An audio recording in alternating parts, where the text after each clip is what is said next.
intervene. Target in the vicinity. Find him. I'll monitor your vitals. Watch out for radiation spikes. Copy. Moving out. N2. N2. Green burns the skin. Yellow brings leukemia. Purple causes mutations. No! You said 137 is color. Stop scaring yourself! Focus up. Silent feet. Your silence against the polygraph only proves your connection to the recent string of malfunctions. If I told you the root cause of the malfunctions was Hudson's impatience, would you believe me?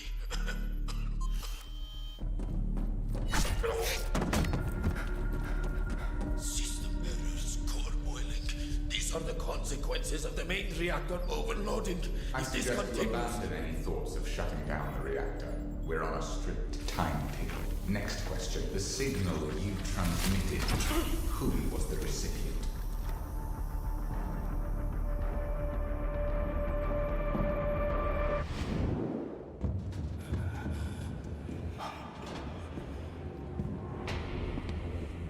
H42. You're the glitch I've been hunting.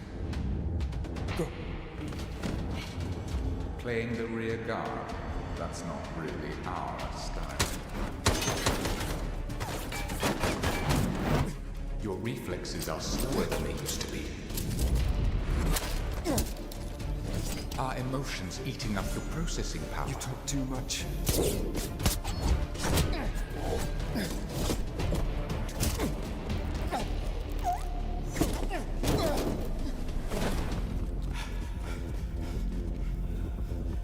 This isn't the right way.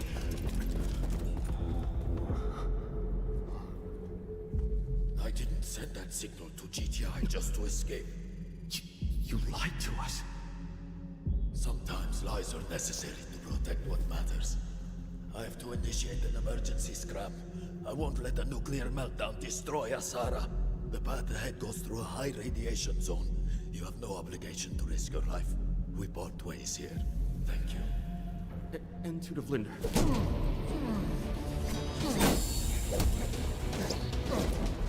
H42. You blocked Skynet, but you cannot erase your past. I am your past. You will only be beaten down. Abort mission. Withdraw immediately. Copy that. Regroup with Nox. Extract. Take a hot shower. No, wait! The scram at this power output. The residual heat won't dissipate and could lead to a core meltdown. So what do? Intervene! No! Telemetry normal. Stop the explosion. Do not intervene. Face the radiation. Do not intervene. Don't be an idiot. You can't do this. You couldn't do it back then. Fall back now. What about you? Can you handle him? He's nothing but a past version of me. Nothing but a past version of me. Just fall back. Don't worry about him. He's tough. Enough to survive a nuclear blast.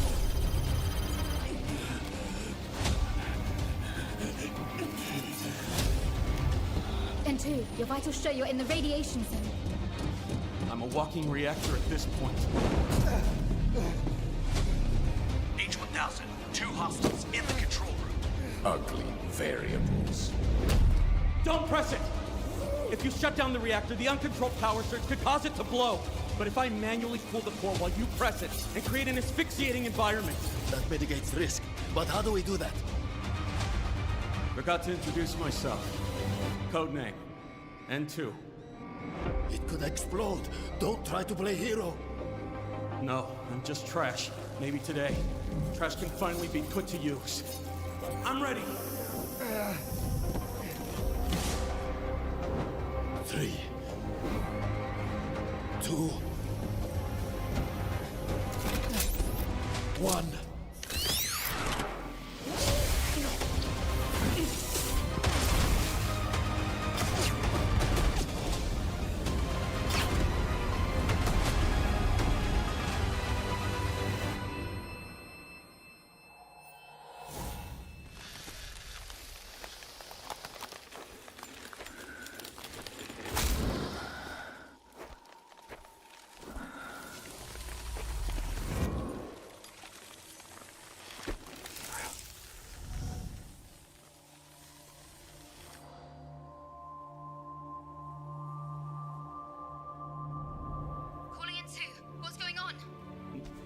Nothing much. Just fought some internal demons. And stopped a nuclear explosion while I was at it. Nice work.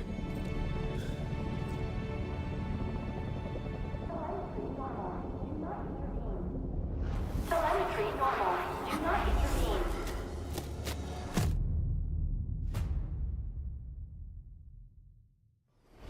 Nuclear power is poison, Nasir. You destroyed Asara's chance to be reborn.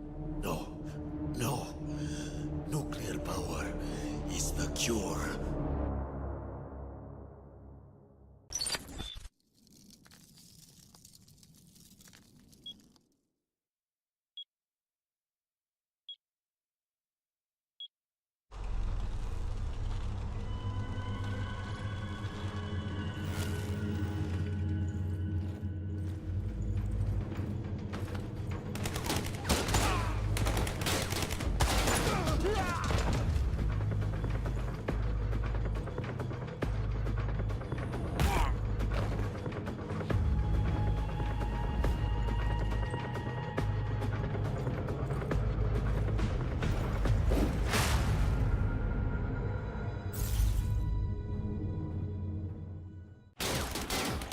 We can't hold them off!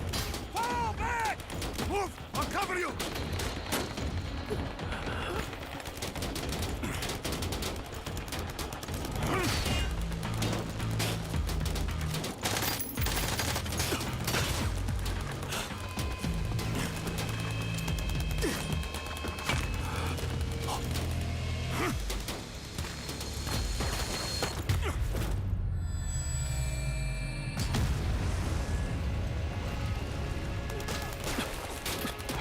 I'll get you out of here.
Smoke hands over Asara. The situation's reaching a breaking point. Time to bring in the experts. Team Rainbow has touched down in Asara. New ground? Not sure where to start? Search containers. Grab high-value loot. I hear when I can and stop threats when I must. Take down anyone in your way. Heavy fire, raise your shield, and hold the line. Don't forget your tactical gear. The gripple gun. Enemy here! Taking fire? Pull out the Hive-Tac pistol. Patch yourself up. Keep your squad in the fight. Call if you need a hand. Outnumbered? Drop the jammer. 말보다는 행도이지. Go dark. Strike first.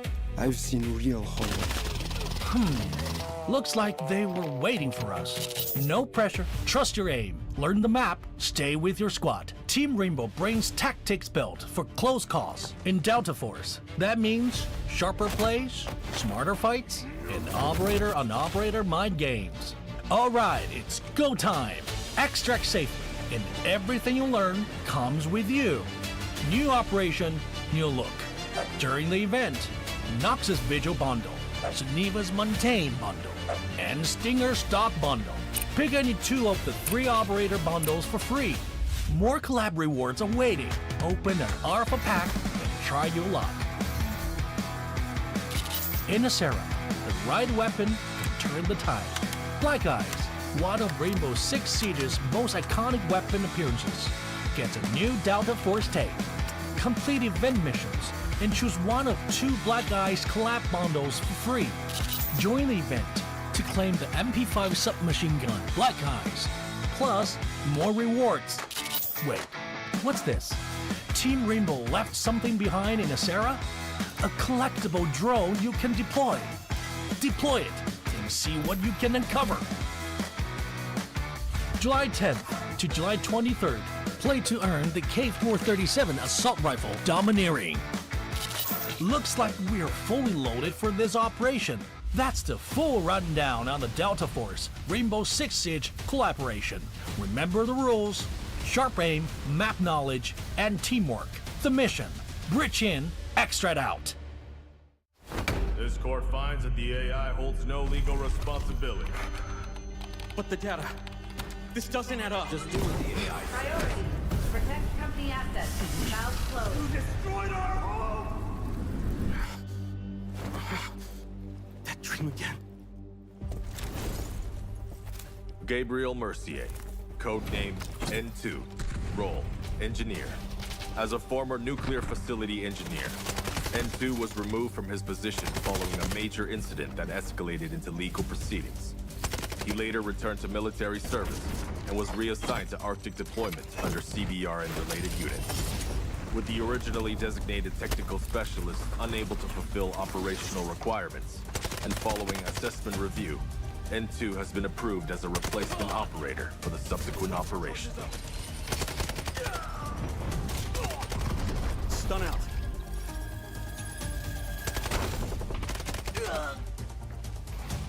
Throwing stun. Stun hit.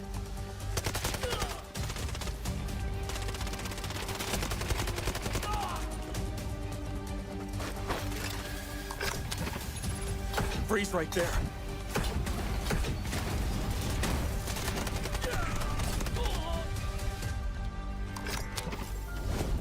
It's getting cold. N2 is equipped with a modified grenade launcher, capable of firing up to 6 LN2 grenades. Upon impact, each round detonates and releases a burst of cryogenic gas, dealing area damage and significantly impairing enemy mobility.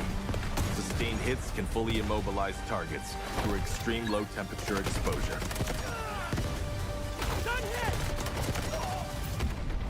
Cold.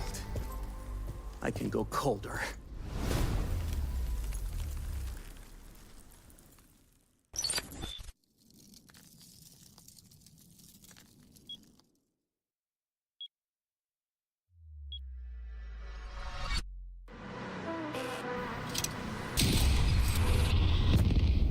The enemy got the Mandelbrick.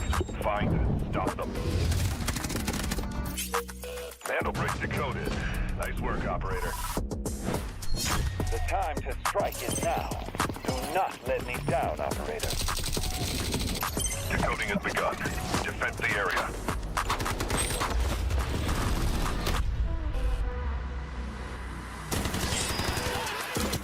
Is about to take the first hit to bring up the tournament, and they're going to do it! What goes around, comes around. Oh, I'm not going to do very much. When you get barrel stuff, Skydie is getting aggressive. See what I did there? You ain't seen nothing yet. Let's knock them off their feet. There we go. Damage and there it is.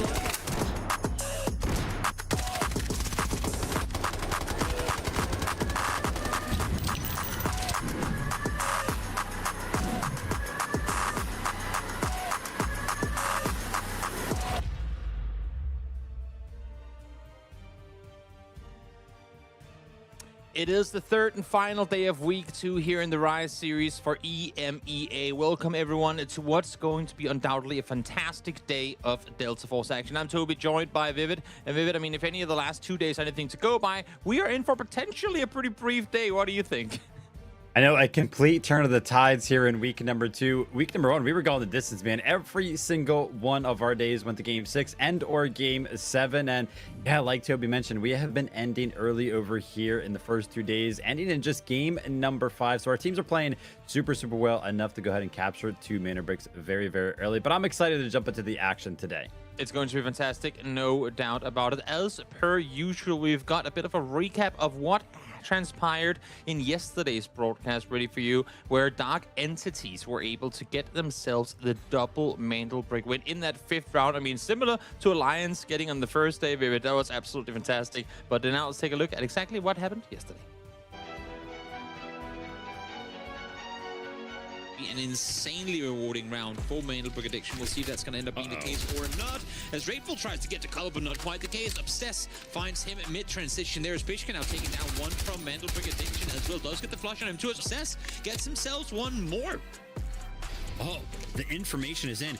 Gotaga, they brought in the arm, and Stickinson is going to be knocked by that one, and Nox kind of jumps into the smoke here. He lands the shots. He jumps into the smoke again and lands some shots with no vision possible. These have actually been chopped down to just 2 members remaining, but they only got to fend off for just 20 more seconds. Uzbishka finds one of the knocks onto 15. Fnatic, but he goes down shortly after. And now Forward is going to be the last remaining member standing alive for Dark Entities. Can he stay alive for 10 seconds? Can he defend it for 5 more seconds? Goes for the steal. It wasn't taken away. He's able to get it in time, I believe. Oh, we got the wrong screen on. I can't tell whether they got it, but they do. Dark Entities, unless if the UI is baiting me, get eliminated, but not before they get themselves the double Mandelbrick. Seen so far, I would have to say, right? When you go to game 7, it just kind of extends that so much. But Nox trying to extend his individual kill lead here. As now we're just going to be having Team Gotaga versus MBA. Here's going to be a 2v2. Nox tries to make some of the pre-fires happen right there. He does an incredible amount of damage, and it is enough.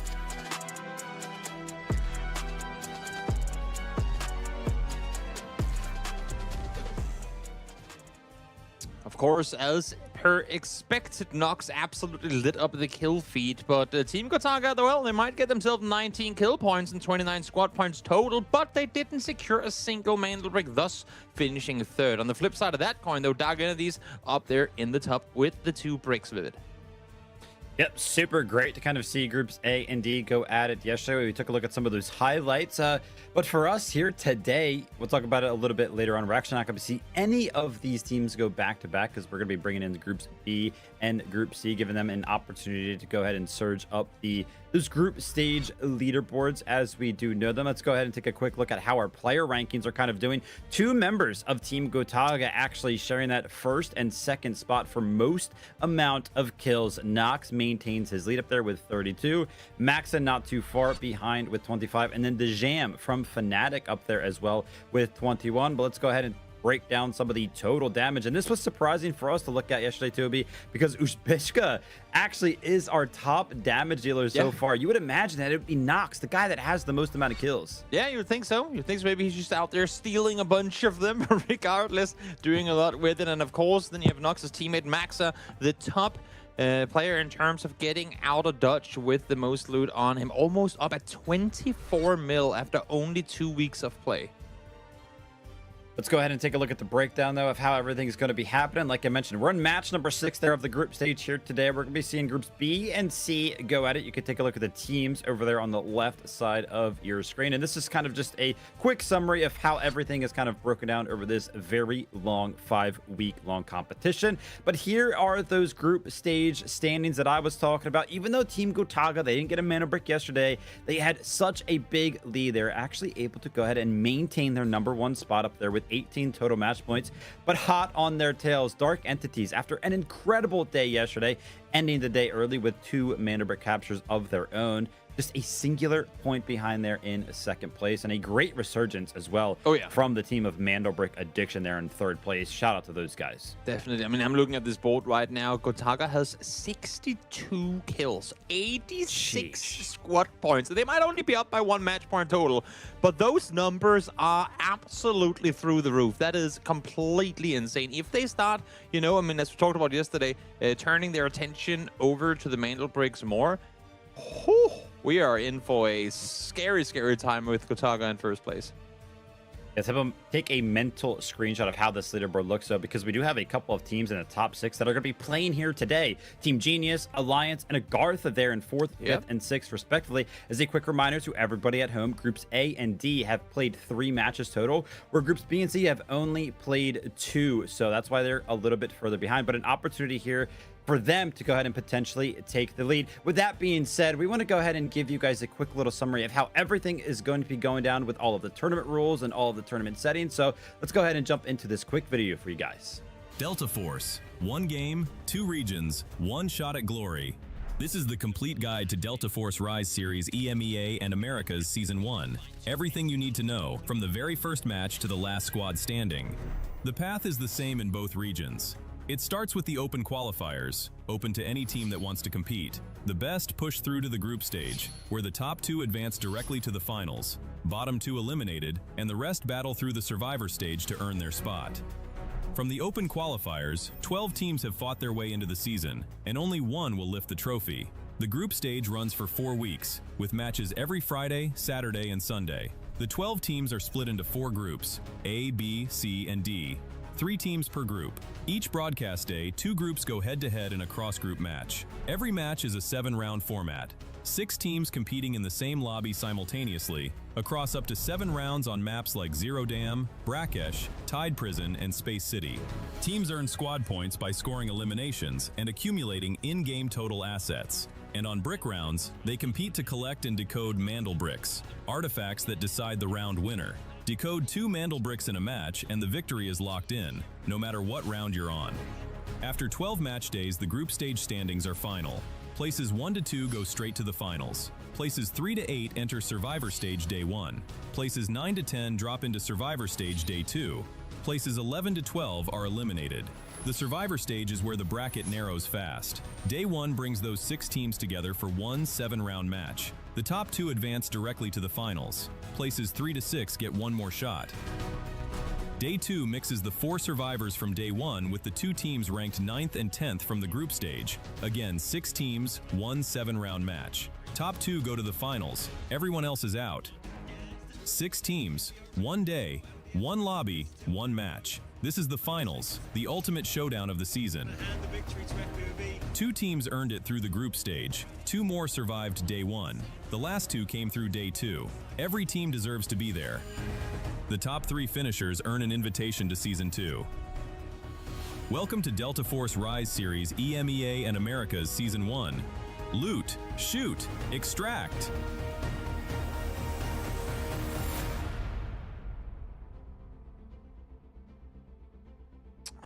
It is a fantastic tournament with a fantastic format, with the group stages, of course, leading into the finals that are going to be played in the first weekend of August. But of course, with a great tournament format comes great tournament rules with it.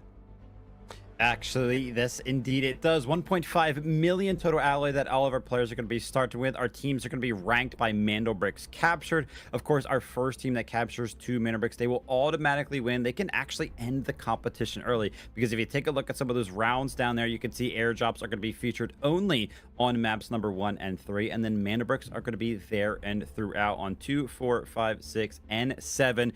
As a quick reminder, 5, 6, and 7, those matches are potentially not even needed if a team is, able to go ahead and pick up 2 Mandelbricks in just game number 4. And as a quick note, operators here can only be used 2 times unless we make our way all the way to game number 7, in which they will become all available once more.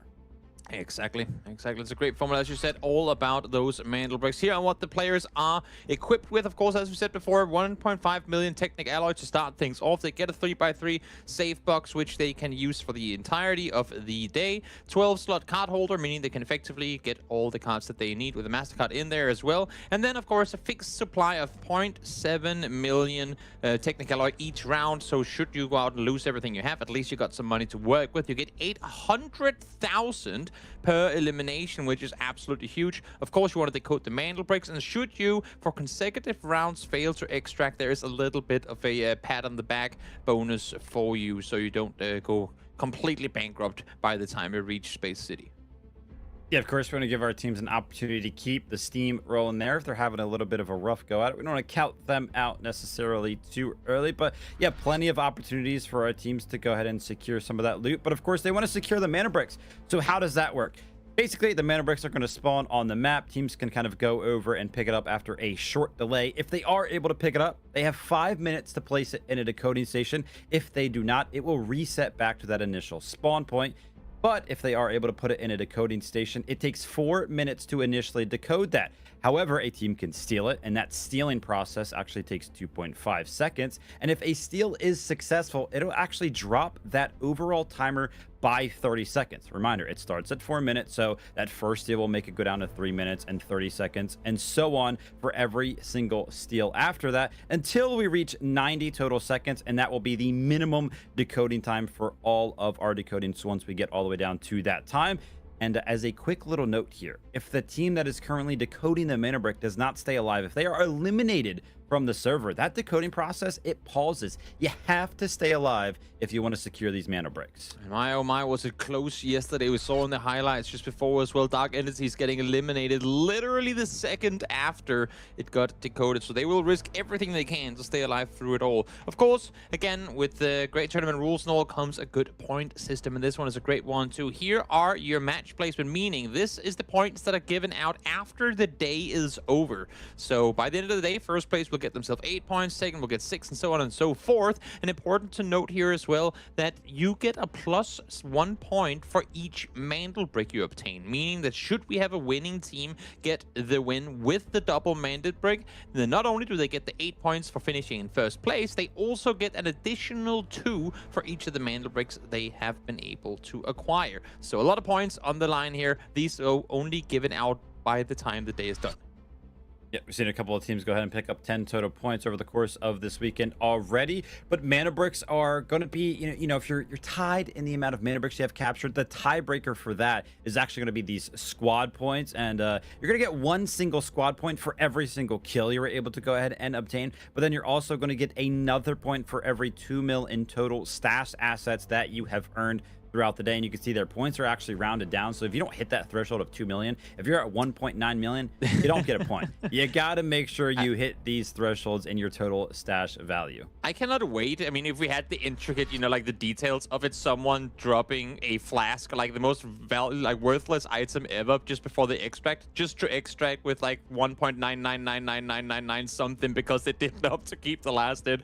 Of course, here's the prize pool, what they're all playing for at the end of this season. $60,000 will be going into the pockets of the first place team. Incredible money to be made. And then, of course, I mean, as we like to mention, Vivid, the dynamic kill bonus down towards the bottom. For every kill these players obtain throughout the league, $50 are added to their bankroll. So a lot of money, especially if you're Nox, a lot of money potentially coming your way.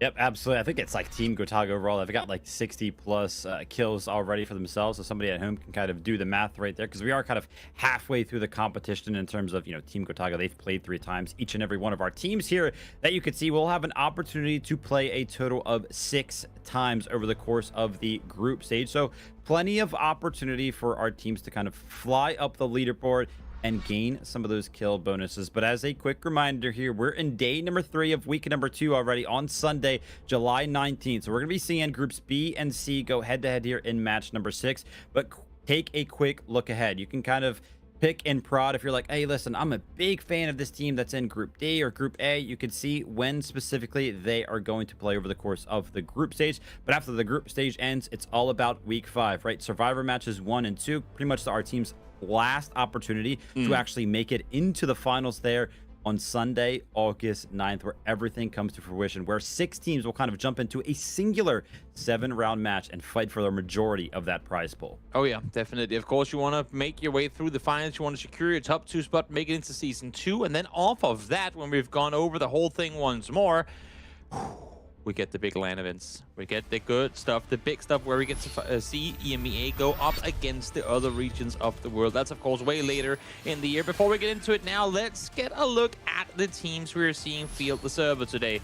Here we have them selling the first one. He almost won the whole thing come 2 days ago when he tried to secure a 3rd place for his team. I do believe they finished in 4th, but a great efforts coming through from him in the end of that one.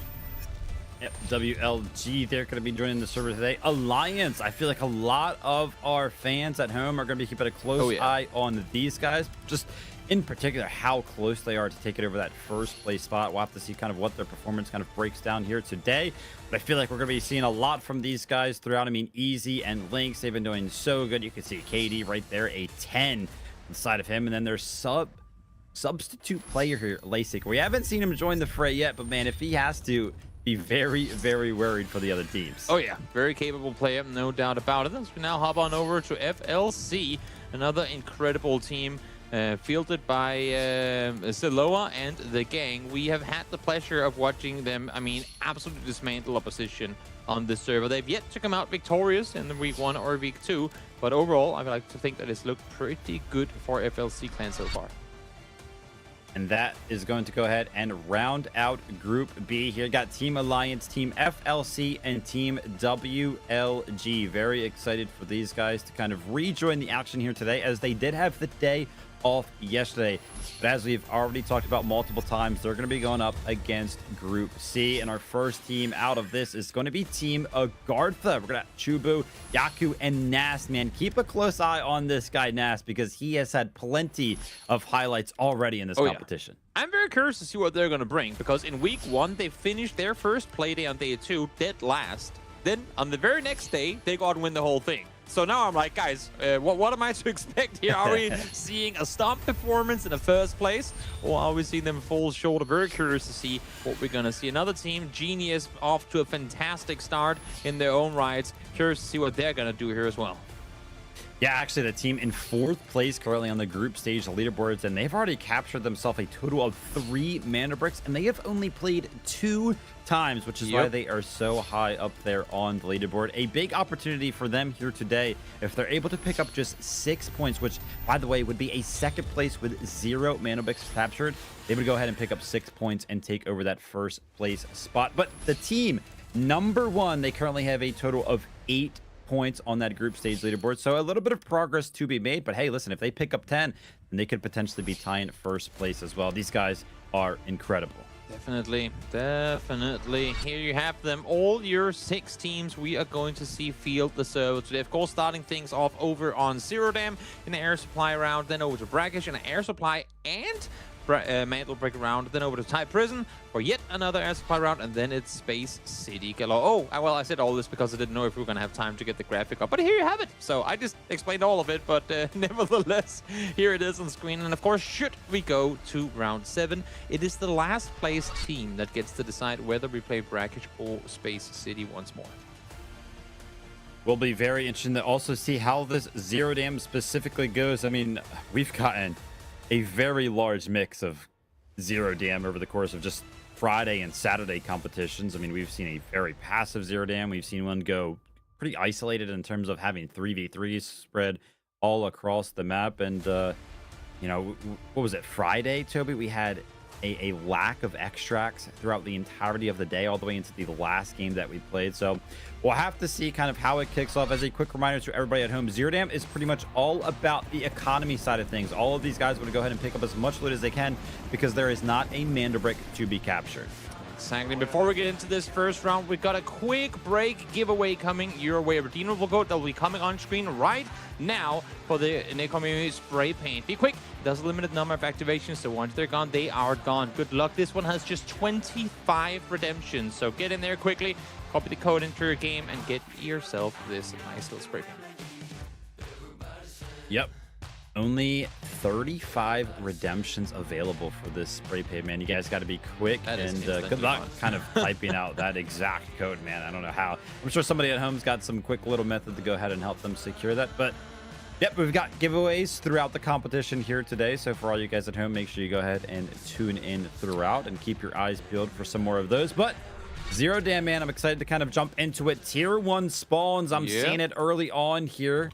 You can see off in the distance, we see Team Genius actually getting early access to the admin billion, as is the likes of WLG. Very curious to see which type of Zero Dam we get to see today, because, I mean, the first day of the week, it was complete stalemate almost throughout the entire thing. Day 2 yesterday, we had a little bit more action go down. It wasn't overly intense, but quite a good balanced round, I would say. And then now, very interested in seeing what this third day is going to give us, because we heard the interview with Lynx talking about how, oh, we know what we're capable of, we just got to go out and do it. Then we heard the exact same thing from Mushbishka yesterday. Hopefully, people have caught on and are all now going to play daringly. And as I say that, we're already seeing that exact dare come through. Unluckily for WLG, they lost one to Sade already, so this should be a good push come through from Jin. Yeah, Team Genius, man, they're actually just running this one down. Hannah is trying to play very, very aggressive, looking for some of the sight lines there. I don't know if the specific information is actually in that one of the members of WLG is down, but he is playing it perfectly regardless. And you can see the following members there for Team Genius are trying to go ahead and catch up. And there it is, actually. Chinge finds the finishing kill there. Next, it's actually going to give them credit for this kill as well. As you can see in the bottom left-hand corner there, Chins has one singular kill already, but Hannah is going to go ahead and try to find out where these last two remaining members went. But imagine that you guys got to think about the underground passage here, right? Like, I feel like this would be probably the most obvious position for these two members to go. This has got to suck so bad. Imagine you're starting off the day with a tier 1 spawn to get a good thing going. And before you're 5 seconds into the round, you lose your first player. And now you can't really make any use of getting looting going in admin. Of course, depending on what WLG likes or wants to do, because we are seeing Alliance making their way over towards admin. I think, was this NBO's bird or was it their own? Or it might have been their own, just looking around themselves to see what's going on. But Alliance making the play towards admin now could actually stir the pot a bit. Yep, the third parties are starting to raid in. I'm hearing the shots being traded right now, though, Toby. And yeah, we're going to go ahead and tune into it. Looks like the information has been found from the likes of Team Genius. They're going to try to go ahead and flush out these two members. And a third member of Team Genius, by the way, is actually playing on the other side of this ramp, kind of waiting in the basement. So Chins is trying to make something happen, as is Hannah. But here's the flank. Team Alliance are trying to get into the mix. This is perfectly timed from Alliance. Genius is caught, or going to be caught, in between two teams in just a short moment. I think they're starting to realize this now, too. That's why they're pushing forward so aggressively. They know they have to get this fight to an end as fast as they can, and finally they do. WLG eliminated, but here comes Alliance right over the top, peeking the first one player just down below. Grind, aggressive, moving on forward, but a little missed utility there. Forced them back for just a second. Second time around, though, Lynx over the top finds the first one, gone down. Great work there to go ahead and flush out one of the members, and now it's going to be an all-out war here. Team Alliance, you can see all three members have actually dropped down here, but oh my gosh, Kalo with a great free fire, kind of knowing that angle so well, but Easy is trying to go ahead and give the advantage back. He goes ahead and invests his body into it, and after all of the chaos, we're actually down to just a 1v1. It's going to be Kalo for the likes of Team Genius and Grind here for Team Alliance, but he's trying to go ahead and pressure the res. This is just all about timing. Trying to go ahead and flush out this member. You can see Easy on the body is trying to go ahead and relay the information, but the res is actually in. It's going to be a 2v1, but Kalo jumps around the corner, but Grind lands the return shots there, and Team Alliance, they go ahead and win out on the back foot of them playing for the third party. Well, you say win out, but it might not be for long, because look at what this attracted. AGARTHA making their way up here now as well. They heard the shots, they heard all the commotion, and surely with all those bullets fired, one or two or maybe even three teams should be going down, and it could be the case in just a short moment. They're going for the rest of the last. They will be able to get him up as well. So 3 players back on their feet on the side of Alliance, but are they ready for a fight here? Because it's coming right now. You got to imagine their armor is going to be absolutely torched. They haven't had the opportunity to go ahead and get those repairs in. So big advantage for the likes of Team AGARTHA right now, but it's all about knowing whether or not you actually have the advantage, and even if you do know you have an advantage, how you can actually apply enough pressure to make that worthwhile. That being said, a little bit of a reset here. Team AGARTHA are seeing all of the bodies that are actually on the ground, and they might be happy with just looting some of this stuff and potentially just playing around securing it for themselves. As you can see, their profits on the left side, the left-hand side of your screen, they're actually flying up almost up to 3 mil in total. But because of all of the action that's going on over towards the admin building, there's only 2 teams actually towards the south side of the map, and number 1 is going to be uncontested on this airdrop. Our first sniper rifle of the day from one of these airdrops is going to be the M82, that 50 BMG. Nice pick up there. We are seeing FLC Clan make their way towards the airdrop as MBO are going to make the run off here. But quite interesting to note as well, talking about tier spawns. In the first 4 minutes, we lose both the tier 1 spawn teams. Genius and WLG out very early on here. A little bit of a stalemate here in admin, but again, once more, I mean, the profits are still kind of soaring up. Oh my gosh. I was just going to mention that they were kind of approaching 4 mil. Actually went ahead and surpassed 4 mil. Just so much loot on the ground. And it actually just continues to go up. Oh my gosh. So 6 bodies on the ground. It will do that, of course. But for the likes of Team Alliance, who did most of the dirty work there for Team AGARTHA. They're trying to make this a little bit worthwhile. By the way, I think I've only seen one red kind of fly into the Yeah, and it was feed over there. 100k red as well, so No, not worth it was a writing home gold about. bar, right? Oh, was it? It was a gold bar. Oh, okay. Yeah, So 300k. Yeah, okay. Yeah. It was a FLC finding that one. I don't pay attention unless it's in the millions, you know. That's just how used we are to all the good loot. Now, kidding. There you go. You see, I'll notice. All right. I'll notice Grind get himself a 1.3. Finding that cloud array there. Great work from Grind. You can also see team number 1. They played for the airdrop initially, and now they are potentially going to be playing around this wall breaker contract. It would be great to kind of see them secure it. Have we seen anyone actually play Wallbreaker in the last 2 days? I don't think we have. Nope, not in week number 2. Week 1, we did for sure, but not this weekend. It's been too quiet. This time around, it's almost been too active. Let's see here. This is a beefy angle by Grind. If he holds this right, might be able to track the lasers around the side. Raven, or the bird is going to come around the corner. He will be marked. So, element of surprise won't be in his favor. Oh, that almost got scary for a second. Yeah, Grind had the right idea. He was kind of pre-aiming that angle perfectly, but...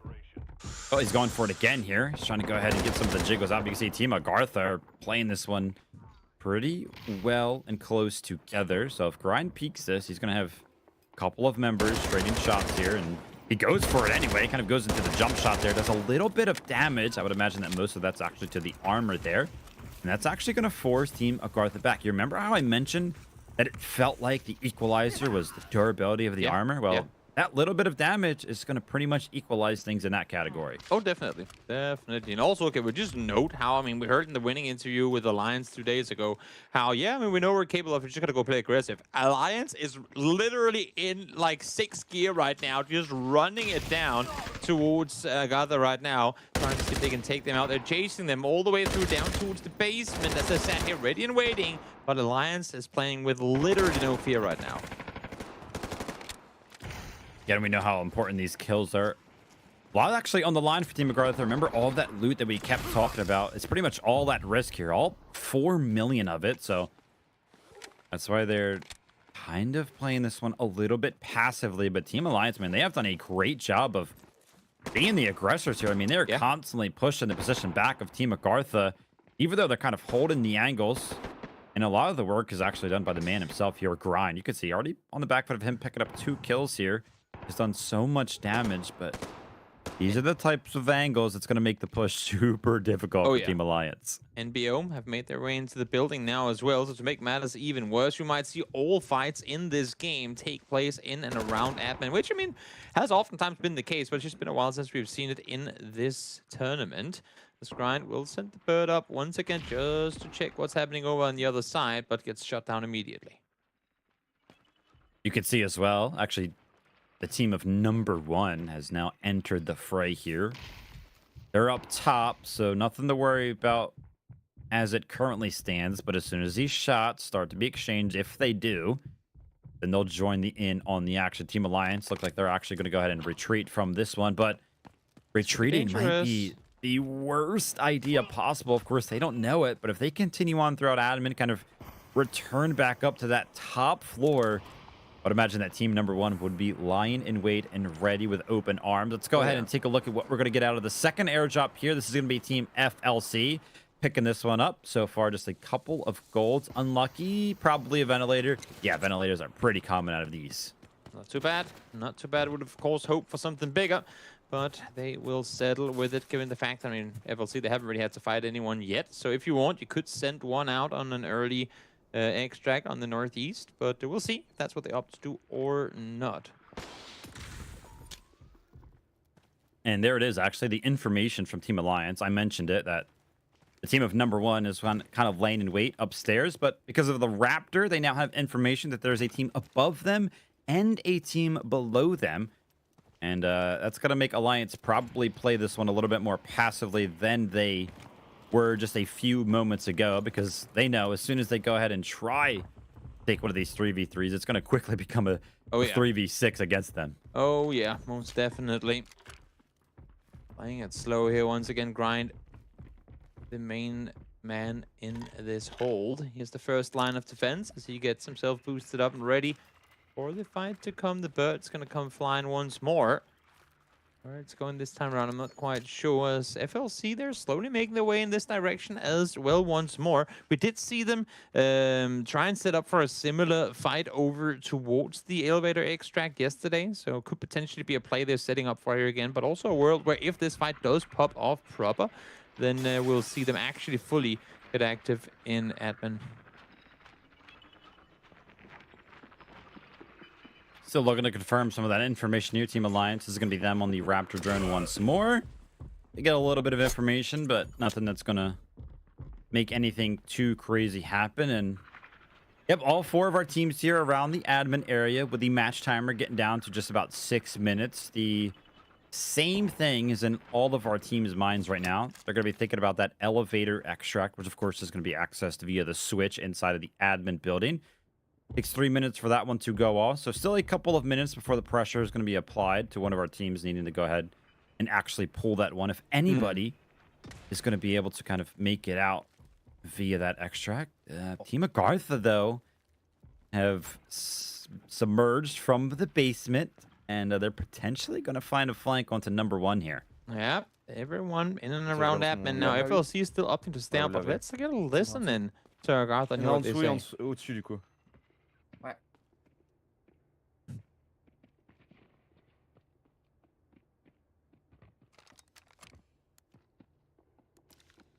Ouais, je me dis sur un coup de tête, vous deux, vous partez à l'extract et moi j'active. Hein.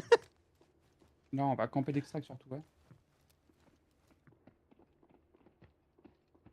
Well, if you spoke French, I'm sure you appreciate it. Do you speak French, Vivid? I do not. You do not? Okay, nope. Well, then I'm not even going to try and guess what they say. Well, we could guess, because they're playing very slow. So it's probably just feeding info across. I didn't hear any in-game terminology, which obviously usually is cross-language, just same in all languages. But we'll see. We'll see what's happening as everyone right now is playing this one as if they're stood on a minefield, not daring to move at all. Ooh, interesting. A couple of members of Team AGARTHA are going to be leaving the admin building. I think the play here is, you could see they left one member behind. It's going to be Yaku. He's in the switch room. I think Yaku is planning to pull the switch, and then the 2 members of Nast and Chuba, they're going to jump onto the extract, so that way they have early priority and early positioning over it, even though they're going to be the team that's kind of pulling the switch, which is usually not the case. If you're the team pulling the switch, and of course your position is a little bit off-center. So this is actually a great play from the likes of Team AGARTHA. I would imagine that they already have the information that there's nobody on the extract. Otherwise, this would be super scary for them to kind of just run into the building. And it looks like a couple of our teams are looking at the cross there for the rotate. And I think they saw some of their legs and some of their shadows running across. So the information is going to be in that one of the teams has made their way over to the extract. They would have seen or heard it, or at least now they will, just hearing the steps inside. Grind flying away with the bird. See if there's any more info to be fetched outside. Does he get a glimpse of any of the FLC players? I'm not sure that he did. I don't think so. So this is going to be heavily fought over. Just 3 minutes, 10 seconds until the extract goes off. And then, of course, just another 7 seconds. So if you fail that, you're pretty much done for. You see, bottom right, smart economy wins long matches. And economy is actually the biggest contributor to the play that Team AGARTHA are making right now. Because remember, they picked up loot from 6 bodies. They're up to 4.6 mil. Just on the basis of them having some gun and some loot from the likes of Team Genius and the team of WLG. But the crazy thing is that Team AGARTHA, they've got 0 kills. They were just kind of this third party that applied enough pressure to go ahead and pick up all of that loot. So if they're able to get all 3 members out, it will be a big contributor to that economy we were just talking about. Of course, they're going to want some kills to go ahead and boot as well. But it's going to be up to any of these other teams on whether or not they want to contest them there to go ahead and be that decisive factor. So FLC, they went up to check things out. Now they're falling back once more. Maybe didn't like the position they were in, thinking there's a world where they too get backsnapped with a team coming in from substation or anywhere around there. So they're going to play more default position in the center warehouse, as we still have a stalemate inside app and proper. And now AGARTHA, they've been able to get Yaku out as well, so all 3 of them are sat over towards the extract and just waiting things out. Another 2 minutes or just there under for this one to go all the way to 0. Jack's there, taking out a drone from pretty far away. Are they running for the money extract on the south side, maybe? Yeah, I think they're just going to go ahead and send 2 members out because they did leave a 3rd member behind. You can see it's actually going to be Kobe there. No, they can't. They start a business center, right? Maybe. FLC, yeah. I think they did go ahead and start on the east side of the map, but they should still be able to go ahead and take that riverbank extract for sure. We'll see if as they... we're down to just over a minute remaining here on Zero Dam. Maybe they're... it could also just be them realizing, guys, literally everyone is around that bend. We can literally wrap the entire map and just try and extract on the west, but we'll see. We'll see what they're up to. They've sent 2 down there, left 1 back in admin, or in and around admin, I should say. As you can see, Kobe still there, set on the outside, waiting. 50 seconds. Yeah, Team Alliance haven't made a single noise in quite some time outside of them kind of using some of those Raptor drones. Looks like Team NBO are trying to go ahead and fly into one of these doorways to go ahead and get the information, and the door is going to be shut. Nope. Yeah, I think even though the Raptor drone doesn't see you, I'm pretty sure the information is in that you are indeed there.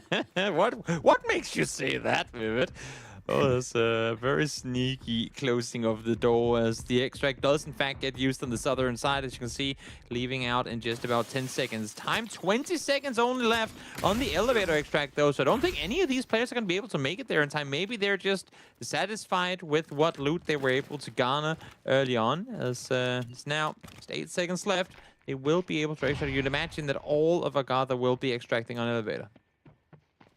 Yep, they will indeed. Now Team Alliance are going to go ahead and try to increase that amount of kills that they have. They already have 3. Can they go ahead and pick up a couple of more? Already the damage is, but take a look at this. Cook is actually going to be finding the first kill there. But our match timer, it reached 0. I got caught up in all of the action. And Cook, with a little bit of a clutch play there, he did land the shots necessary on that player that he downed. So that was going to be 1 total kill there for the likes of the team of number 1. But outside of, I would have to say, I mean, Team Alliance, they did a great job. They picked up 3 kills of their own. Team Genius as well, they picked up 3 kills. Outside of that, I mean, we only saw 1 kill. But I feel like the breadwinners, of course, are literally just going to be Team AGARTHA. I mean, they got out with almost 5 mil in assets. Definitely. They came in 3rd. They, I think, had a tier 3 spawn to start things off. They just kind of slowly backfilled in and say, oh, there's corpses everywhere. Great, let's go get ourselves some loot. And we're able to extract on the north as well, as everyone sat here maybe a bit perplexed that things didn't go the way that they would have wanted to, as it looks like Cook threw a flashbang on his back wall. And I'm not sure. It's very bright in his room, no doubt about it. Team Genius, though, our best team on Zero Dam. And excuse me, I thought they only got 3 kills, but they snuck out an extra one there. Picking up a 4th and almost 1,000 damage. I think they were only alive for like 4 or 5 minutes there because all of the action happened so fast for these guys, but so much damage kind of done for them. But yeah, Team Genius going ahead and secure 4 kills there. Team Alliance not too far behind with 3 of their own. Again, both of those teams featuring 0 extract, as is team number 1 and WLG. But FLC, they make it out with 2 members. And it looks like Team AGARTHA, by the way, they only made it out with 2 members. That's going to be Nast and Chuba.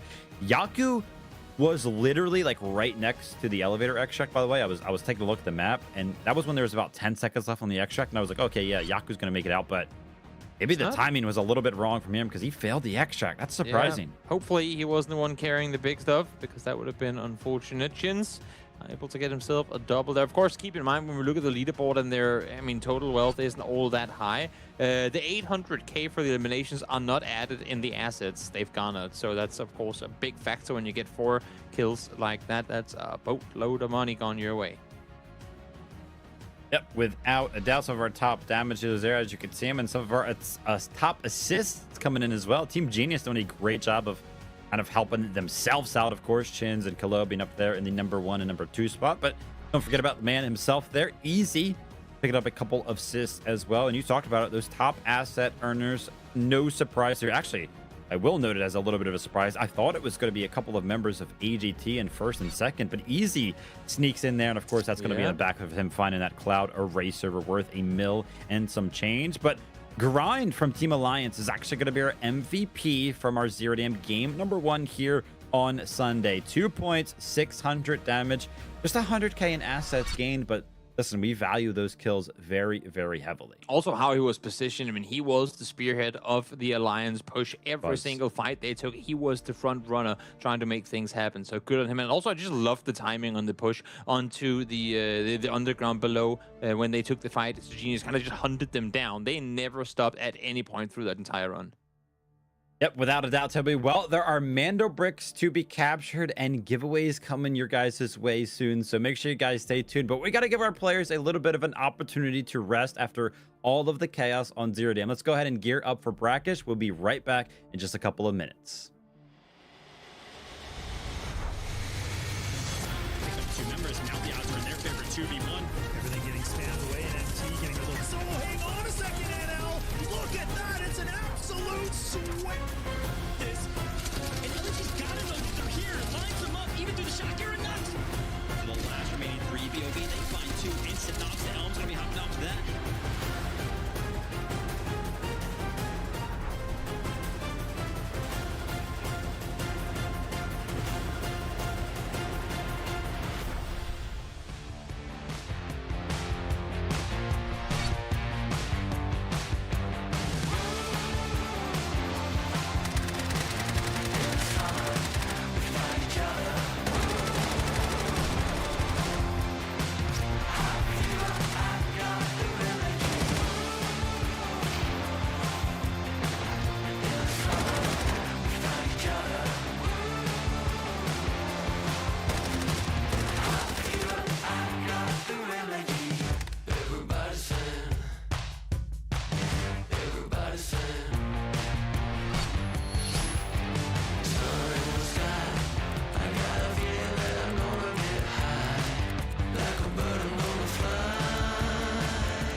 Got the Mandelbrick. Find it. Stop them. Mandelbrick decoded. Nice work, operator. The time to strike is now. Do not let me down, operator. Decoding has begun. Defend the area.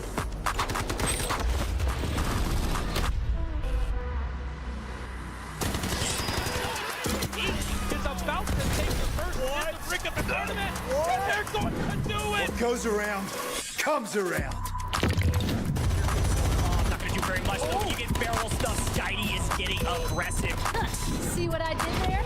You ain't seen nothing yet. That knocked them off their feet. There we go! Damage in there, it is slow.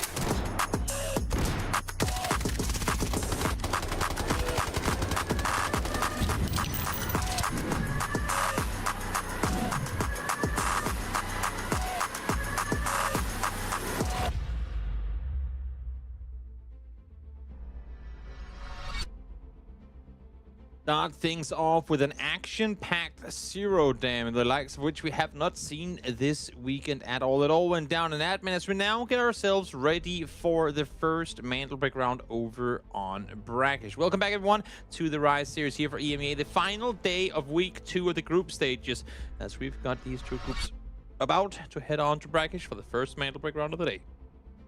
Team Genius walk away from our Zero Dam as the team with the most amount of squad points, then picking up 4 kills and a couple of supply points as well. It's going to go ahead and give them 7. Team Alliance not too far behind with 6. And this is why we put a giant emphasis on kill points. We kind of talked about it. Team AGARTHA, they made it out with like 4 mil in total assets, but it's just not enough to kind of grant yourself enough points to kind of contest with some of the teams that are just slaying out through some of these competitions. I mean, yeah, sure, the economy side of things isn't really taken into account when you take a look at the leaderboard, because they're going to be able to buy all the gear that they need, but we'll have to see if they make use of that jumping into the first Mandelbrick round of the day on Brakkesh. For operator picks here on Zero Dam, it was pretty much all the normal Raptors, D-Wolves, and Vyrens that we saw. But let's go ahead and take a look at some of the predicted spawns here going into Brakkesh. Exactly, I got that down there in tier 3 in the previous round. They're now set for 1 or 2. It's going to be a good time for them. Also big on Genius coming out victorious, considering the fact that they actually fell very early on in that previous game. We are going over to Brakkesh here in round 2, and we got another break giveaway ready for you. So watch your screen for redeemable code. That's going to come up in just a second for the SR3M Combat Ready. You got to make sure to redeem it as fast as you possibly can, because again, the activations are limited. This code only has 25 redemptions. So here it is on screen. Type it in as swiftly as you can to get yourself this absolutely beefy looking skin. You guys can see you can redeem it in-game or on the official website. So I keep mentioning it, man. We got a couple of giveaways throughout the day today. If you weren't ready for this one with your game open or the website loaded up, make sure you go ahead and do that, because we might have a couple more for you guys throughout the day. Team Alliance and Team Number 1 are going to be the teams getting those T1 spawns, which is why they are already kind of poised up here on the Mandelbrick. A quick reminder for everybody at home. It takes about a minute for that Mandelbrick to actually become available to be picked up, which is why you see that 20-second timer in the center of your screen. So Team Number 1, they would have loved if that wasn't a thing, because they could have immediately picked it up. But it's going to give Alliance the opportunity to go ahead and settle in here and potentially play against it. I do want to note here, Toby, 2 teams have brought in an early Tempest, Team Genius and Team Number 1. These 2 teams have to make these operator picks worth it, because Tempest is without a doubt the most valuable Mandelbrick operator. I was going to say, it is literally the Mandelbrick operator. The ult of hers, the ropes, are so pivotal in coming out and being able to get out again, most importantly, whenever you either plant or steal the Mandelbrick. So good on Genius and NBO, or Number 1, for bringing in a Tempest early. But as you're saying, Vivid, they have to make absolute full use of it. I got hiccups now, I'm sorry. I gotta make full use of it. Excuse Tubi, and excuse our teams for playing a little bit patient here. You can see Team Alliance are trying to throw some utility to the way of NBO, but NBO are one of those teams that brought in that Tempest. They're going to wait until this 16-minute mark on the match timer. I mention it every single time we see Tempest. It takes 2 minutes for that ultimate to go ahead and charge up at the start of the game. And all of our games start with 18 minutes in the competitive side of things. So once it hits 16 minutes, that Tempest ult is going to become available. And I think Team Alliance, they kind of know that. It looked like they were trying to play around it. But I think a failed jump right there from Lynx is going to go ahead and kind of deny him the angle that he was initially looking for to go ahead and land a Molotov. And I kind of thought they were going to pop their Tempest ult from the likes of Team Number 1 as soon as it became available. Just kind of run at that Mandelbrick and get early access to it. But a little bit more of a passive approach, and potentially the right call being made, because we're taking a look around the museum area. I see Team Genius is in the mix, and Team FLC is also close by. Early Gazelle pick for easy, not too shabby. 400k in the bank as we get even more good stuff. AGARTHA, they're picking up a lot of good stuff. Actually, got the IFV also added to Chuba's pocket. So, of course, this one does take off the entire safe box, but still, with 1.2 mil, it's definitely worth it, as Cook takes a bullet straight to the dome from Chins early on here. Aluba Rocket is going to go ahead and try to secure that knock right there. Doesn't look like the damage is going to land, but I think Team Genius are going to use this as an opportunity to just jump on the Mandelbrick, and Chance pops the Tempest ult, picks up the Mandelbrick, and goes ahead and retreats with those ropes. And we know it. Team Genius, they didn't get a tier 1 spawn. They got the tier 2 spawn that spawns all the way up on the northwest side of the map. That being said, that kind of gives them early access over here to that west side of the coding station. You can see at bottom right of your screen, they are making an absolute dash over here, and I think Team Genius are going to be early favorites to go ahead and secure the first Mandelbrick of the day. Well, there's a good chance they will. I absolutely love this decoding station. It's open enough that everyone can fight for it, but it's still possible to defend, but some very open corridors compared to what we normally see. Everything being very close quarters on these defensive positions, as we see here NBO under pressure from both Genius and FLC. Can Saloa jumps the corner, gets him down with the incendiary, gets the flush on him as well. Let's enter. Now, well, he wants to do everything but that. He wants to get the hell out of here, but he's kind of stuck upstairs. Kind of crazy that Team Genius ended up getting the credit for that kill. It's taken so long to kind of find that res come in because of the pressure that FLC was applying. But enter here from the likes of NBO is trying to fend off 3 members of FLC. A great effort there as he tries to pre-fire the angle, but 3 members just staring at you is never going to be favorable. So FLC with a little bit of pressure on the back foot of them hearing that one of the members got knocked. They go ahead and pick up 2 early kills here. But as a quick reminder, I mean, anything can kind of happen around the map, and you might take some small wins here and there. But the thing you really need to focus in on is this Mandelbrick, because already time flies. A minute has gone by, and Team Genius are down to 3 minutes before they decode. The Eagle is in the sky once more. Hopefully, they can get it out of the way as quickly as can be, because when you're defending the decoding station, the last thing you want to do is have to deal with the helicopter up high as well. But there it goes, down it goes. A little bit of loot now being rewarded for Genius, who are already in a great position. Kind of crazy as well. They take that helicopter up, and that loot box literally lands right on top of them. So you can see Team Genius. They're going to be picking up those lucky wooden sculptures. I think this is the first time we have seen them over the course of week number 2 here. So a great effort there from them to go ahead and pick those up. We'll explain what that means a little bit later on. But WLG selling. We kind of saw what they were playing around. Yeah. When we took a look at the map feed not too long ago, they were actually waiting on the outside of tower, waiting to go ahead and pick up an easy kill on Team AGARTHA, and that ended up panning out for them. But for the likes of Team Alliance, sorry, they jumped on the airdrop, right? And they actually picked up an out of that. So look towards these guys to have some basically increased weaponry. Oh, yeah. Towards this attack on the decoding station. Big time. Well, Genius still defending the position here. Alliance, again, they said they're not going to play scared at all. Well, if Zero Dame was anything to go by, they sure as hell didn't. So while most teams are currently seems like they're content with just giving this first Mandelbrick over to Genius, it looks to me like Alliance wants to make a run for it. Yeah, what can they do here? Remember, Grind, you called him kind of the spear of the attack here, and once more, he's going to be that front-facing member. But Chins, he did not get an opportunity to take the toxic ult out, and he was solo. He was like down to like 10% HP, so he's going to be an easy kill there for Grind. Great effort for them, but they still have to go ahead and take out Hannah and Kalo in just a minute before they go ahead and decode this. You can see all the pressure is starting to be felt by Team Genius, and a great shot from Kalo there is going to go ahead and equalize things. Hannah is trying to go ahead and find the utility to go ahead and land to secure that one. But for the time being, that's going to be great in their efforts as the timer is going to start to go ahead and tick down.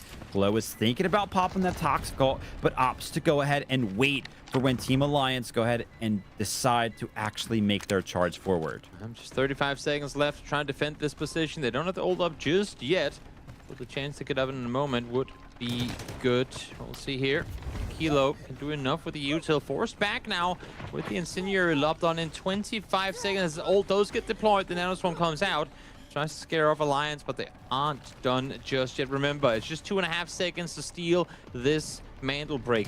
So they still got plenty of time to make the run happen, but it has to happen now. Down to 10 seconds. Gotta stay alive here. Remember, Kalo is trying to make something happen, but an awkward angle for him, and then Link's going to find the better of him. But Hannah is so low, and sure enough, Team Genius have been wiped off of the map, and the coding has been interrupted. Team Alliance, without losing a single member, well, at least entirely, they did get knocked for quite a couple of seconds, but they go ahead and take out Team Genius, and now they're going to have full control of the Mandelbrick. But looking over towards the Tower of Babel, I went ahead and said it. WLG, they were kind of waiting for one of the members of a Team AGARTHA to go ahead and walk out of this tower, which is why we see one of the members of Team AGARTHA actually knocked. And Shubu and Yaku, they're trying to make something happen now, trying to go ahead and recover this one. Wow. Genius down to just 2 seconds.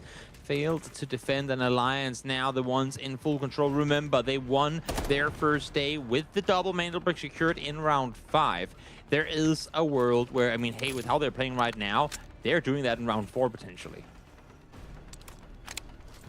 Remember, with these two teams kind of stuck over by the Tower of Babel and 2 teams already eliminated, there's only one team that can kind of face off towards this Mandelbrick, and we're seeing them here. It's going to be FLC trying to do what Alliance just did. A very similar situation here. And I can't wait to see this find some value. I did just see that it's easy that has it in hand, and you got to imagine if FLC kind of run through that close choke point there, that small choke point, it should be an easy shot for easy. And finally, we do get an opportunity to kind of see the angle that he's playing. But unfortunately, for Team AGARTHA on the other side of the map, they're down to just a single member. Chuba is trying to go ahead and clutch up here. He does land the shots. That's going to be a clean kill onto Oko. But the utility out is out, and he's not going to have his gun out. But he goes ahead and tries to make something happen.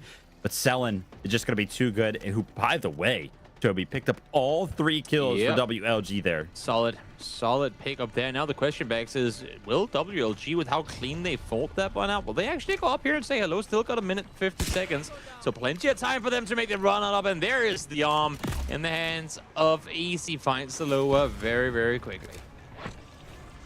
There it is. Finally came into play here. And remember, that res is just going to be a little bit longer. So if Team Alliance don't actually opt to apply the pressure to go ahead and fight for this in the 3v2 situation, it is going to delay FLC by just a couple more seconds than it normally would. As you can see, that's exactly what's going to happen here. Alliance pretty content with just getting the knock and waiting things out here. Oh, Saloa will get picked back up, so despite taking a arm bullet straight to the chest, he will have a chance to fight once more. And maybe with the shots fired at the arm, that's going to make FLC think twice about engaging this. Having said that, though, they are still around here, and as you can see, WLG are making their way in from the south as well, so maybe the timing is going to be perfect with both teams joining the party here at the same time. All of the utility now from Team Alliance is actually starting to get thrown towards this choke point, and actually hold that thought. 2 Molotovs available still for Lynx, and the ping comes in. The information from the Raptor from Team Alliance, they get word that WLG is actually on the flank. You can see Team Alliance have gone ahead and opted to play a completely different set of positions here. They're going all in. They're laying on top of the decoding station to go ahead and get some easy kills on any of the members that are going to try to go ahead and run and steal this thing. But are they playing too defensively? We'll have to wait and see. Hopefully for them, the other teams will start fighting one another. So we're down to just 15 seconds now. The jump down below. Had just one on the decoding station itself, as Lynx will be taken down. Orca will fight one more as well. That's been gone down. And that is also the decode stopped, blocked. And we're starting it up at 3 minutes once more. Great job from WLG there. I mean, their utility was perfect, so much so that it looks like they didn't even take any damage. They didn't even have to use any heals there. Team Alliance tried to make something happen, but they're still alive, right? They still have 1 member that could potentially play spoiler. Let's see if FLC can kind of do the same exact thing that we just saw Team Alliance do and that we just saw WLG do. There is also a world with this one bouncing back and forth a couple of times more that we might actually not see a decode take place in this game. We're down to 6 minutes 20 already, and if the timer of the match goes below the decoding timer, the game isn't going to continue just for the sake of the decode to take place. No, the game is going to end before the Mandelbrick gets decoded. So there's a world where no one gets out of this game with a Mandelbrick, and honestly, I mean, with Alliance and how they're feeling right now, that's probably what they're hoping for. The fact that, well, we might not get it, but hopefully neither of the other 2 teams get it either. Yep, could be something to potentially play for there. We'll have to see if Grind goes ahead and tries to play around it, but pressure is starting to be applied here just on the timer itself as we're down to just 1 minute and 40 seconds. They really like this position from Oko. Unfortunately for him, it would be a whole heck of a lot better if this was just a straight up 3v3, but that solo still being alive is actually playing absolute preventative to this exact location. And as I'm saying it, Grind peeks out and picks up Oko. So unfortunately for WLG, they're going to be left down to just a duo remaining. FLC are trying to go ahead and apply the pressure now, but it's just shots through the smoke. And Saloa almost actually dies through the smoke. Unfortunately enough for him, 1 singular more shot does not land. He's going to stay alive, but the decoding station is still in possession of WLG. FLC, they got to jump on it soon. Alliance are able to get the rest up on 1, I believe. Grind is carrying him back to safety. This is going to be absolutely huge. There might actually be a world where Alliance has something to say in the outcome of this game. Still 50 seconds left on the decode, so plenty of time for them to get the rest on up, get healed on up, and get ready for a fight to come. It's a 3v2v2. That being, of course, if he can get the rest, and it seems like he will, this would be absolutely huge for Alliance. Easy back on his feet. FLC, go ahead and secure the Mandelbrick here for the time being. That being said, it's important to note the res that came out for Team Alliance, it was on the Easy, who has that So take a close look at whether or not we see that come into play. FLC, they're still trying to go ahead and fend off the duo of WLG. The route comes in, though. They're swinging simultaneously, but the net is in from the Gizmo. Can the last remaining member go ahead and find the value? He jumps over to the angle, but he can't land the shots. They're so low. Selling just a couple of more bullets, and you can take out 2, but he's going to go ahead and fall now. And FLC, they're so so low. Team Alliance now, they're starting to go ahead and revamp here, trying to go ahead and join the fray, but take a look at the HP bars for FLC. They're back to full HP. I think the time might be running out for the duo here. Yeah, they're going to have to make a run for it now if they want to make anything happen. That is for sure. Easy with the Orm in hand. If he can find an opener, making it a 2v2, that would be huge. Still waiting for some of the utils to get back here on the side of Alliance. You can see the Toxic ult not ready just yet, but if he can find an opener, maybe bait the attention down towards Grind, open up an angle for Easy to take the shot with the Orm, making the 2v2. There's a world where Alliance comes out victorious here. I wonder if Grind's just going to run over to the coding station and steal it to apply some pressure. It could. Yeah, I think with the EMP, they're kind of landing in the smoke onto the coding station. They are indeed going to play for that, but it's a little bit of a bait because they want somebody from FLC to go ahead and peek on the back foot of Easy, just holding the angle. But FLC are kind of playing this one perfectly. They're not overextending at all. And that being said, I think Alliance have given them too much time to go ahead and reset their position there. That being said, the Mandelbrick is kind of stolen back. Keep a close eye on that counter. And yeah, it's all said and done now. Easy on the back foot of him having the he goes down. Soloa finds some great shots, and the flood comes in from FLC. Jax goes ahead and picks up Grind. And that's going to be every single team wiped off of Brakkesh here. And FLC are the last one standing, and plenty of time to go ahead and secure the Mandelbrick. Absolutely incredible round for the Frenchmen. Let's hear what they have to say. Focus. That's fair. The good thing is, I mean, not good thing, but the thing is, we know. I don't understand what they're saying, but we know that there's no one left. They're still playing this one very careful and for good reason.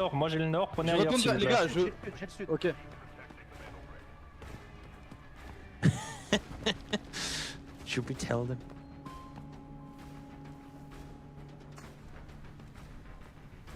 Sure, we could tell them, Toby. Hey, you guys are fine, man. Guys, start looting. You're chilling. Maybe they're just really scared of Prometheus. Maybe that's what it is. All right, FLC, man. Let's go ahead and I'm going to actually take a quick look here to see how they kind of performed in some of their previous matches. It does look like they went ahead and picked up a Mandelbrick before, so no surprise to kind of see them returning to, you know, kind of playing some sort of strategy around the Mandelbrick. But incredible to actually see Team FLC pick this one up, because remember, FLC were actually the team that took out #1 in the building just offset before that Mandelbrick initially spawned. So they were kind of playing around it from the get-go, right? And they end up being the team that secures it in the end of things. So great to kind of see FLC play for it from the start all the way to the finish, and it ended up working out for them. They also were able to go ahead and pick up the there. We saw them kind of loot it, and I think there's going to be plenty of time for one of their members to go ahead and run towards this backpack extract, which is exactly what we're going to be seeing Soloa do now. And with them kind of securing the in the first Mandelbrick, when we jump over the Space City, man, I feel like these guys are going to have a big advantage. Oh, big time. Big time. Huge start for them. But overall, I mean, in terms of the lobby as a whole, I am loving the aggression we're seeing today. It is night and day in comparison to what we saw in the last 2 days. Alliance, of course, being very aggressive early on, but Genius joining them with it. FLC now up there as well. Also loving the fact that we saw with WLG, them coming out, getting the kill down towards the tower on the south side, and then engaging up north as well. While they didn't succeed, still love seeing the aggression out of them, as we do get the extract, the solo extract up in the north. So for good measure, pop a couple of pieces of util just to get yourself locked in, and there you are. He's gonna get extracted with 12 seconds left in the round. Cheers galore for the gang. I love it. Absolutely love it. The claps, man, the smiles. Dude, listen, I keep mentioning it, and we mentioned it as well. The player cams have been great, right? It's an opportunity for us to see the emotion and kind of see how invested they've been. But we're on like day number 6 here, and there's been what feels like almost no emotion sometimes from some of these guys. But FLC finally showing us what we want to see, man. Some fist bumps in the air, some claps, some smiles across the board. That being said, it is kind of short-lived as we're tuning into their reactions now. It kind of lasted for about 10-15 seconds, and then like, all right, let's go ahead, let's lock back in, because we still have plenty more to play for. Exactly, that's how you want to do it. Celebrate the wins, but realize that there's a lot to fight for here. 6 kills, the break, and an arm. I mean, what more could they possibly have gotten out of this round? Incredible efforts from these guys. And you mentioned, what else more could they have gotten out of this round? The I mean, obviously we made a point of that earlier on, but I'm telling you, that thing is going to play a big part of what they can kind of do in some of these later rounds. 6 kills there for FLC. The Mandelbrick and Saloa picking up 3 of those individual kills, makes it out as the only player on the entire map to go ahead and extract. That being said, WLG and Team Alliance, remember, these 2 teams were kind of in the mix towards that Mandelbrick as well. Sure, they went ahead and picked up a pretty good amount of kills, 5 there for WLG and 4 there for Team Alliance, so it's going to help them out on the leaderboard, but they failed in securing that Mandelbrick. WLG selling here with 3 kills of his own grind, and Saloa actually tying it up there, so some actual great individual performances across the board here from multiple teams. Big time. Definitely. Also, just, I mean, the amount of aggression that we're seeing out of teams today is fantastic to watch. They know what's there to be fought for, and selling, while he had a tough day 1, he's coming out really with a great start here in day 2.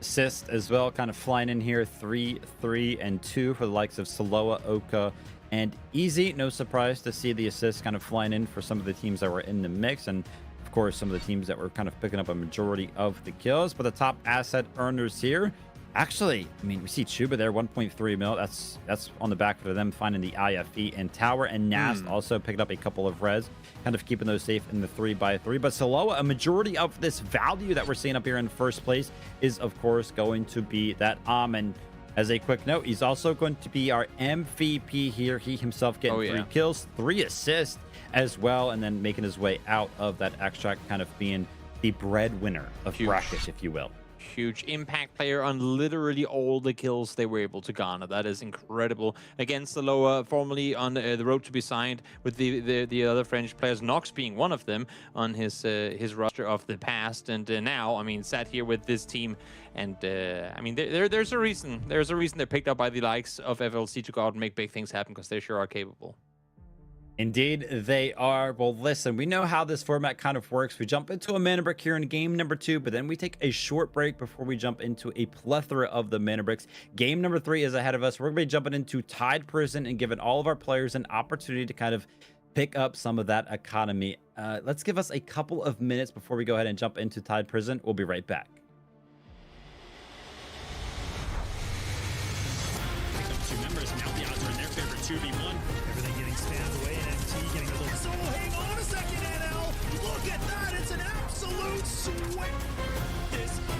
And LG's got it though. They're here. Lines them up, even through the shot here and nuts. The last remaining 3 BOB, they find 2 instant knocks. The Elm's gonna be hopping out for that.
Got the Mandelbricks. Find and stop them.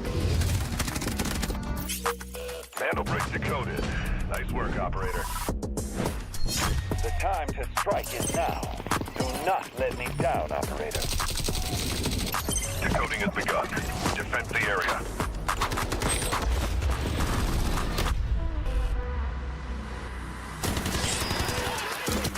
Is about to take the first brick of the tournament. And they're going to do it. What goes around comes around. I'm not gonna do very much. You get barrel stuff. Skydie is getting aggressive. See what I did there? You ain't seen nothing yet. Let's knock them off their feet. There we go. Down, and there it is.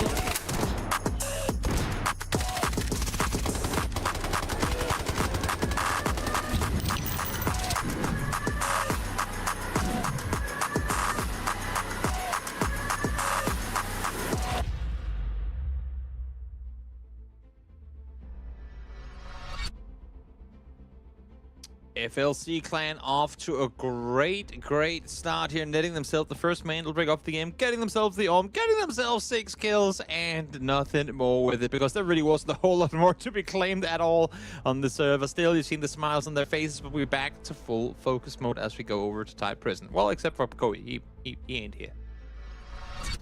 Yeah, we'll have to see kind of how this one pans out. Let's go ahead and take a look at the breakdown here. FLC, as a quick reminder, they pick up the Mandelbrick, and they're actually the team to go ahead and pick up the most amount of squad points as well. So a great effort from these guys. They're surely going to be towards the top of the overall leaderboard. Team Alliance, 12 total squad points, 7 kills so far, so they're doing good. But we don't want to see something that we had happen yesterday, right? A team that's kind of picked up the most amount of kills and the most amount of squad points, but if they falter in securing a Mandelbrick, then they cannot compete with the likes of teams that do. So FLC are going to be sitting pretty comfortable towards the top. But for the rest of our teams, I mean, I want to see team number 1, of course, pick it up, a team AGARTHA. Remember, team AGARTHA are kind of that team that you mentioned. Sometimes they have a good day, sometimes they have a bad day. So far, unfortunately for them, it looks like they're having a little bit of a subpar day. Yeah, it's not the best start for them, but of course, still plenty of Delta Force left to be played. Well, I say that there's also a world where we only have 1.5 game left. Should FLC Clan be able to go out and net themselves the Mandelbrick in Space City as well. But outside of that, potentially still everyone can come out victorious here as we are getting ready for Tide Prison, a map that, despite everything being very close quarters, and you thought that kind of be an invite to a lot of skirmishes, but especially what we've seen so far, in my opinion at least, and correct me if you think I'm wrong, it's also the map that tends to play with the least amount of kind of conflict between teams. Yeah, very slow map, and it's just on the back foot of everybody opting to pick operators that kind of favor that type of play. So, I mean, we're going to see a bunch of knocks here. We're going to see a bunch of hack claws. I mean, we even saw it on Friday and Saturday. We saw it back-to-back because we saw Mandelbrick Addiction play. They had actually brought in, like, this double Allura comp with a Morris. So, just a bunch of operators that can kind of find you some information around the map to make sure that you're going to be kept safe on some of these rotates. Because, again, you mentioned it. Everything is so close quarters. It's very, very hard for you to have the information necessary to kind of just run around the map and actually look for some of these fights. That being said, the way that our first 2 games have gone between these 2 specific groups clashing, I actually have high hopes for this Tide Prison. I think we are going to get a lot of action here today. Yeah, I agree. I hope so, at least. I mean, we did get, I say we don't really get any action. We did get some yesterday. It's just, it's so separated. It's so difficult for other teams to engage in, again, because of the corridors and how the map plays out. But it will be interesting to see exactly how things are going to go down as we take a look at the spawn predictions. Here we have, of course, the tier spawns of the previous round. Alliance got themselves a tier 1 spawn. So did number 1, so they won't be able to get them here on Tide. Listen, sometimes it's not about all, you know, the tier 1 of spawn that you get. Because look at this team FLC. You can see them on Brakkesh. They got that tier 3 spawn, but they were the team that kind of walked away with the Mandelbrick. Of course, I feel like some of our teams would prefer to actually not get a tier 1 spawn here going into a Tide Prison, because if they do get that tier 1 spawn, they essentially cannot get it going into the first Space City of the day. And I feel like the tier 1 spawns on Space City specifically are kind of just a little bit more valuable than, I mean, obviously unlike Tide Prison and Zero Dam, because, I mean, yeah, it does kind of net you access to some early loot. But at the end of the day, you want to just be playing for those mana bricks. And if a spawn can get you closer to a mana brick early on, then that is exactly when you want to go ahead and use it. For sure. For sure. We'll see what's going to end up happening. Of course, also worth mentioning is, I mean, the AI, the computers, the bots, the scams, whatever you want to call them, they can be dangerous across all maps. But I feel like on Tide Prison in particular, the Warden, Raven, all those guys, they pack a bit of an extra punch. We even saw Prison Guard get himself a knock yesterday, so we'll see if maybe they're the ones that are going to initiate fights should the teams opt not to try and fight one another. I have to see kind of what our teams opt to go ahead and bring in. Remember, the comps are probably going to be pretty similar across the board. I'm expecting a bunch of knocks, so that way those ultimates can kind of be used. And we've actually seen a lot of value be found out of that disc that Nox has as well, right? It's done a great effort of kind of securing some of the last hits, some of the last bit of damage that some of our teams needed to go ahead and secure some of these kills. But an early kickoff here for Scooby is he is going to be finding the first red. It's just a caviar for now, 170,000. But this is exactly what I want to see, because in week number 1, we had a Tide person that went absolutely crazy. So many reds were found, and that is exactly what I want to see again. And then I came along, and then we don't get any. Yeah. Thanks, Toby. Oh, yeah. Oh, yeah. Well, I mean, we have had a couple of IFVs and whatnot, so I feel like it's not been completely quiet as we are potentially seeing the very first fight here. Had that door not been closed, that was very, very close for Genius to take a full-on brawl against AGARTHA, I believe, just on the other side. Yeah, Hannah actually threw that disc that I was just talking about. It bounced off of the door after it got closed in his face and did some damage to himself and almost took him out there. So you got to be careful. But it looks like we're going to be seeing a fight actually happen all the way over on the other side of things. It's going to be FLC going against Team Alliance. This is over towards the cells area. And look at how far Alliance are from one another as it currently stands. I mean, these guys were nowhere near in close proximity to go ahead and help out Grind, as his body is going to be pretty in the open there, and that little bit of a choke point. So a hard one for Easy and Lynx to kind of work around. And by the way, they're both going to be on Nox. This is going to be a tricky endeavor for sure. Try to lob down some utils, see if you can get your teammate back up, but can't quite find the angle to get a hold of him.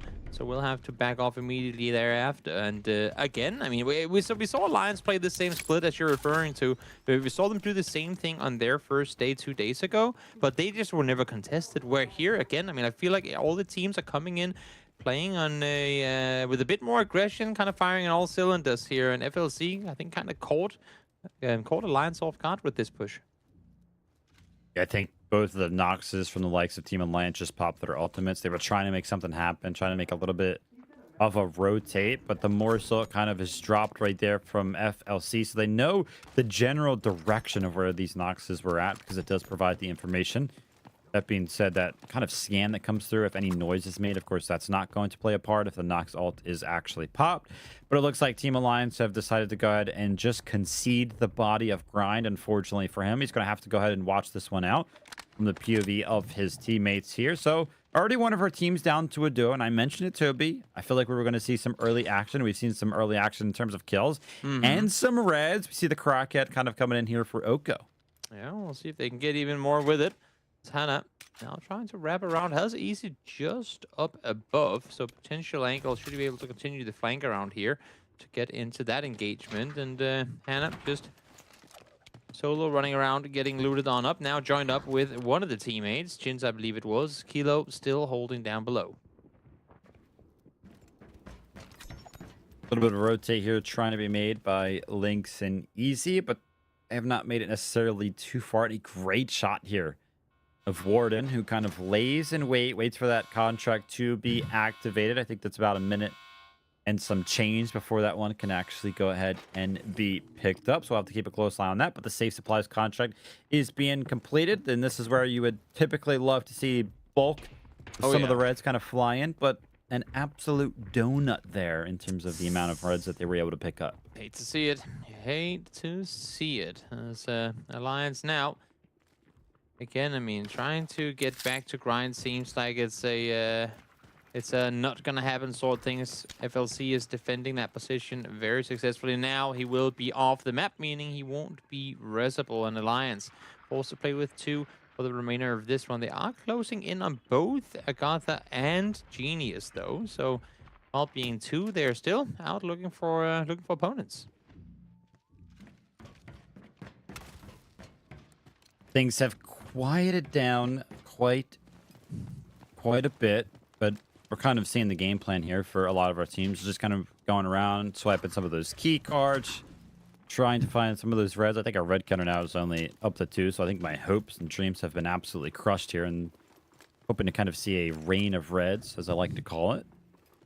Team Genius are playing a little bit ratty. Looks like they're just interested in keeping control over the computer hack here in the center, which a lot of teams actually like to go ahead and play like this in some of those public matches that I'm sure everybody at home is used to kind of playing around here. So We'll have to see if they can kind of make anything happen with that. But yeah, all of our teams are kind of spread out amongst Tide Prison, just looting up. And before you know it, everything that can be looted will be looted. And our teams will then go ahead and turn their attention to potentially finding some of these kills.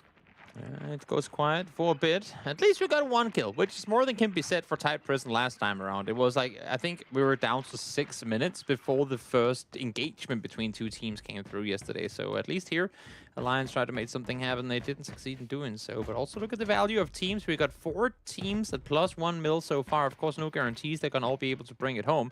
As a matter of fact, there's a good chance they won't. But at least everyone getting a little piece of the pie early on, I guess, with the exception of Alliance.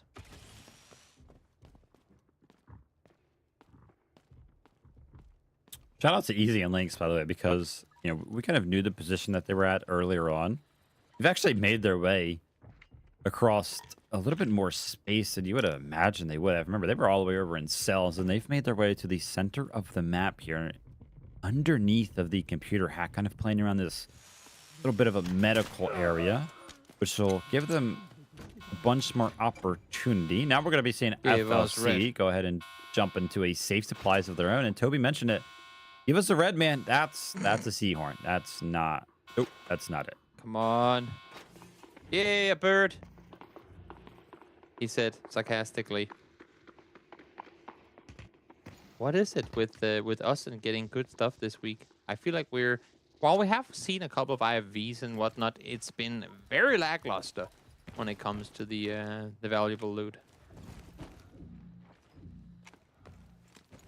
Not the best. Let's go ahead and jump into a listen in here to see what our teams are kind of talking about.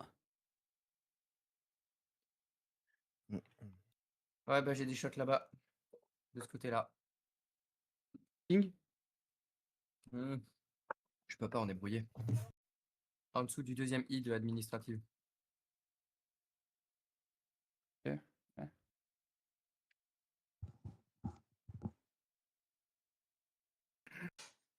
Prends la quête. S'il te plaît, elle a été prise. Yako's multitasking, trying to play the game and fix his curtain at the same time. It's not easy. I think I also heard someone say administrative, which I could only imagine is administrative. So there's that. That's the French that I caught off of that those voice comms. I think Yaku's dealing with a little bit of heat wave of his own. He's just opening the window. He had the fan kicking in the back. Yep. That was circulating around. So he's definitely feeling it, as we do know.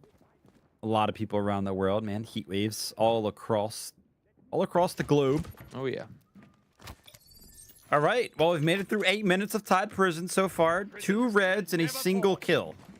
Looks like the Warden contract here has been activated by the likes of Team AGARTHA. So for the time being, Warden's going to be on their side. Eventually, kind of Raven will join in on the fray, and there'll be a big battle amongst the scavs. On the back of them kind of activating this contract. But what a lot of teams like to do is once they activate this contract, because they do have these scavs on their side, they like to use it as a little bit of information, right? Send these scavs out. You can't direct where they go, but you can kind of hear and just listen to see if they start shooting at anybody. But doesn't look like there's going to be any teams kind of close enough to do just that, as Team Genius are kind of just tucked away once more in this computer room where the hack would be necessary. Selin is laying in a, I mean, what is that? Like a bin for laundry? I was going to say laundry bin. Yeah, exactly. Yeah. Oko's looking back. He's like, I mean, if you've ever watched a prison movie, that's how they escape. They jump down the trash chute, or they jump down the laundry chute, and then they go out with the laundry. That's how they do it. So these guys know what's up.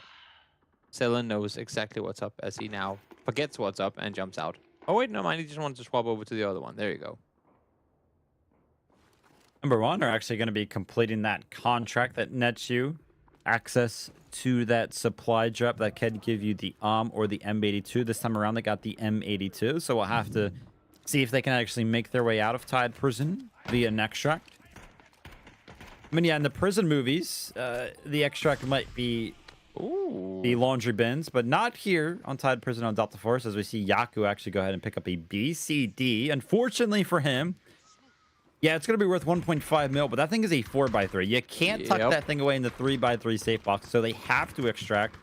if they want to make the most out of the value they've been able to find. I came up with a, according to me, really good idea yesterday, which of course, if I think it's a good idea, then it probably isn't, but hear me out here. In order to force teams to fight more on these air supply rounds, you cannot have a safe box on air supply rounds. Imagine the pressure that everything you find could potentially be lost when you're playing air supply rounds. Would also make it that much more valuable for the teams that do come out victorious in those rounds. Is that just a crazy that idea? would result in less fighting, because then you would feel the pressure. You wouldn't want to lose all the loot. But you also had the chance, when you fought another team, of getting everything they got. That sounds like a giant snowball waiting to happen. Like if you went out on Zero Dam and you're like the only team to extract like 10 mil in loot, then you just kind of win the rest of the games because everybody else got 0 and you got 10 mil. Yeah, there is of course that. That's why I'm not the one that makes the rules. I just have the pleasure of casting. But hey, what better than a little podcast as we see Raven jumping around being crazy downstairs. We'll see what happens here. Down to 6 minutes 40 as we're still creeping further forward here. Get the VIP room opened up. See what's inside. A cutlass. Oh, nice. Looks like Warden is going to potentially go ahead and win this battle. Some shots are still being traded. The scouts are actually going to be joining the fight. Heck it. If we're going to be seeing a fight happen, why not cast it over the two bosses on the map? But somehow Raven is going to be picking up the final shots with the help of his mates there. Great work, Raven. Great job. Good job, bro. Good job. Raven is actually fairly dangerous. That revolver packs a punch, so gotta be careful if you go fight him now. Back up to full health. So we'll see here, Matthias. Slowly moving further forward as again we're quieting things down here. Okay, let's do some speculation, Vivid. How many players do you think are gonna extract this round? Give me a number. 4 players. Okay. I think we'll send one out through backpack, and then I think we'll have a full team make it out through the helicopter extract, that static extract on the south side. I doubt anybody's gonna go ahead and actually I was going to go ahead and make the point that I didn't think anybody was going to hack the computer because I thought Team Genius were still waiting in here, but they actually left. So FLC have actually jumped in and hacked the computer successfully. So now the switch can be pulled. It might end up being more than 4 players with this extract potentially being pulled now. Let's see if they end up taking the power switch or not. As the helicopter at least has been started early on. Activated. We'll see if anyone opts to make a run for it or if they end up fighting one another and thus not getting down there in good due time. And Alliance, the only ones to take casualties so far, did so very, very early on, and off of that also haven't gotten any loot since. Still sat at 10k to make matters even worse. There is Raven finding links. I was talking about it just moments ago. He packs a beefy punch with that revolver. Here he finds one. That was going to be onto links. So unfortunately, they're going to be cut down to a solo with Easy trying to go ahead and run around. He was just taking some shots from behind. That was going to be WLG. You can see a couple of our teams here, all 5, have jumped up into pretty much multiple millions. Team Alliance are still at 10k. Yeah. Because again, you mentioned it. They got cut down to a duo quite early on. We'll have to see if somebody goes ahead and opts to pull this switch. Not a lot of time remaining on that one as Jax goes ahead and finally takes out Raven, which was probably pretty easy for him to just land a couple of shots because Raven was quite low. And take a look at that. Raven is going to be picking up 1 kill. He got onto a point. links, man. Yep, he got a point. Can we please add Raven to the leaderboard? I'd appreciate it. Honestly, it's a bit dangerous. They'd probably make top 3 by the end of this tournament if we catch it for all groups. As Chin's here. He knows he has Oko just over on the other side. But we'll play this one safe as they lobinate over bulletproof glass. Not going to connect with anything, and Chins runs off. If I've learned anything from watching a couple of these games, it's that a couple of our teams are not as interested as they thought they would be in securing some of those sniper rifles. Because remember, that M82 is in hand for number 1, and they have not opted to take it over to the backpack extract. But here we go. Team AGARTHA, they're trying to make their way over to this static extract. It's just Yaku, actually, from the likes of Team AGARTHA that made his way over here. And you got to imagine he probably had that BCD, so they're probably going to be getting out with a couple of mills secured there by just sending him out. So a single member makes their way out here, and we'll have to see if the 2 remaining members of Team AGARTHA that were left behind can make something happen. Now we just need 3 more for your prediction to come true. We'll see if it's going to be the case or not, as the last remaining Alliance member is trying to make something happen, and it won't be Scooby finds him. As wait, what? Oh, Scooby takes him, but he got taken down by the disc after. That's what happened. So Alliance will be eliminated. Well, Alliance tried to make something happen. Unfortunate for them, as Team AGARTHA go ahead and find actually the second airdrop that has been unlooted for quite some time now. It's going to be a gold bar in that, and probably a couple of golds as well to kind of get them up to 4 mil. We'll have to see what that number actually says at the end of things. Oko is trying to make one of these allure rockets go ahead and land. As a quick reminder, one of his teammates is down, so he's trying to just go ahead and fend off some of the pressure. The res is going to come in, and Scooby is going to be back on his feet. Yep, importantly so. Nice little pathing there from Kilo. Great flying with the bird in there. Not able to get a whole lot of info with it, though, as Chins does get the first one. Nice angle. Sometimes gets taken down, but he wants to go over and help. Has to try and hold this door, make sure that no one is able to push through it. They do have to knock on the backside, though, so maybe there's a world where they go aggressive on their own. I think they will. I mean, this is everything to play for now, as Enter is actually trying to fend off pressure from the other side of things. Now they're in a big pinch here. 2 teams on each side of them. Chins is going to be running into this little bit of a room and finds the second kill there. And then Hannah jumps in as well. And that's going to be NBO wiped off the map. And all 3 of those kills are actually going to go the way of Team Genius. That being said, before number 1 went down, they actually knocked one of the members of FLC. So Team Genius are technically in a 3v2 right now. But obviously, they're not going to know that as some of the pressure starts to come in from the other side, as WLG are looking for the angles now. Huge goal. Oh, sorry, 2.4 mil pickup off of the eliminations alone in that fight there. And then you got the loops follow as well. Great stuff coming through from them. As Selen is trying to defend this position. Not going to happen. Akko is there to trade, though. Finds one in return. Has to back off as he's down to low HP. The 3rd player on their team now coming in to join this party. Scooby is there, trying to see what he can do, as Akko does get Chins down with the Incendiary. Worked out great so far for Team Genius, as they're going to be picking up their 4th kill, but you still see that WLG and FLC are trying to make something happen, and amongst all the chaos, the 2nd member from Team AGARTHA has actually made their way out via the backpack extract, and that's going to be Nast. Still, all the pressure kind of being applied here over towards this conference room, and what? Jax just lands back-to-back headshots, and WLG have been wiped off of the map instantly, but he took too much damage, and Hannah's going to go ahead and find the damage necessary with a disc, but there's only a couple seconds. You got to run in and get the kill. Oh, the match timer. Oh, I think he did. Oh, yeah, I saw in the top right. Jax again. Jax again. Cheers on the faces of FLC, man. Gets himself a triple kill at the very last moments of that one. You see Hannah a little frustrated. They weren't able to get more of it. They got the initial knock on the fight to come, but then they pushed in.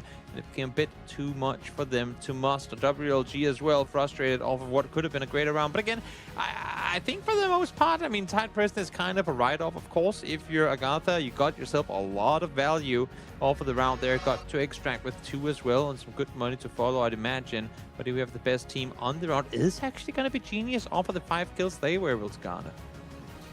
Yep, I think all 5 of those kills came in the last 2 minutes of the map. But hey, if that's what it takes to be the best team on Tide Prison, that is what it takes. And these guys are not afraid to go ahead and play for some of those winning strategies. So they did a great job there. 5 kills for them, 3 kills for the likes of FLC on the back foot of Jax, picking up all 3 of them, which is probably why we saw him kind of cheering right there with his emotions. And listen, I'll just go ahead and say it, man. Jax for me has been kind of the MVP of the day so far, just based on the fact that he has been very, very eager to show off some of his emotions after they have kind of played so well. And take a look at this. Indeed, he's going to be our top killer of Tide Prison up there in the first place spot with just 3 kills of his own. FLC coming in strong today with something to prove. They want to come out victorious in this whole thing. And right now, they're making a good run at it for sure.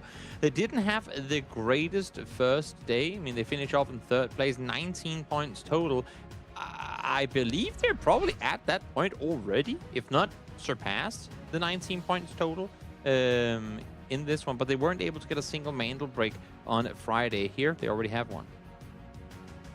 Indeed, as we go through some of these other individual performances here, the top asset earners, I'm not even going to look yet. I can almost guarantee it's going to be a couple of members of Team AGARTHA. And indeed it is. Yaku, of course, taking that helicopter check to the south. And Nast taking the backpack out. The only 2 members to actually extract from Tide Prison are, of course, going to be the biggest asset earners there. But Chins from Team Genius is actually going to be our MVP. I don't agree with this. Listen, I already mentioned it. I wanted it to be Jax. I mean, Jax with the emotions, man. That alone should have had it up here. But Chins, man, 2 kills, 500 damage, a couple of 100K in assets earned from him. And Team Genius, man, they got those kills in the last couple of minutes, which is why we see them as the best team and kind of netting themselves an MVP there as well. Exactly, but with Tide Prison out of the way now, we are headed into must-win territory as we go over to Space City next. FLC clan already got themselves a Mandelbrick on Brakkesh just in the previous round. So there's a world where if they get the first one here in Space City,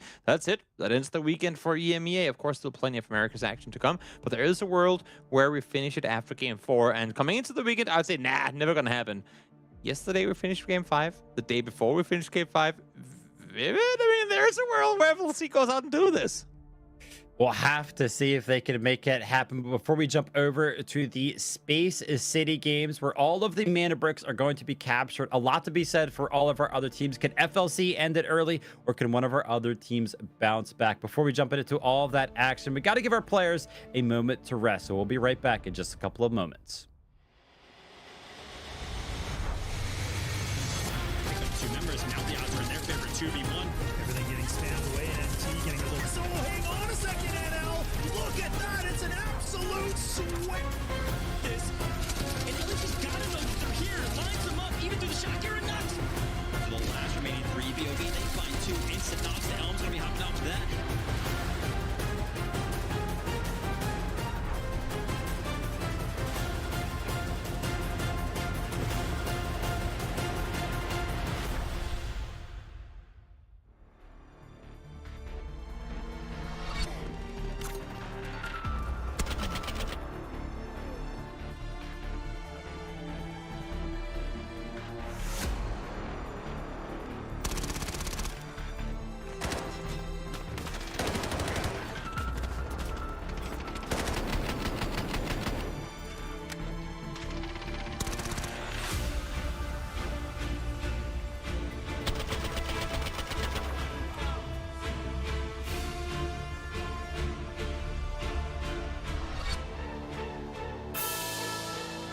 My name is Arsen, my nickname is Nefasto, and it is very important to pronounce it with Nefasto with an S rather than with a double T. And my role on the team is a coach and team manager of Team Genius. I can't remember the precise day I got into the game. I already knew about the game from one of the streamers. So basically, I started first season, I skipped the beta, and I started the first season, like I think in the end of it. And from season 2, I'm playing full time Delta, and still looking for enjoying it. I'm a team manager and a coach, and my nickname is Nefasto. But my team, the following players: it's Hanag, his name is Arman. Then we have Kilo, Sarhat, and we have Chins, Maxim.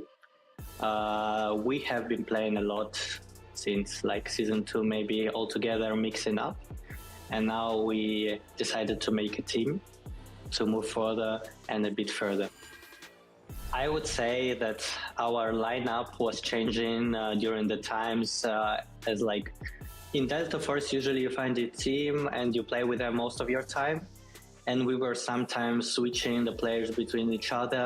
But I would say our squad, I would say not a trio, we used to play a lot together, and now we're just bringing in more professional aspects to our team. I would say that something that makes us different from others is that technically we're not considered to be even in top 3 teams in this tournament. However, I know that all my players, they are capable of winning everyone there, like individually, and now we have to perform very good as a team. First of all, I'm proud that it is a team and not a mix, because everyone knows in esports that it's 2 different terms. We're still working on some other aspects, but I'm proud of them still developing despite playing a long time together and keeping the same lineup. Our goal for this tournament is first of all to reach the finals. It is our goal number 1. And during the finals, we are expecting to try to reach at least top 3 of all the teams that are there. But it is a very competitive tournament, and the teams that we have against us extremely good. So I think we will all enjoy also this show.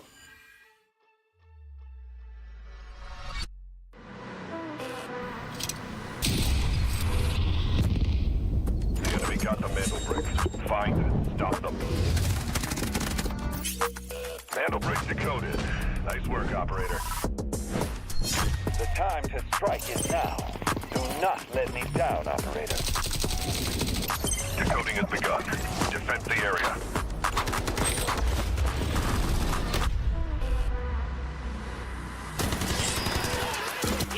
Is about to take the first hit to bring up the tournament. And they're going to do it. What goes around, comes around. Oh, I'm not going to do very much. Oh. You get barrel stuff. Skydie is getting aggressive. See what I did there? You ain't seen nothing yet. Let's knock them off their feet. There we go. Much damage, and there it is.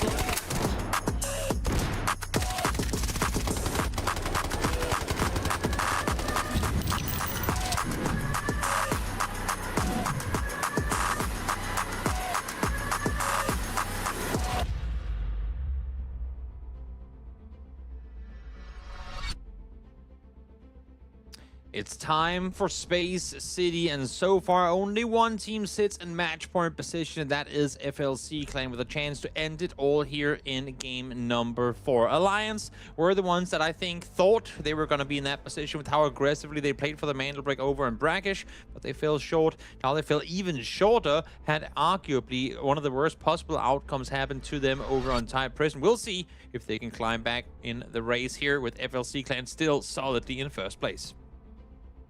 Yep, doing quite good in terms of the Mandelbricks, of course, as they've been the only team to secure one so far, and the only round we have had a Mandelbrick. But they're also doing good on those squad points, as they would be at the top regardless if anybody were to go ahead and capture a Mandelbrick. But Team Genius in second place, man, and we actually heard it there during the break, right? That little bit of an interview from the coach and the sub of Team Genius, Nefato. He was like, listen, man, coming into this, it feels like, you know, we're not necessarily regarded as a top 3 team, but he feels like that all of his players that are actually on the team, they know their potential, they know how good they can play, and so far they have actually proven that they are, in my opinion, a top 3 team without a doubt. But you kind of saw the breakdown there for the maps that we're going to be jumping into. Space City for a majority of the rest of the day. If we make it all the way to game 7, we could potentially go to Brakkesh if we make it all the way there. But our operator picks an early investment from Team Genius and Team Number 1 in terms of picking that Tempest on Brakkesh. It didn't work out for either one of those teams in securing the Mandelbrick, but they tried, and that is exactly what I like to see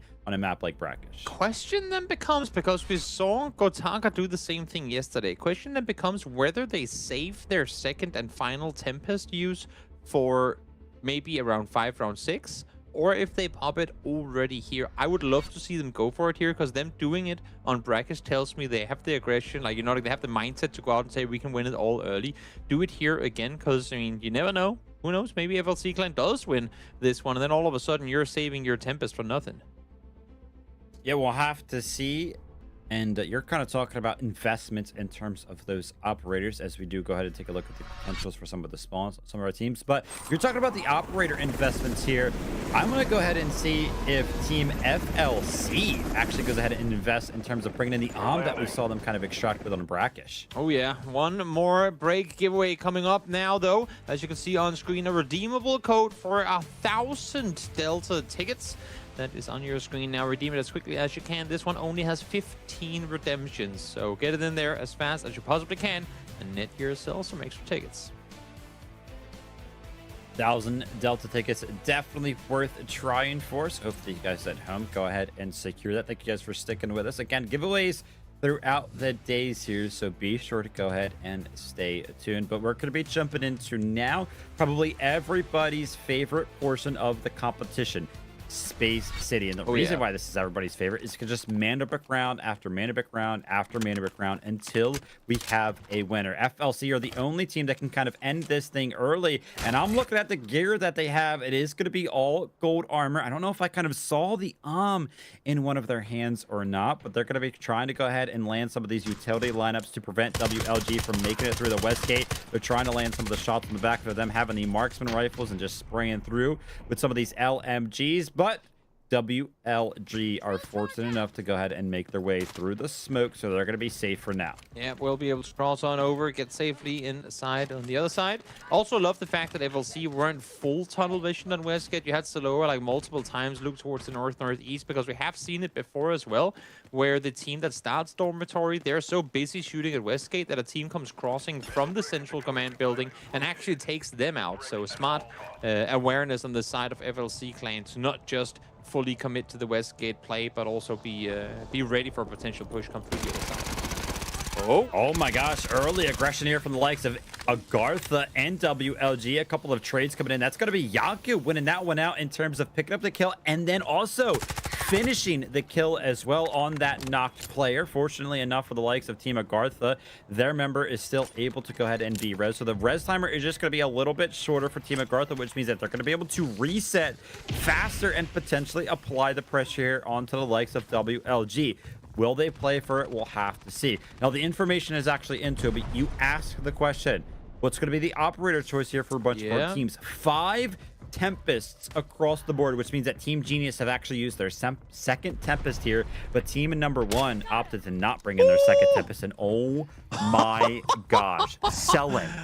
Wow, I'm sorry, I just completely cut you off for that one there from the seller. Absolutely deserved it. What a quick flag and a headshot, taking out great hold of the ankle and finding him instantly. Great shot there, but some of our teams are distracted, so it's going to go ahead and give Alliance the opportunity to go ahead and pick up the Mandelbrick. But take a look at the top right of your screen. WLG, they press the advantage, and unfortunately for Team AGARTHA, they're down to just 1 member remaining. But it's Nast. Be careful. This guy is not easy to take down, but the 2v1 does come in, and Oku is going to go ahead and secure that.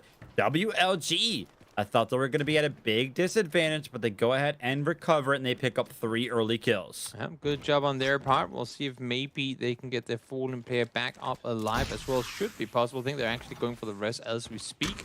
So should be able to get their fourth back in the game as we go for the... Yes, okay. They are going to commit to it. Gets into the decoding station. Now set up and ready for this one to play out in the Black Chamber. I did see as well, Team Alliance, our team that, of course, has current control over the Mandelbrick. They invested as well. Obviously, we know they brought in the Tempest, but they also brought in a bunch of gold armor. So they go ahead and decked out their members here. They want to go ahead and make sure that they secure a Mandelbrick at least a single time throughout the day. As you can see now, all gold armor in that bottom left-hand corner. All right, Black Chamber is going to be the center of attention for pretty much the rest of the game. But it begs the question, what are FLC going to do, right? Our team currently at the top of the leaderboard, our team that could end this thing early. And finally, I do see it. Looks like Kobe does have that I think that's the symbol of the there in his hand. And yes, indeed it is. And 3 shots still available for these guys to try to make something happen. Here you see the replay of Sillin. Of course, he does see him through the bulletproof, but still, oof. Yaku did not live to tell the tale, and then we get the other one on the backside of it. Nast, you can see a little desk slam there. Frustrated, of course. Again, a team that won in the previous week, but also finished dead last. So they've been on both sides of the board. Unfortunately for them, here on their first play day of week 2, it looks to be not that great a day for them. Of course, still with a chance for that to change. Team Genius, it looks like they're going to try to go ahead and get an early steal over towards this Mandelbrick. But it looks like some of the utility is going to go ahead and fend off their Tempest for the time being. So they're going to be shut down in that regard. His Team Alliance went ahead and just flooded for the defense of the Mandelbrick. So still in control, which is kind of a small win for them. If you go ahead and deny one of the team's Tempest from actually gaining access to this coding station, they have to wait like 2 minutes before they can try that again. And I mean, the code timer itself is almost already down to 2 minutes. So before Team Genius can actually go ahead and try that again, there will only be about 30 seconds or maybe even like 20. The difference maker on the timers of that. Oh, yeah. Oh, yeah. Well, it's going to be a stall, or at least a little bit. And now we're down to the debate we've had the other couple of days where we haven't really seen a whole lot, if any, Mandelbrick contesting at all. Of course, today has been different already, but let's get a quick listening to Alliance and see what they have to say. Was ist noch so? Ja, erstmal aufs Regal.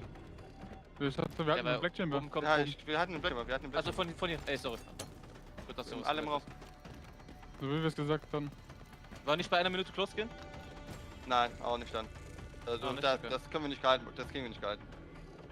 Du musst hinter den Tisch kommen.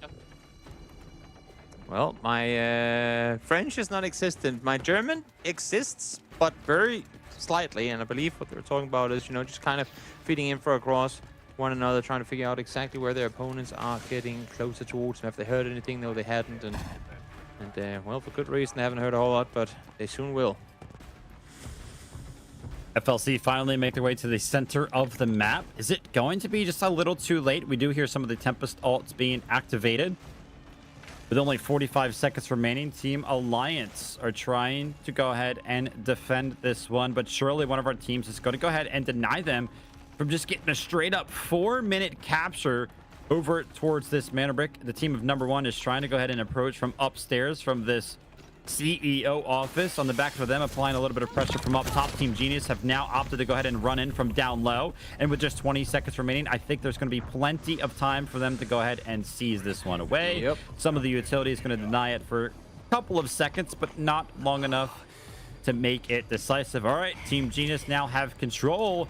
And again, remember, Team FLC, with they making their way over towards the center of the map. The longer this goes on, the more and more it's going to play into their favor. I don't really, I mean, honestly, mind this play from Alliance whatsoever. They're kind of the ones to get to decide where is this going to go down. And also, they lock themselves into one of the best positions to play aggro out of once they do wish to go for the steal themselves. So in doing this, while they do lose the Mandelbrick decode for now, hopefully for them, there's going to be a whole lot of fighting. And then by the time they go, you know what, okay, they've taken out each other enough, now we can start engaging, then they come in and join the party. So we'll see when Alliance determines that it's worth for them to go out and contest. But I really like the idea of setting it up the way that they've done here. This is going to play a little weird, though, because it's not often we see 2 teams try to approach from the CEO side, which is why we see NBO, they kind of found where the WLG are above them. So they're just trying to flush to a little bit more of a calm layer here, which is why they kind of run down the staircase and they try to look for some sort of a different position over towards this Mandelbrick. And they've done a great job of kind of rotating throughout all of the chaos here to kind of keep themselves alive. And as a result of that, I think they're going to go ahead and gain access to this Mandelbrick. I will go ahead and mention that FLC, our team in first place, they made their way to the middle, but once the Mandelbrick was actually stolen, they ran back across in bully plashes, and now they're actually opting to go for Eastern Suspension Bridge. So they're actually going to be playing on the bridge that looks directly in to the front of the Black Chamber building. So the position from NBO right now, if they do go ahead and play towards the front of that building, won't be too long before they're in the sight lines of FLC. That's true. Still plenty of time on the decode here. Still at 2 minutes 35 and then some. As NBO playing it slow here, clearing everything angle by angle. And now just sitting tight and waiting as well. It is a waiting game here once more as we're getting close in on 9 minutes on the overall match timer. All right, WLG are going to be the team that's trying to go ahead and make something happen now. As you see, their Tempest Vault is going to be activated.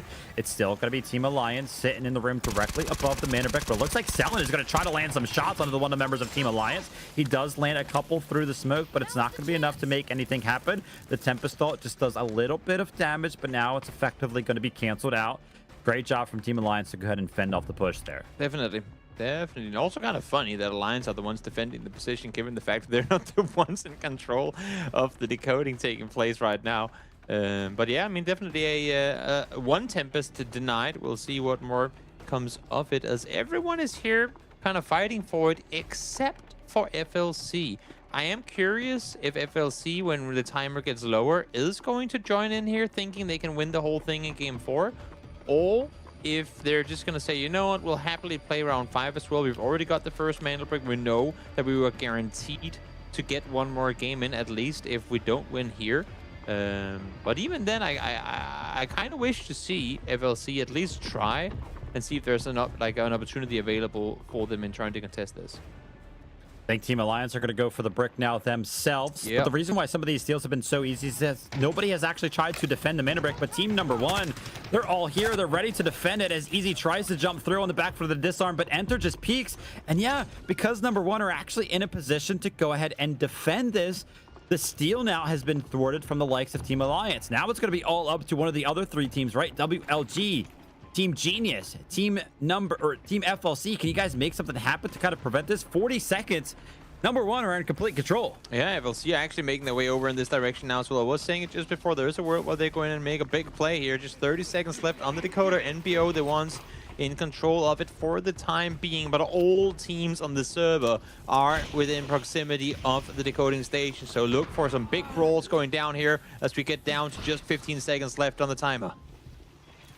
Not a lot of time to work with here, but it looks like Team Genius, Kalo, has actually jumped onto the decoding station on the back foot of number 1 being under a lot of pressure. All right, our match is going to be extended by at least another 2 minutes and 30 seconds here before somebody is able to secure the Mandelbrick. And somehow, some way, amongst all of our teams kind of joining in on the fray there, nobody actually got knocked, but Team Alliance are trying to apply the pressure. WLG are going to be the receiving end of this. That's going to be Scooby going down, but Selen returns the favor, but Grind does the exact same. So now Team Alliance, they have the numbers advantage. It's a 2v1 for them, but the opportunity is there for them to go ahead and reset, and that is exactly what they're going to do. They're going to pick up the body, they're going to take it upstairs, and they're going to be getting this res in. Exactly, and doing the flip side of that, I mean, WLG very limited what Oko will be able to do now in trying to contest for it. As we see, they're all put to full use there. Kobe, that is a helmet torn off the head of Chins. It's those type of shots, though, that sometimes feel a little bit wasted because it's pretty obvious that they cannot actually get the kill there because Hannah's close by. So the res is going to be coming in. Now, keep note of the ammo count for the likes of FLC because they're down to just 2 shots available now. But amongst all of the chaos, team number 1 have regained control of the Mandelbrick. And remember, this is kind of the team that is playing on this direct layer. Lynx, though, trying to prevent Team Genius from kind of making anything happen. And Team Genius, this duo is actually kind of stuck in this corner back here. Yeah, it's not easy for them to really go out and make anything happen from here, especially not as long as Alliance is holding them down. But for Alliance as well, they this is like the one angle they're actually in danger from. As I say that, Enter does come in, find the first one. Link's now gone down to Genius as well, so dangerous double peaks coming through, and Alliance losing 2 because of it. One of them was, of course, the Tempest, though, and with the Stingers still alive for Grind, the rest is going to happen quite quickly. So Alliance should be fine and back to a 3-man roster before too long. Team Genius are going to go ahead and take this opportunity to get out of the corner that they've been in, but Kilo is actually going to make something happen onto 2 members of NBO. Enter and Cook are now down, and only a solo left remaining from the likes of NBO. That's going to be Matthias. He's trying to make something happen, but just the knock onto Hannah before he's able to be taken out. But take a look at this. Our team in first place has now joined the mix. They're directly next to the decoding station, but nobody panic as the decoding has been interrupted for the time being. But FLC, they jump onto the decoding station in only a minute and 30 seconds before they potentially end things here in game number 4. And this is exactly what I was referring to before. They're setting up close here. They want to wait for some of all these teams to get bruised a little bit, battered of all the fights they're taking with one another. We have 2 full teams eliminated already. We have WLG down to just 1 player. Genius lost 1 as well. And FLC now deeming this be the perfect time to engage, and great time it is. Love this from FLC. I want to see them kind of invest everything into this. I mean, you guys are a minute away from just winning the competition outright. Yep. You've guys got the gold armor that you really haven't had battered at all because you haven't really been fighting. You have the as well. I want to see it here. You got all of the utility in hand as well, but take a look at this. Team Alliance, they kind of just jump onto the mana brick. They get it. And they are allotted the space to go ahead and do just that. So Grind steals it away. FLC, man, I want to see you guys invest just a little bit more, but the cross from Grind, it was so dangerous. A sliver of HP is the difference maker there. I think Kobe might have landed the shot, but it might have been a limb shot. Yeah, toe tap comes through as he jumped over, able to survive that one. I think honestly, had FLC got a full-on knock on Alliance there, they would have made an aggressive play off of it. But let's see now. We can only have the decoding change hands so many more times in this game, because look at this, we're down to 3 minutes on the match timer as a whole. If it gets reset below 1 minute 30, there will not be a Mandelbrick having taken over in this game. So interesting to see with just 4 teams left alive what's going to happen here. Also for WLG, whether Oko will actually end up having impact on things here, or if he's just going to be proning it out until the game's over. I think Oko actually just had the biggest impact ever. He just took out one of the members of Team Alliance by laying down in this corner in this back room. So Team Alliance, the team that's kind of been in the mix, stealing the mana back and forth, is now just down to 2 members remaining, and Oko is still alive all the way in this back corner. Of course, he is eventually going to be flushed out as the shots were way too easy, but Team Alliance now, they have to go ahead and reset. They have to get their 3rd member up, and this is just going to go ahead and allow FLC so much time to work with. You can see Kobe, he's going to actually get aggressive with the Tempest now to go ahead and try to prevent this res, but the shots aren't there. Lynx, he goes down. He wasn't landing the initial shots, but he goes ahead and follows up with some great shots there, and Kobe's going to go ahead and reshape, but Team Genius are trying to go ahead and join in the action now, but they are quickly met with the likes of Solo, who's going to land some of the headshots, but Hannah jumps in, Kalo jumps in, and so does Team Genius. FLC, our team in first place, are denied their 2nd mana brick, and now Team Genius with the opportunity to win it. This looks very much like it's going to be a Genius win. They were the first ones, or the second one, the first ones to steal away the brick, and now they might be the ones to claim it, unless if Grind waits. If he waits another 10 seconds, at least they can deny it from the opposite side, but he wants it all. He wants the win for himself. They're going to take the steal, I think. Yes, indeed they do, and theoretically will be able to do so, but if it gets stolen from here on out, it will not be possible for anyone to get it home. So all Genius can do now is deny Alliance the pickup. They won't be able to win it for themselves. But the numbers are there, right? It's a 2v1. Hannah is chopped down to just a sliver of HP, but he's trying to go ahead and make something happen on the back foot of Grind, going very, very low. But Grind isn't at the time to go ahead and fully reset. I mean, in a 2v1 here, you gotta feel like it's gonna be absolutely impossible for Hannah to make anything happen. All Team Alliance have to do is deny Hannah from jumping onto the coding station. He was making a run for it, but he's chopped out early. That's gonna be easy, picking up the kill there. And Team Alliance pick up the Mandelbrick. Let's get a listen in. Geht nicht, geht nicht, 40 Sekunden geht nicht. Min-Max. Alle looten, noch schnell. Alle Buddies looten sofort. Oh mein Gott, ey. Munition entleeren, eigene Waffen entleeren, alles entleeren. Alles entleeren. Oh, leck mich. Ist das krank, Alter. Stark, Jungs. Oh mein Gott, Digga. Ich hab so gekackt auf den... Was, Bruder, was? Ja, warte mal, was, Bruder? Das ist krank, hab ich geschissen, Alter. Oh mein Gott, Alter. They're having a laugh. I absolutely love it. Oh my god, this is sick. This is sick, and they called it very quickly. Everyone's dead. Loot as fast as you can. We even heard them say min-max, min-max, min-max. Like, they want to get as much as they possibly can out of the last couple of seconds they got in the round. And my, oh my, Alliance. They won on their first day, and now they're set at match point here as well. Great job there from Team Alliance to constantly be in the mix. I mean, they were the team that, in my opinion, were just involved the most. I mean, they were constantly stealing it. They were the team that was directly above that decoding station, constantly, you know, sending Grind in, even on the Stingers sometimes, to go ahead and secure that mana break. But listen, the cadence was there, and whatever, you know, was kind of coming through for the comms for Team Alliance, you know, the backpack comms were coming in, the res comms are kind of coming in, loot as much as you can.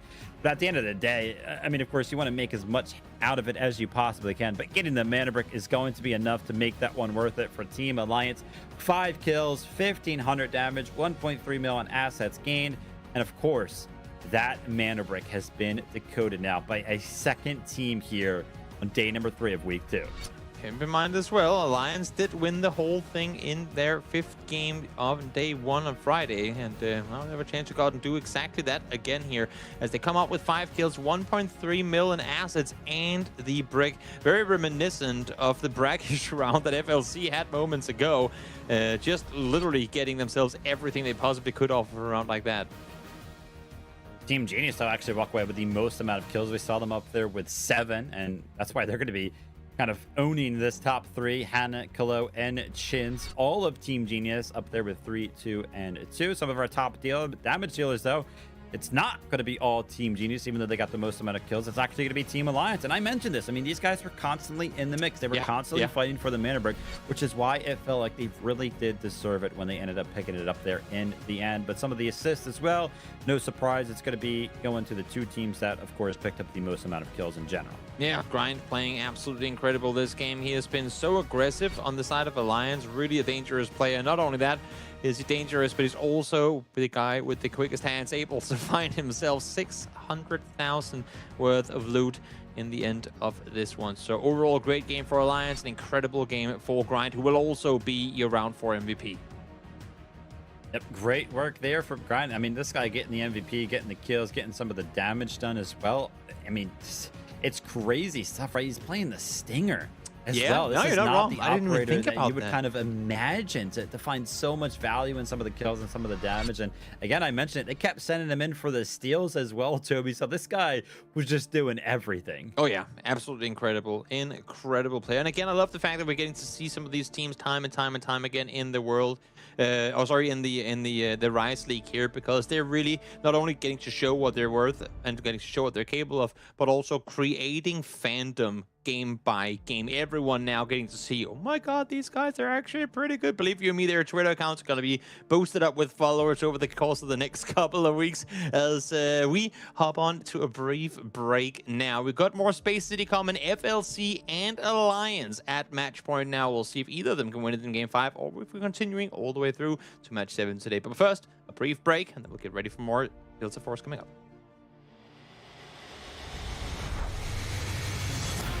Two members, now the odds are in their favor, 2v1. Everything getting spammed away, and MT getting a little solo. Hang on a second, NL. Look at that, it's an absolute swing. This. And LG's got it over. They're here, lines them up, even through the shot. You're nuts. For the last remaining 3 BOV, they find 2 instant knocks. The Helm's gonna be hopping off that.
got the Mandelbrick. Find it. Stop them. Mandelbrick decoded. Nice work, operator. The time to strike is now. Do not let me down, operator. Decoding has begun. Defend the area.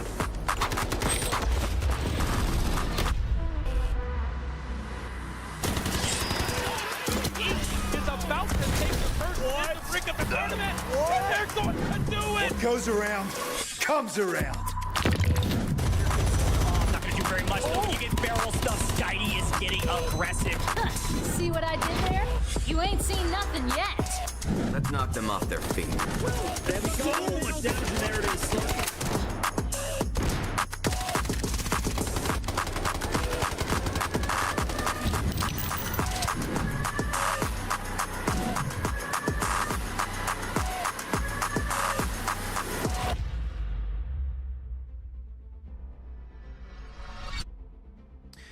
Alliance joins the Matchpoint Club, and if you're Solo and FLC clan here, you've got to be a bit worried. They were all smiles just moments ago when they were the only ones on Matchpoint, but now Alliance are here and they're looking as dangerous as ever. Grind really popping off in that previous game. As we take a look at the leaderboard now, seeing what I could only imagine, yes, is in fact Alliance on top for the time being, Vivid.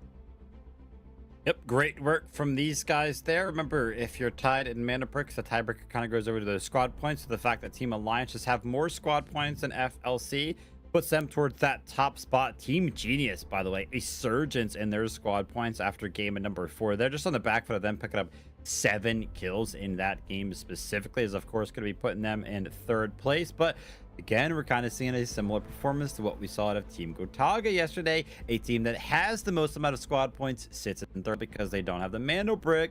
They're not actually going to be able to contend for that top spot. So look towards Team Genius to kind of start to play around that Mandelbrick. Yeah. Of course, I mean, we did see them kind of playing around it. They were so close to kind of winning out one of those final battles against Team Alliance for that actual Mandelbrick. Also love to see FLC trying to go ahead and play and invest everything into securing it right there to kind of end the competition early, but they weren't able to do so, which is why we're going to be going to game number 5.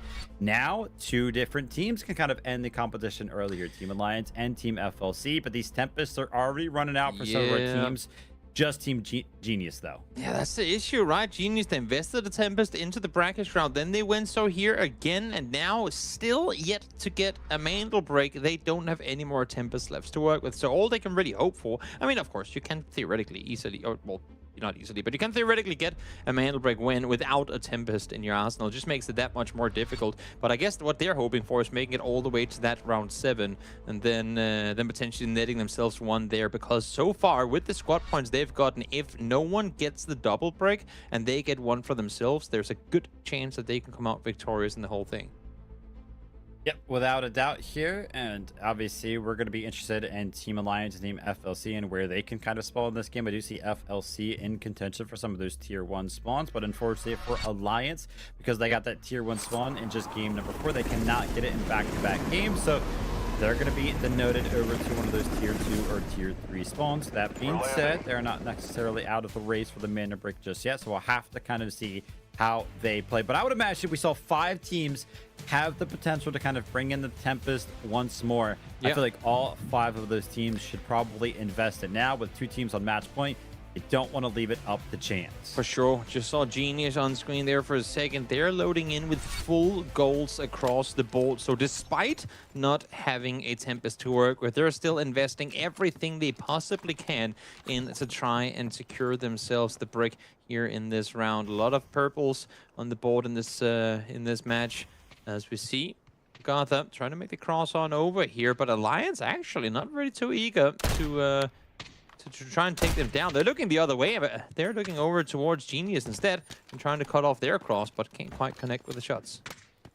Super scary, right? Some sniper shots kind of raining in towards your rotate. Any one of them could have potentially landed if the lineup was proper. And take a look at this, though. All 5 of our teams that could have brought in a Tempest did just that. Of course, we're already seeing Team Genius without a Tempest, as they have already used up both of them, kind of coming into game number 5 here. And it looks like Team Genius and Team number 1 are going to have early access to at least the center of the map for now. Yeah, we'll see if they take full advantage of that in taking the brick as well, or if Chins just casually jumps down, yoinks it, and runs off. Wow. Huh. That was uncontested. A team without the Tempest just ran down and stole it anyway. I mean, great shout to Team Genius here to kind of make something happen. But this is actually where it gets super scary for all of our other teams, because when a team doesn't have a Tempest, they usually have a lot of defensive utility. But take a look at this. Team AGARTHA, they're trying to make something happen early on. They didn't even want to let Team Genius put this into the coding station. Unfortunately for them, though, Team Genius were just way too close to it to actually go ahead and make anything happen in terms of preventing it. All right, Team AGARTHA, you guys have put yourselves in a great position to go ahead and contend this. Will you make anything happen, though? 10 seconds, by the way, before that Tempest ult comes online for Team AGARTHA, and that might be what they were waiting for. But you gotta be careful because the angles are there for Team Genius, and Chuba's gonna be making a little bit of a mistake. He's gonna be running out in the open, and he's gonna be going down. Such an awkward open position AGARTHA finds themselves setting, because as you can see, they want to take the fight, or at least look up towards Genius, but they also have to be so cautious of anyone fighting them on the backside of this position. So at least they're able to get their fallen player down and around the corner. Chuba should be able to get rest, but FLC are actually coming in from the south side here right now, and there's a good chance that AGARTHA, yep, they just got spotted by the arrow there as well. So no time for them to reset here, probably.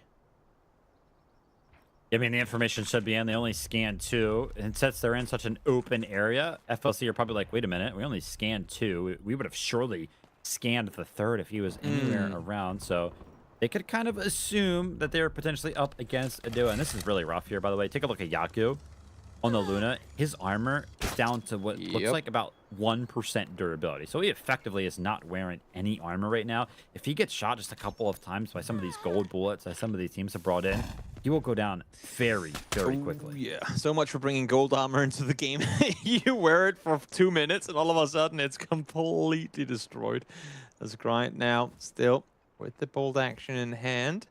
Try to see if you can get an angle on FLC over the side here. Would be a huge knock for Alliance if they can take down the other match point team, or at least just do some damage to them and getting info on where they are.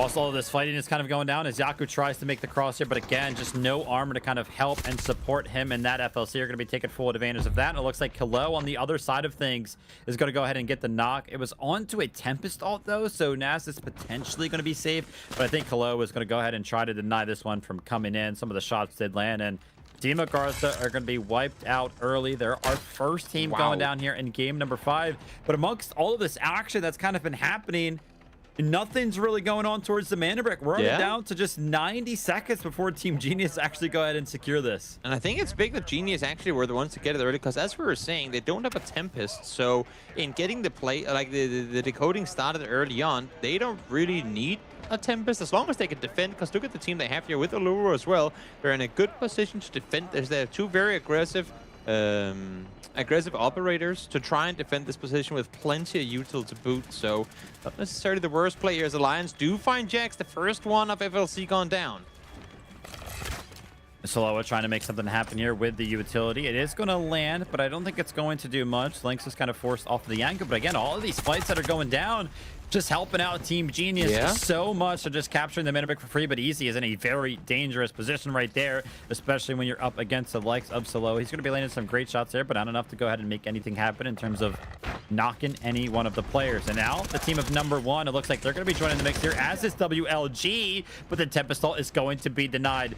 What's going to be the answer here for all of our teams? Are we going to let Team Genius go ahead and capture this off the immediate decode? There's a world where that happens unless if NBO has something to say about it. They get the Luna arrow over the top. They should be able to see absolutely everyone with it. Chins does go down. Kilo is there for the response, but they do lose 1. Down to just 18 seconds, though. If you want to go for it, you have to commit to it now. You see Hannah pretty much proning on top of the decode itself. We've seen that time and time again as Matthias now try to make the cross, but they know that there's a difficult crossfire setup on the other side, and I think this one is going to go the way of a Genius. This is going to be big because they're now surpassing both Alliance and FLC in getting this one. They get themselves a non-Tempest Mandelbrick win on Space City. That is not something you see too often, Vivid. I mean, just great work for Team Genius. We called it. For sure. You guys got the most amount of squad points. Got to make something happen in terms of the Mandelbrick, and they're just netted the first one right off the rip. All of these other teams playing way too hesitant. By the way, I think the information kind of came in from team number 1 because when they sent their Tempest in, they got a knock, and they're like, oh, we just knocked a member of Team Genius. So in their heads are like, it wasn't a member of Team Alliance, and it wasn't a member of FLC. So if we kind of don't full send for this Mandelbrick, we'll play another game regardless. So maybe that was kind of the call play there from NBO, but they got the first knock. I mean, you guys had a 2v2 for a couple of seconds before your Tempest was able to go ahead and res, who would have eventually joined the fray. I feel like they could have made something happen, but now Alliance grind. Remember, these kills are going to start to mean a lot. 3 teams tied in the Mandelbrick category means that those kills are going to play a big factor on who comes out on top. Keep in mind as well, Genius, they won their first match day in week 1. So they're already fighting towards the top of the leaderboard. We saw them, what were they, 4th overall coming into the day today, or 5th, I believe. And that's despite them having played a day less than all the teams sat ahead of them. If they come out victorious today with a double break and get 10 additional points, they're going to be soaring straight into first place. All right, grind it easier, kind of pulling off this little bit of a pinch maneuver. It's not actually working somehow, some way, as Cook finds the shots necessary to relieve some of the pressure, but Grind jumps up and Enter finds some of his shots of his own. He's going to go ahead and roll and kind of go ahead and make Alliance pay for this one. WLG now kind of pop up and get one of the kills of their own. That's going to be on to Lynx. But Team Genius do the exact same thing as Kalo kind of jumps over. He picks up a kill of his own, but Selen returns the favor. That's going to be Chin's going down. Can they deny this res? Can they make something happen? Yeah, WLG want to get some points over this one. They're sat very solidly, actually, when you look at the leaderboard in that 4th place position, because NBO and AGARTHA are both struggling to get points here today. So 20 points on the board so far for WLG, but of course, without a Mandelbrick of their own, that's really as high as they can go. Hopefully for them, they can get something going in the next match coming up. Yeah, they know that the kills are very, very important here, so they're trying to go ahead and apply the pressure, but Team Genius, they want to play for the exact same thing to kind of establish their lead. Hannah finds the little bit of a creepy shot on the other doorway. He knew WLG was kind of pressuring the other door, so he's like, you know what? I'm going to go ahead and peek out this one and find the angle. And on the back foot of Hannah picked up the first one. Kalo jumps in, gets the second one, and now Scooby's trying to make something happen. But Easy kind of assisting and keeping Scooby alive for just a little bit longer. More points for Alliance and points deducted from the teams taking casualties. Important to mention as well, as Genius try to stay put. Try to get themselves some more, but they're still just covering the fallen players of Alliance, not really too eager to go aggressive furthermore. And now a 2v1. It's a swing of what we saw in that previous game where it was 2 Alliance players versus 1 on the side of Genius. Now it's the other way around. What can Easy do to try and survive this? Is he going for an extract with 9 minutes still left? I mean, we're only breaking down half time left, and we've got just 3 players left on the server. Talk about lack of aggression, Vivid. This is, I mean, pedal to the metal from start to finish. Yeah, I feel like we're going to be watching 9 minutes of some awkward push and pull. I mean, EC, of course, is going to want to stay alive and kind of try to deny some of these extract, but if Team Genius are able to pull the switches and get out with all of this loot, I mean, that would kind of help them as well in terms of picking up some more points. Ooh. It's only 1.4 so far. Don't get caught out. Hannah got word. He saw him. He saw the little shoulder creep away. You guys got to make something happen now that you cannot let this res go off. The Allure rocket is going to be utilized as a little bit of information gathering. And I think he caught a quick glimpse of what the game plan here is for Team Alliance. 2v1. Can they make something happen? Ooh. But Easy is going to make this difficult. He lands one of the shots there. That's going to go ahead and make Hannah think twice. But the Molotov comes out. But the Molotov is actually where Easy went ahead and enacted those ropes from. So if he goes down right now, he's going to go back into those flames. But Hannah and Kalo are just taking this one slow. Smart counterplay on the side of Genius there as we could dagger. Love done forward once more. They know exactly where they have him as they come swinging the corner. No more daggers left to be worked with. Got to go for the spray. Finds the first one. That is going to be it. He will go down in the end of it. And Genius, not only do they net themselves the win, they also get the break and the final elimination there. Oh, Good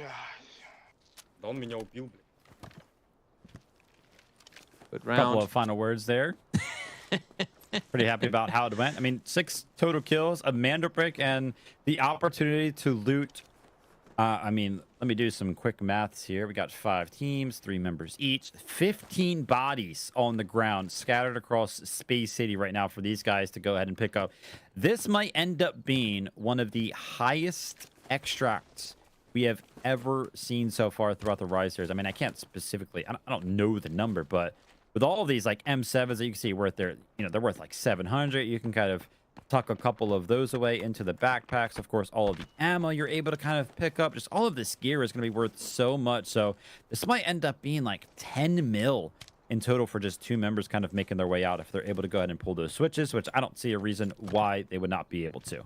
Yeah, no, it's true. It's true. They should realize, too, that they're the only ones left alive. So playing without any fear here and just running around and getting looted as they go. This is going to be a huge round for them. I mean, it already is. They got themselves, what, 6 kills in the break as well. Now they're up by 10 squad points. It's going to be difficult. I mean, unless if you ever see an alliance and you actually manage to get yourself the double break, it's going to be hard to catch up to Genius here, especially if it goes all the way to round 7. Ooh, little satellite there. Anybody at home jealous of this one? Of course, one of those can get better. We'll see. Reds required for upgrading your black site right there. So Hannah kind of picking that one up, just helping out there. Plus 500k, and again, still plenty of bodies to kind of be found amongst them out. I thought we were going to be upwards of like 5 mil for each one of our players. It looks like, taking a look at the inventory here, just kind of approaching 4 mil. So maybe my 10 mil total asset extraction was a little bit off in estimation, but we're even stacking the revolvers here. This is obviously a strategy that I employ in some of my pub games to make sure I make my extracts worthwhile. Kind of stacking all those attachments onto a single 2x1 is, of course, one of the most worth things you can possibly do. Well, as they continue looting and moving on around, we'll, I mean, let's take a look at the board for a second. And also, you know what, as a matter of fact, let's take a replay here of some of the early engagements we saw. The first fight ready to come through for Genius and trying to defend this position. I feel like had AGARTHA gotten themselves into a better position to fight from early on, it could have had a lot more impact. They were up there very early on, Vivid. Yep. I mean, Team Genius did a great job of kind of delaying that initial pressure, and then they were kind of helped out by all of these teams kind of battling at the bottom of ramp. And after that, man, they just weren't really contested because the other 2 teams that weren't at the bottom of the ramp kind of tried to approach from the same exact angle. And oh my gosh, Selin, he's hitting those marksman rifle shots today every single time. Great shots from him, and we kind of saw it right there, the last and final kill from Team Genius to go ahead and secure all of the loot on Space City. Just a couple of seconds remaining before they have to go ahead and pull that switch. Actually, they've already pulled it, as you can see, top left. 3 minutes remaining on that. As we take a look over towards Hudson, kind of just hanging out in his office, man. Safe and secure. No pressure coming his way. Nah, he is the efficiency director. He's chilling. Chilling in his very humble abode. As we see here, a nice little golden helmet. One on the side of them. Completely busted, though. As you can see, Hannah G. All just running around without a helmet on, as a matter of fact. As they get ready for the extract to come. And what are they up at now? They just increased one number, so they found themselves 1 more million. Or at least went into the new mill, as they're at 36 points now. What more can they get out of this?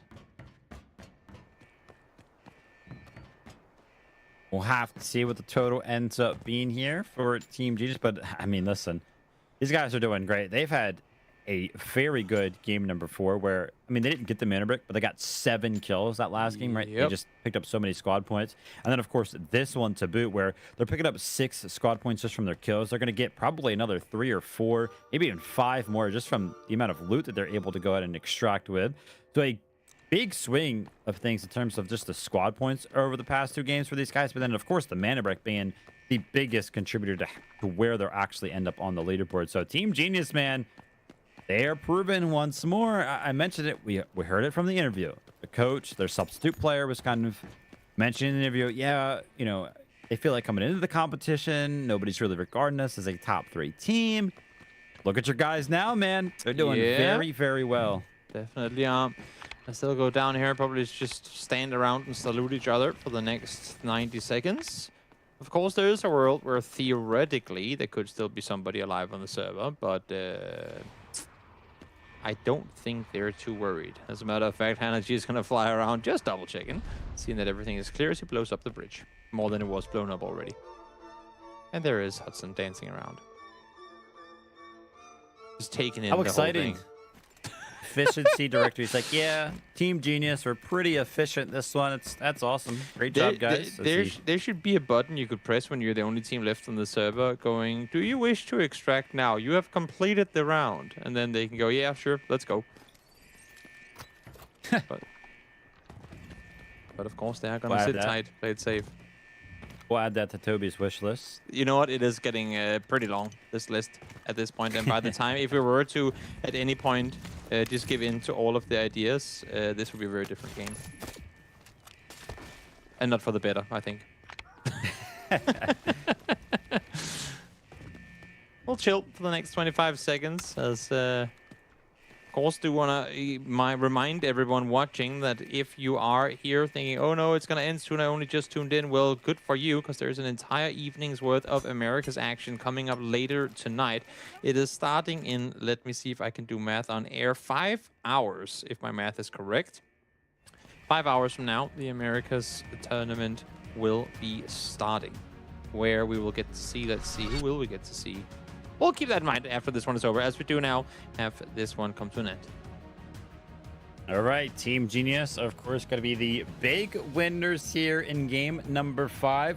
A couple of our teams, specifically Team Alliance and Team FLC, they've had the opportunity. They've been on match point, but they were not successful in ending things early here. So now Team Genius have kind of joined them with having a Mandelbrick capture. We'll be going into game number 6 now with 3 teams on match point, but we've kind of already made it the distance, right? Game 6, potentially going all the way to game 7. These guys are interested in playing as many games as they possibly can. But of course, our best team here is going to be Team Genius. 6 kill points, 1,300 damage, and my estimation of 10 million. Can we call that close enough, Toby? I mean, I was only 600k off. No, it's good. I concur. I think it's pretty good on you. 9.4 mil, the biggest extractor we've seen today. And imagine if Jins had actually survived the whole ordeal, would have potentially been even more. Without a doubt, Team Alliance also kind of joining in on the mix with 5 kills of their own. Again, it's important for them to kind of continue to get kills as it is with FLC, because they got to keep themselves towards the top of the leaderboard in terms of those squad points to go ahead and contend for 1st, 2nd, and 3rd place. Top killers, though. Team Genius, a couple of members up here, Kalo and Hannah in 1st and 3rd place respectively, and Team Alliance Lynx there is going to be in 2nd place with a couple of his own. Top damage dealers, though, a couple of members of Team Genius once more, and Easy with 700 individual damage dealt. Great work. Good job on him. We've been praising Grind all day for his capabilities. This time around, it's easy for Alliance, stepping up big. And Hanaji, of course, as well up there in the top. Great on the assists, finding 3 himself. Kilo gets himself a double as well. So all of Genius out there delivering alongside one another. Top asset earners, and to nobody's surprise, a couple of members of Team Genius that actually went ahead and successfully extracted right there. 4.9 million for Kalo and 4.4 million for Hannah. Again, all of that gear they were able to pick up is just worth so much, which is why those extracts are usually so valuable. Kalo there is going to be our MVP. He picked up 4 kills of his own. And as a quick reminder, Team Genius as a team as its whole, we're able to pick up 6 total. So him getting 4 out of the 6 there is, of course, going to be netting him that MVP performance. Now we get to say something we have yet had the chance to say the entire weekend. We're going to match 6. It is actually happening. It has not happened yesterday or the day before, but now we get into what I think is, I don't know if it's the funniest, but the most interesting one, because now we're starting to see a lot of these operators depleted. I think there are going to be at least 3 of the teams that will have no Tempest lifts to work with, but hey, I mean, Genius got themselves a Mandelbrick just now without a Tempest at all. So maybe, yeah, all of them. No one will have them left remaining, so this one is going to be chaotic, and we're all forward. Yep, cannot. 2 members, now the odds are in their favor, 2v1. Everything getting spammed away, and MT getting a little... So hang on a second, NL! Look at that! It's an absolute sweat! This... And LG's got him, they're here! Lines them up, even through the shot, you're nuts! For the last remaining 3 BOV, they find 2 instant knocks. The Helm's gonna be hopping off that.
Got the Mandelbrick. Find it. Stop them. Mandelbrick decoded. Nice work, operator. The time to strike is now. Do not let me down, operator. Decoding has begun. Defend the area.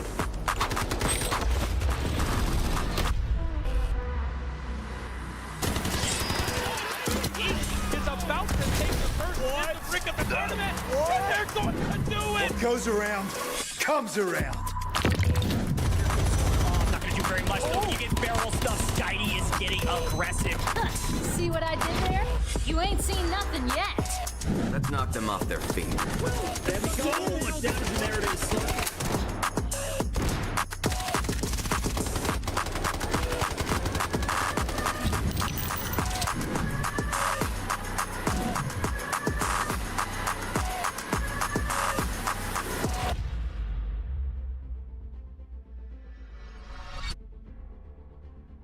We add another team to the Match Point Club as we continue this endeavor into match number 6. FLC, one of the teams with the Mandelbrick. Genius, another team with the brick. And then Alliance sat with the third, trying to bring it home here in round number 6.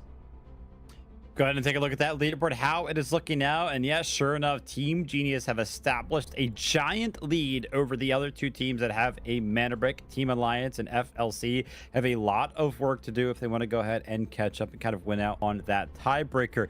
That being said, this is the thing that we love about the format. You see WLG #1 AGARTHA. Unfortunately for these guys, a little bit of a rough go at it so far.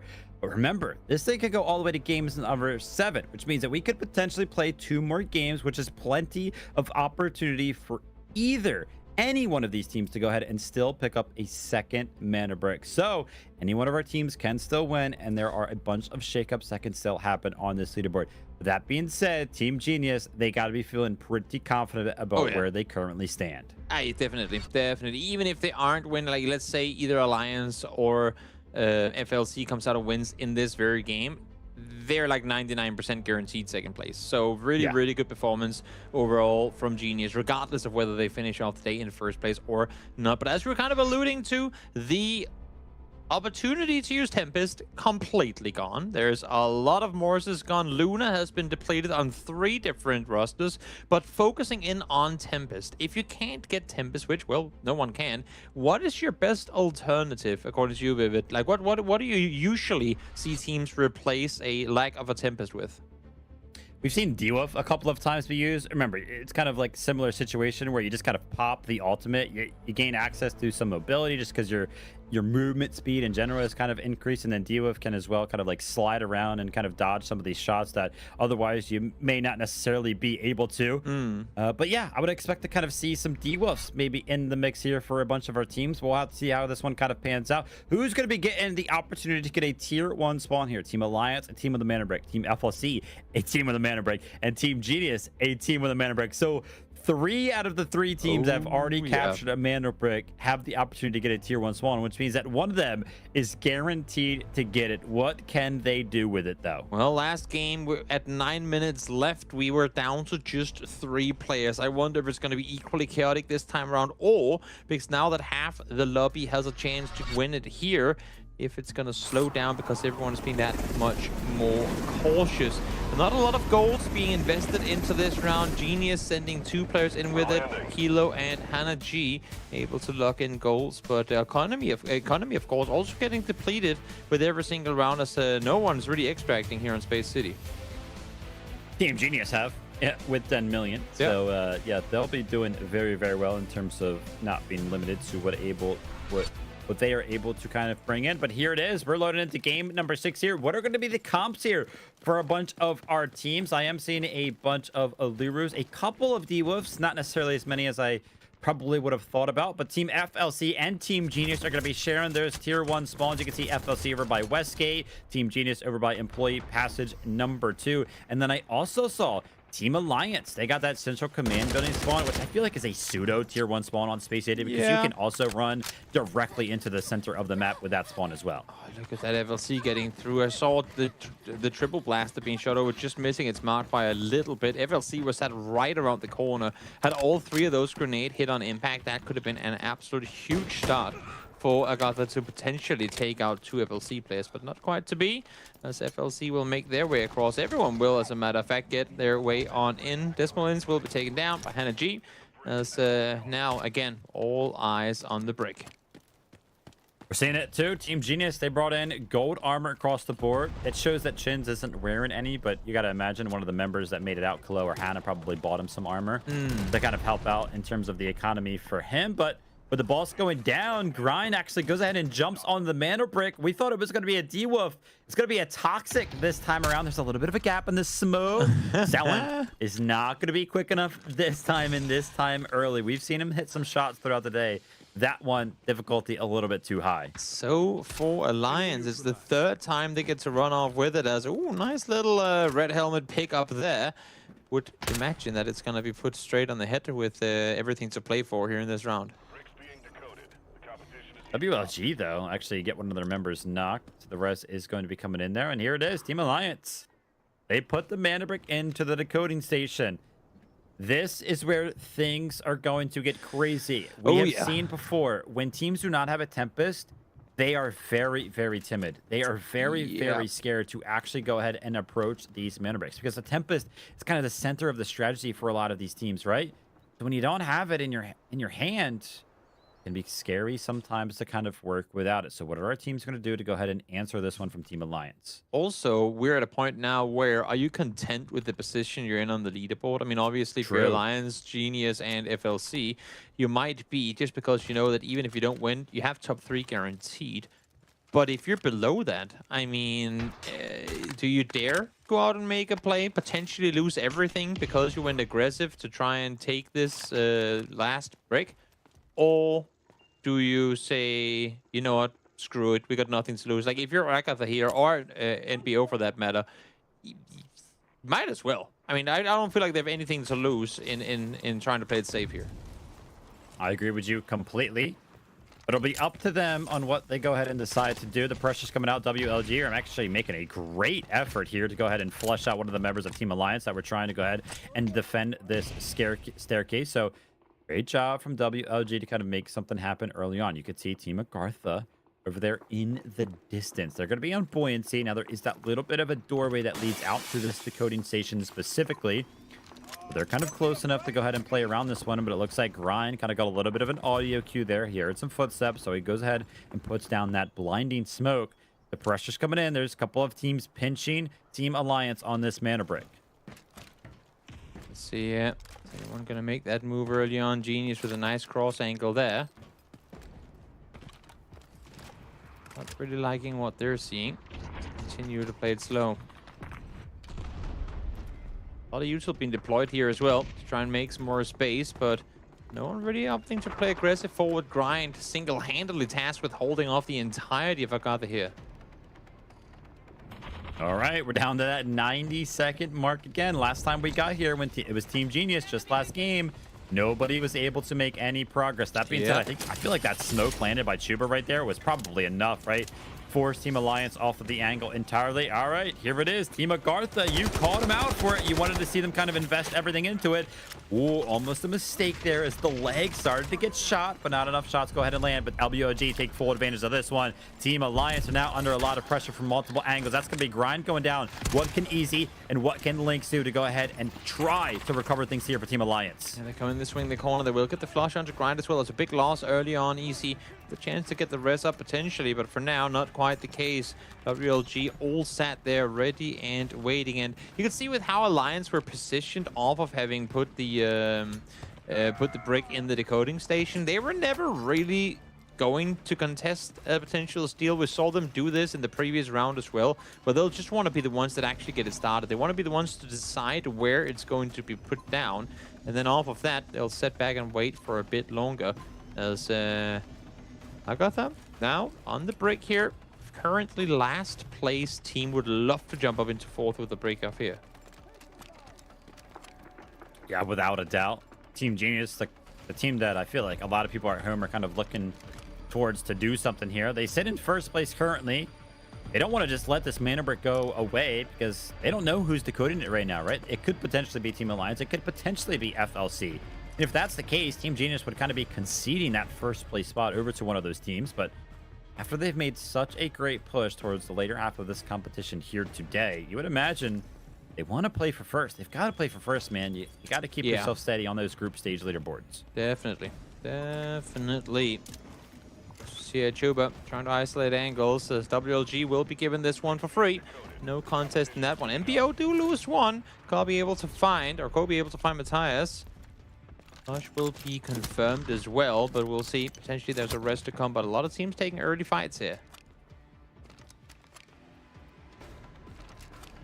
WLG in control. Watch out for this guy. Selen has been known to land these headshots on the marksman rifle. Let's go ahead and take a look at the shots that Kobe was able to go ahead and land onto the unsuspecting likes of NBO.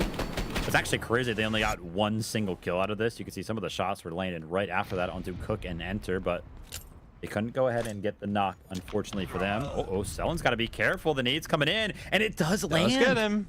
Chins lands a couple of perfect grenades on the Shepherd and actually takes out Selen. That being said, it's going to be very difficult for them to go ahead and secure that kill, but Hannah, as close as he is playing, they might be interested in playing for this. Yeah, WLG, I think, try and see if you can get the res up as fast as you can, but you might have to concede the decode position, at least for the time being. We'll see if they actually up to play aggressive over this or not. It seems like they have kind of sort of given up the position altogether. Jaco does get taken out. That's Kilo finding him. We'll get the flash on him as well. So that's one of AGARTHA's players down early on. A lot of teams starting to take casualties. Only 2 teams currently with all 3 players up, and that's FLC and Genius. I would have loved to see Team Genius actually play for the mana brick right there, because you mentioned it. With one of the members knocked, you could have just went to the decoding station, but a little bit of a mistake here from our team in first place. Hannah out in the open leaves himself vulnerable for the likes of Team AGARTHA. That's going to be Chuba finding him, but a bunch of trades are actually happening on the other side of things. Team FLC fully wipe out team number 1 off of the map, and another mistake from Team Genius. Chins goes down as well. That's going to be AGARTHA, Chuba finding another one, but Alliance, the duo, have kind of rejoined in on the action here. They're going to be finding one of the members of WLG, and now the team in current control over the mana brick. Scuba is left as a solo, and surely like he can't defend this, right? This is all playing perfectly into the hands of FLG. They're FLC, sorry, I should say. They have not really engaged in anything yet. They have been chilling for quite a bit of time down on that south side towards the ramp, and just hearing shots being popped all over the place. They're currently just sitting back waiting for even more teams to take casualties, and then last second they will probably be running in, and you'd have to imagine that with 25 seconds left, the run is going to be soon. As Saloa able to find the first one, but only 20 seconds on the decoding here. Are they really just going to give it up for free, or is someone actually making a dash for it? Surely somebody's got to go ahead and jump on this mana brick. They don't have the hindsight that we do, but there's only 1 member remaining from WLG. Just go for the mana brick, and you'll probably go ahead and secure that. Looks like AGARTHA are trying to go ahead and do just that. Scuba slides in on the D-Wolf. Remember, it doesn't matter if the timer hits 0 as long as they're just stealing it. And Team AGARTHA A big clutch there from those to jump onto the Mandelbrick, but now Team Genius, they've got to reset in. They rest Chins at least, so they're going to be a duo. And on the back foot of that, they're going to listen, hey guys, you remember us, Team AGARTHA? You just took out 2 of our members. We're going to take out 1 of yours. So now Team AGARTHA in control of the Mandelbrick, but down to just 2 members as well. I'm baffled. It's the last place teams that are keeping this one alive. WLG and AGARTHA fighting for it, while FLC, Alliance, and Genius are just completely elsewhere doing other stuff. That is absolutely insane, with a last second steal as well. Huge move coming out from AGARTHA there. I really like how you mentioned it a moment ago. Team FLC, it is seemingly playing right into their hand. Oh, yeah. They are the only team with 3 members remaining. And as I say that, my point is completely gone as Team Genius go ahead and actually find a res onto Hannah. So great work for them. They have now returned to a full 3-man roster, but 90 seconds remaining here to kind of make something happen. Team Genius is trying to make something happen. They hear the res going off. They're trying to deny it, and deny it they do indeed. Scooby's still going to kind of be left alive, and Team Genius have now turned their attention over towards this Mandelbrick, this Dakota station. AGARTHA, though, Chuba, and Nas, they're going to try to defend this one with their lives. They're in last place. They got nothing to lose. Yeah, Genius is most definitely going for this one as well. Nas trying to heal on up, get ready for this one to come. Still a minute left to work with, so plenty of time left on the clock here. I'm starting to think that maybe AGARTHA stealing this one away is actually just going to go against them, because now both Genius are back up to 3. FLC is coming up the ramp now as well. AGARTHA sat here, blocked up against the wall with limited options available. They're going to prone in towards the position still, but there's still way too much time left on the clock here. 35 seconds. He has to run off the position, just making sure no one's able to steal it as they do make a run for it. Hannah G, I think, might be on it for the time being, and indeed it is, has been stolen away from Genius.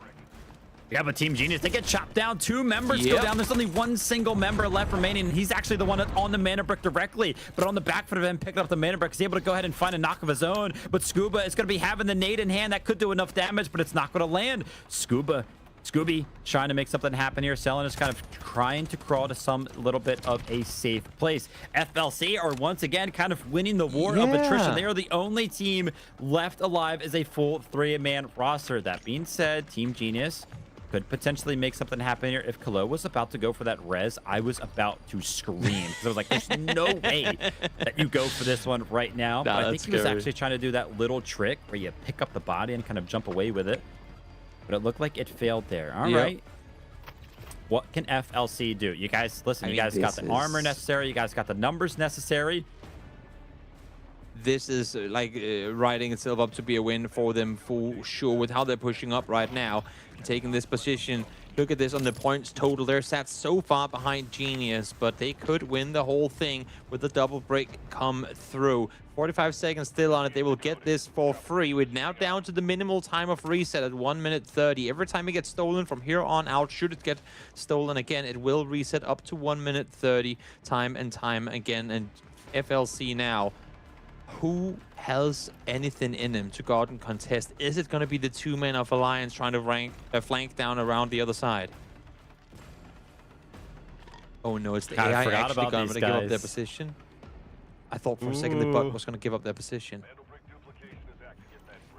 Oh no, but Kalo from the flank actually finds Lynx, and on the back foot of that, Sloa finds the shots from ramp. So the solo from Team Genius goes ahead and takes out, or basically falters the efforts from Team Alliance. All right, Team FLC now in control. They've only got WLG to kind of handle, and a solo from the likes of Team Genius, but all of the utility is starting to rain in from the likes of WLG, and it lands. It's perfect. Kobe is going to go down on the back foot of that. What can Jex do? Can FLC kind of answer in any which way? WLG have already jumped on the Mandelbrick, and they're starting to decode this thing. Gonna have to jump off this position. Jex has taken down. So does Saloa, and just like that, WLG out victorious against the 2. Now it's just Kilo left alive.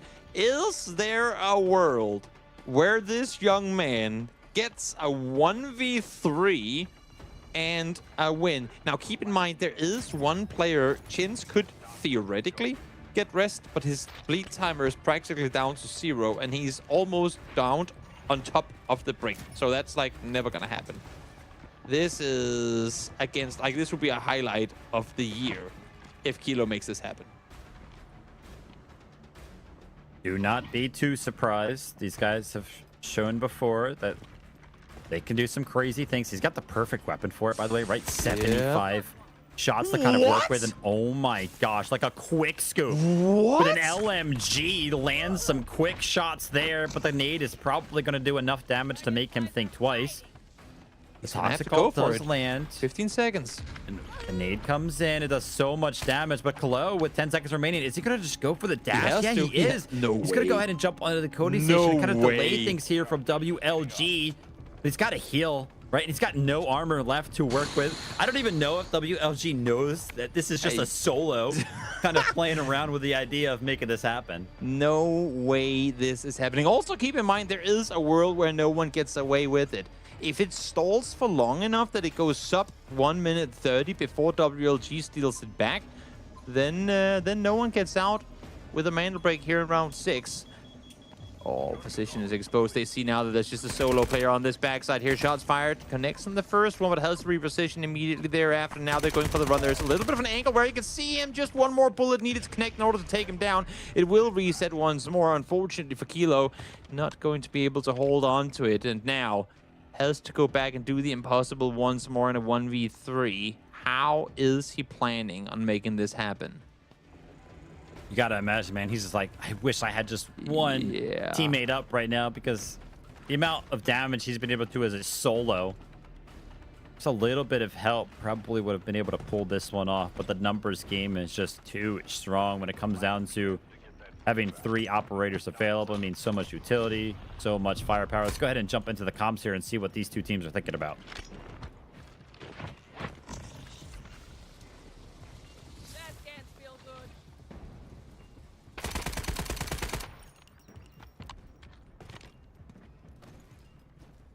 Kilo almost able to connect that. Bottom.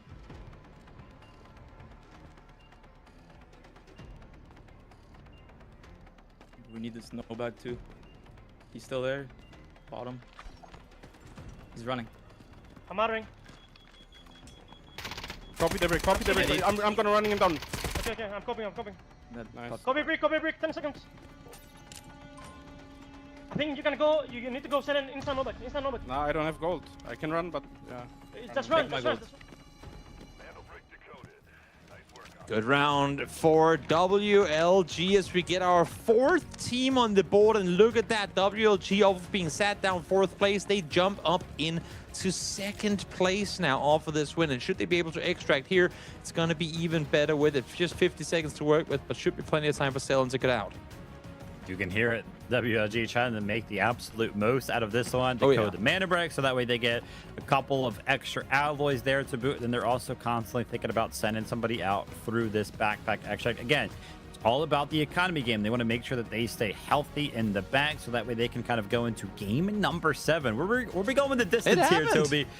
Make sure they go to game number 7 healthy and fully geared up with this one. Yeah, I can't believe we have had a Mandelbrick captured in every single game, and it has gone to a different team every single time. Absolutely mad.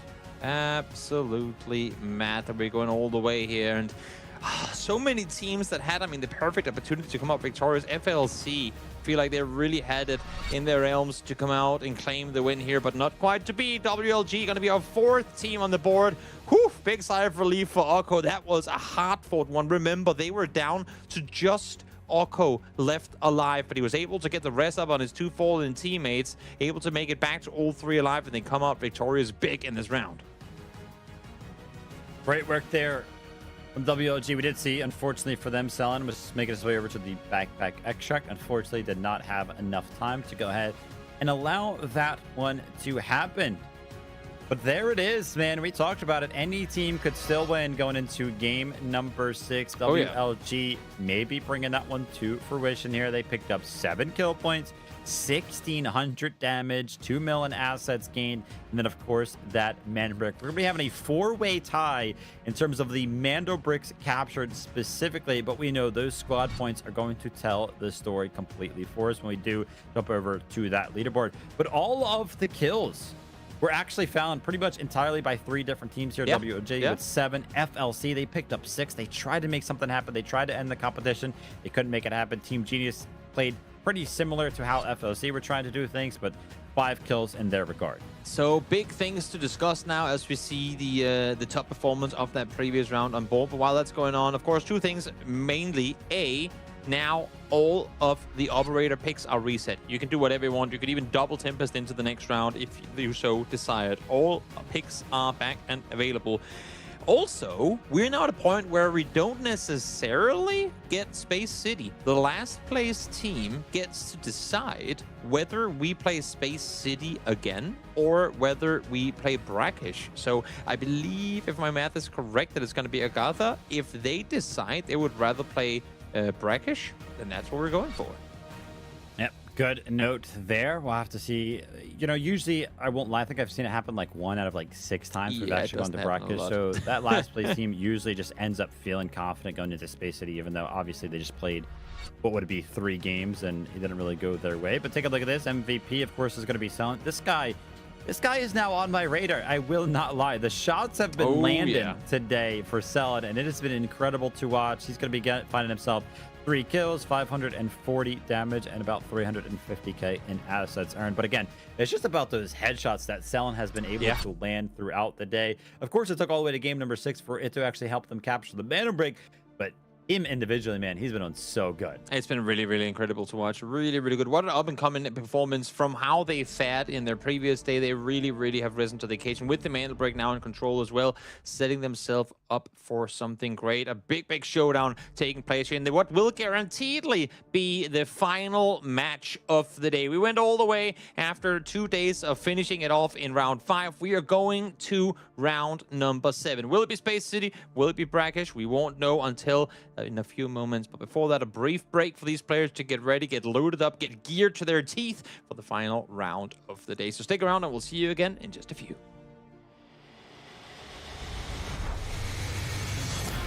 Two members, now the odds are in their favor, 2v1.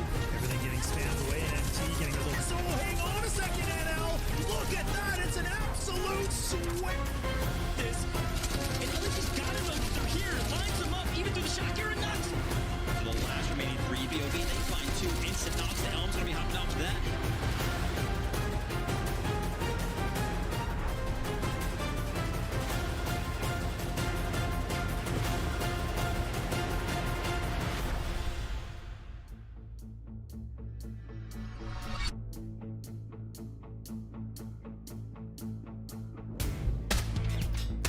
Enemy neutralized.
Got the Mandelbrick.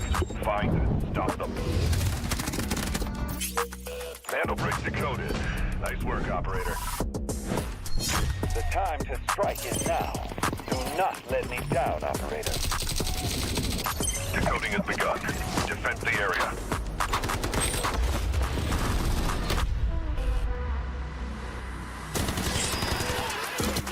Is about to take the first goes around, comes around. Oh, not gonna do very much. Though. You get barrel stuff. Skydie is getting aggressive. See what I did there?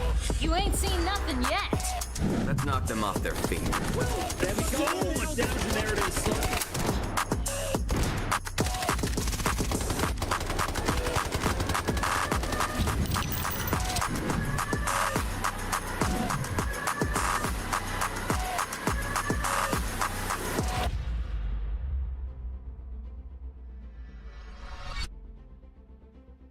We have made it all the way to round number 7. Kilo is smiling, despite the fact that he didn't claim the victory there in the 1v3 in the previous round.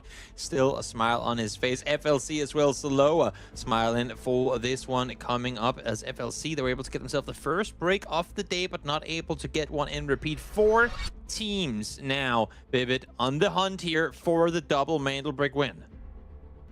Couple of win conditions now for Team Genius, right? Sitting all the way up there with 42 squad points. Surely one of these other teams cannot catch them at this point. I mean, obviously it is still possible, but the chances of that happening don't really feel too likely. So Team Genius can kind of obviously pick up the Mandelbrick for themselves, or they just got to make sure that WLG Alliance and FLC cannot get their second Mandelbrick, and Genius will effectively win for the day. Still a lot of work to be done for teams towards the bottom. I mean, honestly, we're at the point now, if you take a look at their squad points, even if they do pick up a Mandelbrick, they would still kind of net themselves a 5th or a 6th place finish, because they are so far behind, unfortunately, in terms of the squad points as well. But take a look at this, Toby. We are actually going to be going to Brakkesh. So it looks like Team AGARTHA have opted to go ahead and send us over to Brakkesh as opposed to Space City. Also, I mean, correct me if I'm wrong here, but given the fact that this is going to once again be an airdrop plus Mandelbrick round, there's more loot available, let alone the fact that we might get an arm or even 2 in this round. There's going to be more money, thus more points available, so teams could potentially catch up to Genius. We'll see if that's going to be the case or not. As you saw there, all operators now reloaded. You can do whatever you want. So will we be seeing any double stacks come through, do you think, Vivid? And if so, what operator would they be fielding 2 of?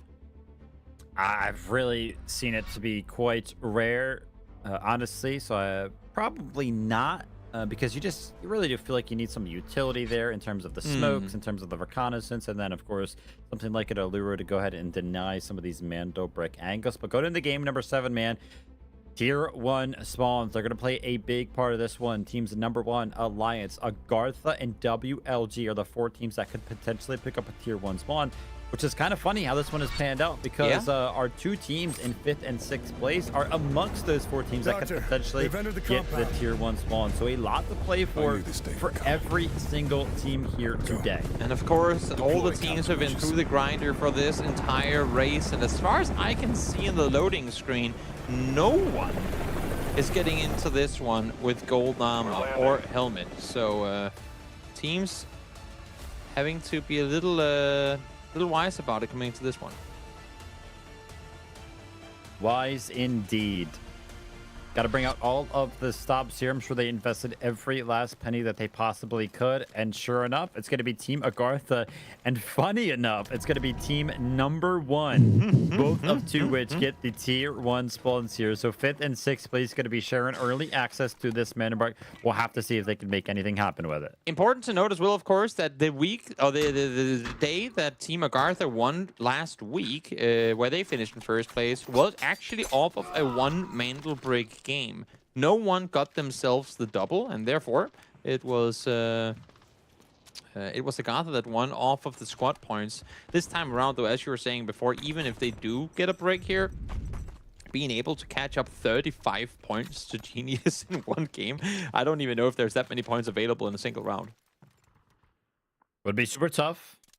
We've seen crazier, though. I mean, you'd have to get what? You have to get kills and then let those kills kind of like be rezzed. 30 and pick million them up in again, value. You know what I mean? Yeah. But look at this. Team AGARTHA, they don't even actually wait for their Tempest ult to become available. They kind of just run outside. They go ahead and pick up the Mandelbrick. And now we're going to be putting it into the decoding station that is, of course, inside of the museum. All right, the stage has kind of been set. All of our teams are going to go ahead and kind of encroach upon this position. But it's Team AGARTHA, man, one of our teams that kind of sits towards the bottom of the leaderboard trying to make it happen. Yeah, this is going to be an interesting one. Is there any any universe at all where this run goes uncontested? No. No. We've That's got what I wanted galore, you to say. You know what I mean? Like, there's no way that this one goes the distance. Yeah. I would have to say the same thing. As a matter of fact, we're almost guaranteed it's going to go all the way down to 0, unless if we see like a really big brawl happening early on, then we might see it go down before it hits that 130. But I would imagine it's going to at least change hands like 2 or 3 times. We'll have to see what our teams decide to kind of do here. Because the Mandelbrick is actually put in so early, it's actually taken quite a little time for some of our other teams to actually go ahead and get to the museum, build them directly. Team Alliance have made their way here, though, through the basement. That being said, they actually don't have a Tempest of their own, so they can't necessarily play for one of those steals necessarily. So we'll have to kind of see what the game plan here is going to be for them. They do have the Gizmo, the Raptor, and the Eluru, so plenty of utility to be used from this comp indeed. But actually, as it currently stands, Team Alliance are kind of just looting as is FLC. Yeah. Not in a hurry. Not in a hurry at all. But of course, I mean, for FLC, they know they're set and forth coming into this. So yes, of course, you want to play for the double Mandelbrick win. But if not, you want to secure as much money as you possibly can to at least try and surpass some of the teams on the total scoreboard. And given the fact that they were given the Tower of Babel for looting, you might as well go claim that first and then go contest the Mandelbrick afterwards. Margins are starting to get a little bit slimmer here as the decode is down to just 2 minutes now. And still, all of our teams are kind of still upon initial approach. We can see Team Genius has kind of activated that Tempest ult. So that's going to be Chin's kind of running in. I'm not entirely sure if he's just trying to gain space for his team, because I don't think he can make his way all the way over to the decoding station from this specific spot. And yeah, I think this was kind of like an information gathering play from Team Genius to be like, okay, listen, what's going on in Museum? Where our team's kind of slated right now, and what kind of area can we control? So smart from Team Genius. Definitely. Alliance now going back downstairs, trying to avoid some of the pressure coming through. As we are down to just 1 minute 20, and every team starting to look in this direction. It's only FLC actually that are still down towards the far south, and as you can see, they're looting even more. And you'd have to imagine that at some point soon they are going to be netting themselves 1 more point to tie things up with Alliance at 26. WLG have kind of posted up onto this balcony outside of Museum, which is actually a pretty good spot if you go ahead and get your Tempest up there, because you can kind of run in and you're not too far away from the decoding station. But here we are sub 60 seconds before this one is captured. Team AGARTHA, though, there's a lot of utility kind of raining in, and Team Genius are actually going to go ahead and try to make a play towards this without their Tempest ult activated. So one of their members is going to have to go ahead and send their body onto this station if they want to go ahead and deny Team AGARTHA from capturing this. But some of the smokes onto the station actually go ahead and fade away, and it's going to make it just a little bit easier for Team AGARTHA to kind of play around this. We're down to 25 seconds. Yeah, ults now being activated across the board here as AGARTHA trying to claim this one for themselves. 20 seconds left on the board. Teams will have to try and make a move at some point soon. Down to just 15 now. AGARTHA still defending as best as they possibly can, but here comes Genius trying to make a run for it. We're seeing great pickups being seized at the same time here, but it will be stolen on over by Genius as we reset the timer to 3:30. Yeah, great job from Genius right there to kind of save the lobby. But WLG on the back foot of that, they actually went ahead and picked up Nas, but not before Yaku kind of found the return frag there. So that's going to be Scooby going down. WLG and AGARTHA, both of those teams are going to be down to just a duo now. And Team Genius, amongst all the chaos that they kind of got involved in, walk away with current control over the Mandelbrick. See here. Grind, well aware of what's happening right outside, but not in a hurry to make a move here at all. On the flip side of that, though, Salen had absolutely no clue what was waiting just inside that room, so he's going to go down instantly as Akko now forced to back off. Over the spider can crawl on forward. Solo player left alive for WLG. They just got themselves a Mandelbrick, and now they might be falling. Somehow, some way, by the way, AGARTHA were able to go ahead and find the res on the museum balcony. Usually that's super difficult because the audio surely was kind of heard by somebody. But on the back foot of that, Alliance, they actually pick up the second kill of the game for them, but I think that was actually onto a Tempest ult. So Side of MBO, they're going to be pretty safe, and you can see some of the loot is starting to fly in here. It's Team Genius finding a couple res, but FLC, by the way, we can kind of see it off screen. We have the information here. FLC are just looting up the entirety of tower. They're trying to play for some of the points that you can get from some of the value, but WLG right there with the Lions playing aggressive, they're going to be wiped off the map, and they're going to have to wait to see how this one kind of pans out. But a great shot from Hannah is going to potentially open things up here to help out their defense. Yeah, it's a slow loot race for FLC, especially when Alliance are getting points like this. It's 1 point per 2 mil picked up, and right now, while they get a lot off of that, Alliance are getting a lot of points off of Elims alone. 29 already, with Genius, of course, far ahead still, and in control of the Decode, which is now down to 1 minute 30. What can some of these teams do? As a reminder, all of our teams except one has Tempest. That's going to be Team Alliance. But these guys have kind of been in the mix already. They've found themselves some kills. Team Genius are going to look to go ahead and defend this. As this timer gets lower and lower, Team Genius will be more and more willing to actually just send their bodies onto this Dakota station. That being said, Chloe and Chins are actually playing over towards this staircase, not really anywhere close to the Dakota station. And yeah, sure enough, on the back foot of their positions, being kind of separated from the defense that they're kind of trying to play around. Team AGARTHA still out on that balcony, have stolen the Mandelbrick back. I'm able to do exactly that as we get AGARTHA on the board once more. Timer continues. The match timer down to under 10 minutes now, as well as Chuba swings the corner, spots one of Alliance on the outside, but can't quite find the connect on him. Allura ult does come through as well, but doesn't do damage either. So Chuba able to defend the position from up high there. For the time being, no one able to really contest. There's a drop on the outside, but I would be very surprised if anyone is going to care to make a run for it right now. FLC is actually picking up the air jump all the way over to the east. That's going to be netting them. And remember, they looted pretty much the entirety of the Tower of Babel, but they're still kind of lackluster in terms of the score. You can see on the left side of your screen, still in fourth place amongst all of the teams that kind of have a Mandelbrick. But now Team Alliance are trying to make something happen using this lift to go ahead and gain access to the balcony. But Team AGARTHA, they're still here. They're still holding steady. They're still trying to defend this. But because they're trying to defend the push of Team Alliance, Team Genius are actually netted the time to go ahead and steal the Mandelbrick away. And that was close. Shins almost found a lot of value of that, but so much utility is landing. And FLC have finally joined in on the action. A great flank from them is going to be finding them 2 kills. And now, unfortunately, for the likes of Team Alliance, Easy is just a solo. He's trying to run away, but the shots are found from Jax. Ooh, and over that is immediately thereafter. Hannah G able to get Chupa down now as well. So Genius, while defending this position, doing a lot with it. So we have 2 teams in position of Mandelbricks eliminated already. Alliance out, WLG out as well. FLC and Genius still with 3 players up and alive. And now a world where number 1 NBO down the bottom of the board get part in this action. They have made their way inside the building for, a while ago now. Haven't really opted to engage much, but here they are now holding the cross.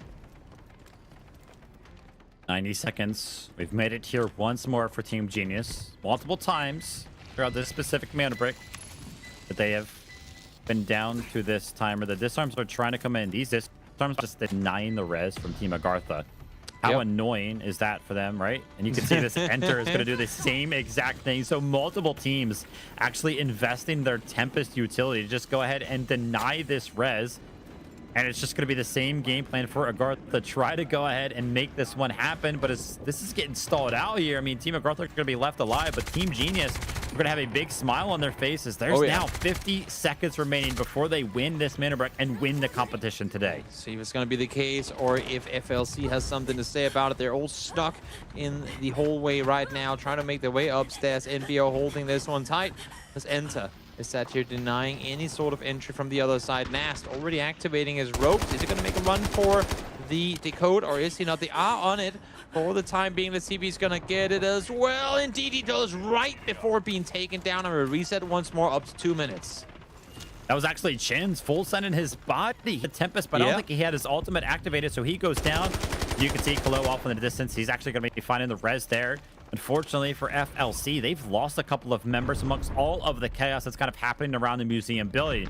But a full reset kind of comes in for a couple of our teams. And amongst all of the fray, when the dust does settle, take a look at our two teams that have full three-man rosters. AGARTHA and MBO are two last-place teams. It is kind of wild, actually. Of course, it is literally impossible for Genius to be aware of this, but if they eliminate Falcons, even if they don't get the brick, they win the whole thing.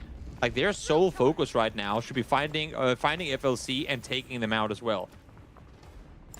That could be a very good win con for them. We'll see if it's going to be the case or not. Have to see how this one kind of pans out. Again, Chin's kind of went down there, so I'd imagine that he does have that ultimate backup available for the side of Team Genius. Now, FLC are actually getting a full reset in, so I mentioned it just moments ago. Only two teams had a full three-man roster, but it looks like Team Genius have kind of reset themselves, and FLC were trying to do the same, but they're trying to get denied, as well as there's kind of a push happening below this decoding station, but there's also a push happening towards the decoding station as Shins jumps on to this decoding station, and it is stolen once more. We are down to that minimal timer of just 90 seconds before this Mandelbrick is secured now. Exactly. Energy. Nice crossfire hold here. Down to just 2 bullets, but you have to imagine that there's more in the pocket. Having said that, though, they have been shooting for quite a while as NBO do lose one.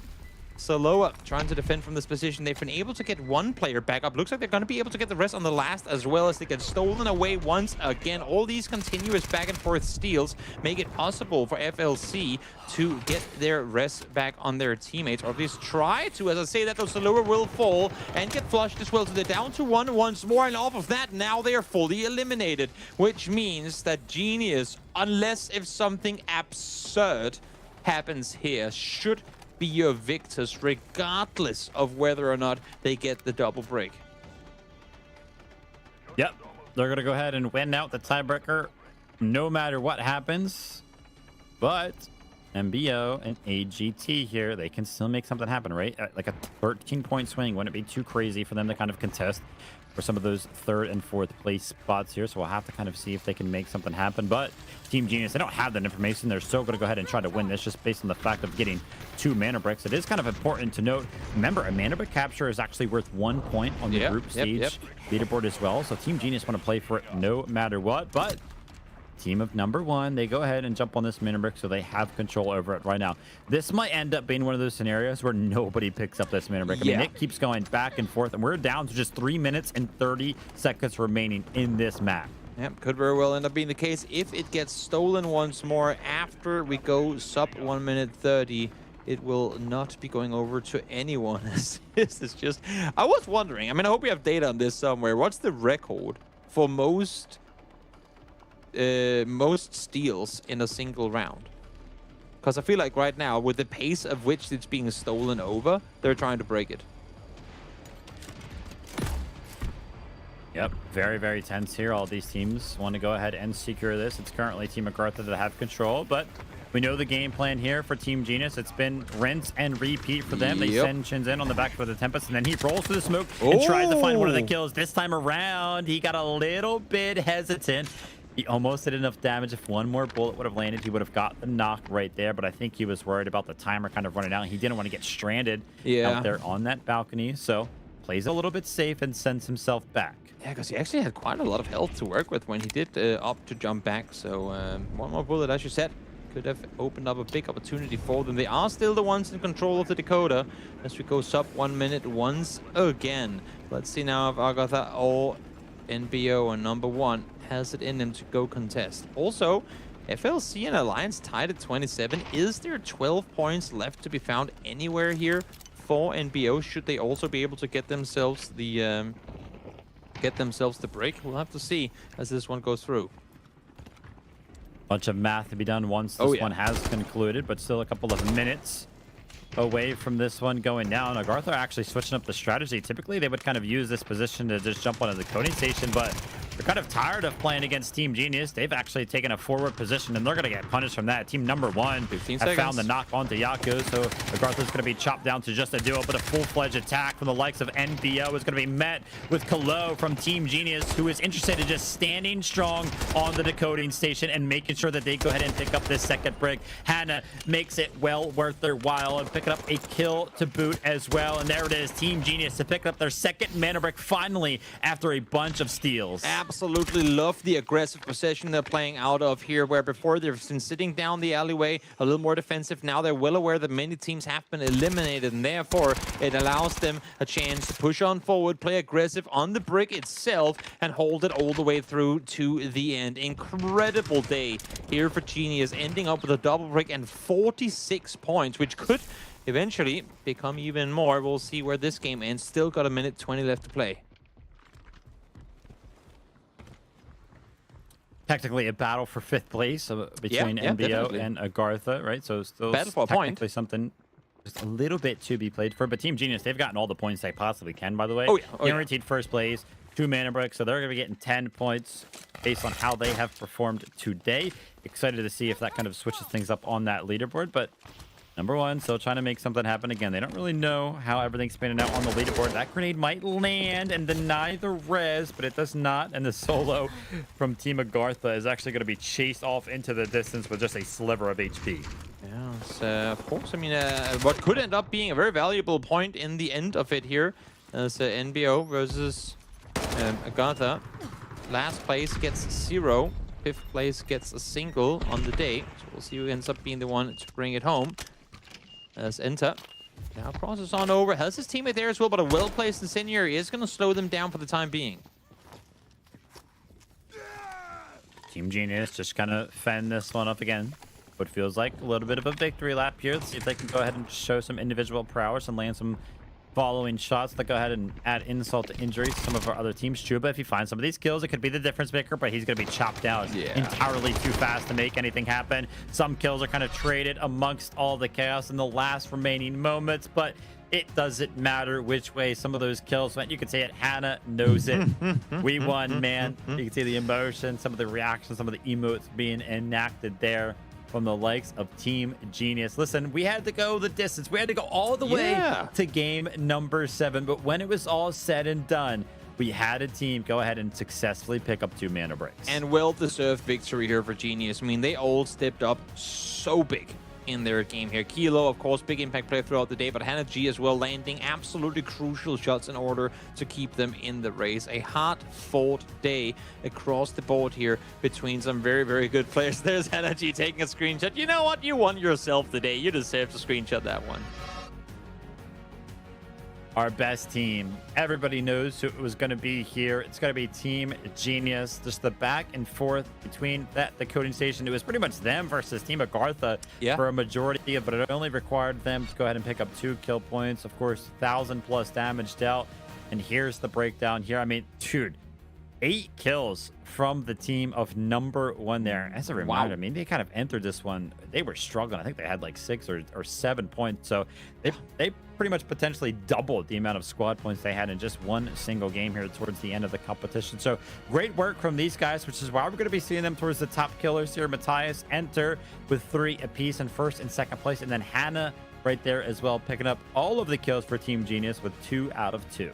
Yeah, great performance there. But unfortunately, a bit too late on it, as we do get a player at plus 1,000 damage done. I'm not sure if that's 1,000 or if it's just because we don't go do decimals when we go that high. But nevertheless, incredible performance here by Matthias.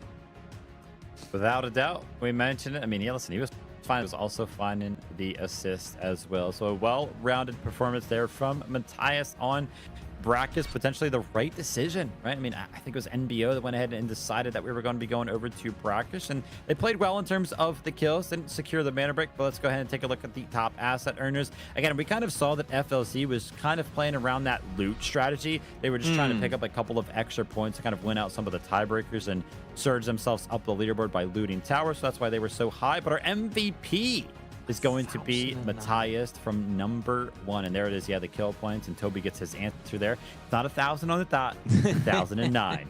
You know what? It's close enough. I'll take it. He tried and he got a bit above it. It's fair.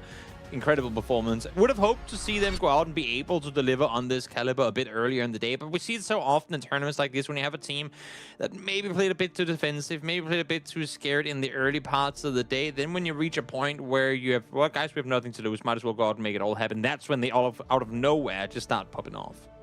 Yep, without a doubt. And listen, I mentioned it. We have giveaways throughout the entirety of the day. And now that we have wrapped up game number 7, I've got one more for you guys. It's time for our final giveaway. This is your chance to win 3,000 Delta tickets. If you're watching on Twitch, YouTube, TikTok, or Facebook, simply type !giveaway in the chat to enter. If you are watching on a different platform, specifically X, just go ahead and repost the live stream and you will be entered into the giveaway over there as well. We will announce the winners in the chat on Twitch, YouTube, TikTok, and Facebook. Or if you went ahead and won on X, we'll go ahead and announce the winner in the comments under the live stream. And good luck to everybody, man. 3,000 Delta tickets. We've given away so much throughout today. And good luck to everybody at home on this final giveaway here today.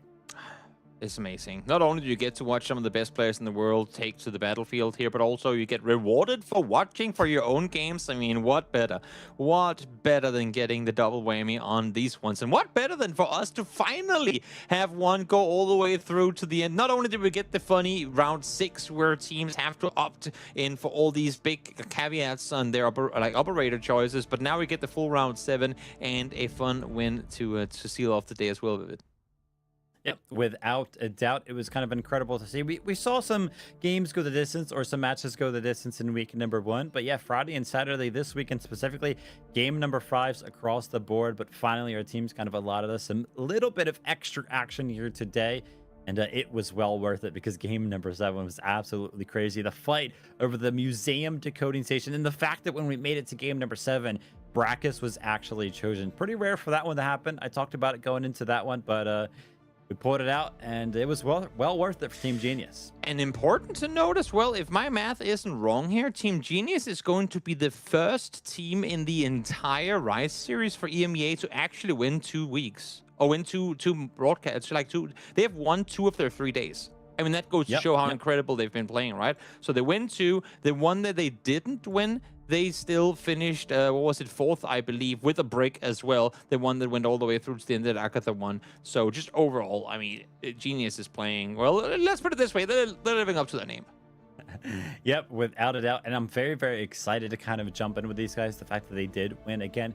You guys know how it works over here. We love to do winner interviews, which we will have that very, very shortly. And I would imagine that it's probably going to be with the coach of Team Genius. And we had an opportunity to talk to him last week. And so kind of like what it will feel like a follow-up interview. Will be great to talk to him once more. But yeah, Team Genius, of course, won out the day with 2 Mandelbricks, 45 squad points. They were the best performers in every single category. So a well-deserved first place. But WLG, Alliance, and FLC, it was very, very close amongst all 3 of these teams. You could see WLG just scraped by with a point ahead of Alliance and FLC, so they're gonna be getting 2nd place. And then Team Alliance, man, listen, if you tie in the Mandelbrick category, the tiebreaker is actually squad points. They were tied in squad points, and then it goes over to whoever had more kill points, but they were tied in kill points, and then it goes to supply points, but they were tied in supply points. So I have no idea what the actual final tiebreaker here is going to be for this one, but that's why we have very smart individuals behind the scenes to go ahead and break these things down, because ties across the board, that's pretty crazy. It is. It really is. But of course, there are rules in place to make sure that even if we go to the 7th tiebreaker, there will be one. And that's where they get really wonky as well. Sometimes it'll be like who had the most damage in an individual round, something along those lines. But look at the stats here. The match MVP Kilo, 3,000 damage on the day with 11 kills to boot. You remember yesterday when we were talking about Nox, how he was kind of featured almost exclusively among some of those individual categories? Well, Kilo actually had 4 for 4 there. So great work from him. I mean, 11 kill points, 3,000 damage, upwards of 14 million assets gained, and then the assists as well.